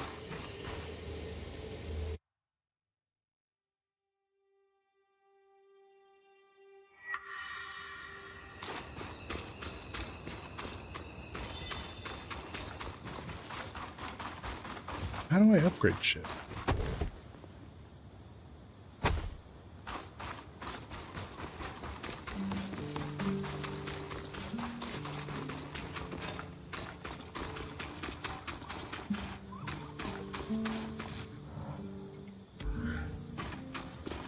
You gotta do more of the story. Cool. All right. We'll pick this up next time.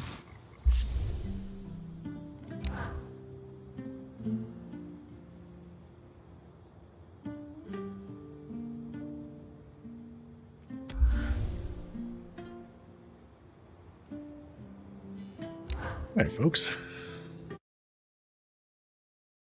Hey, thanks for everyone for coming and hanging out. As always, appreciate it. I'll be back on Thursday for some more Eternal Strands.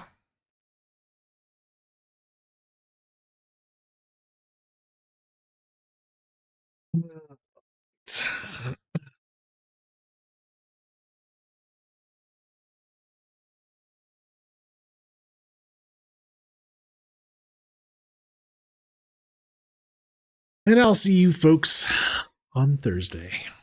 Take care, everyone.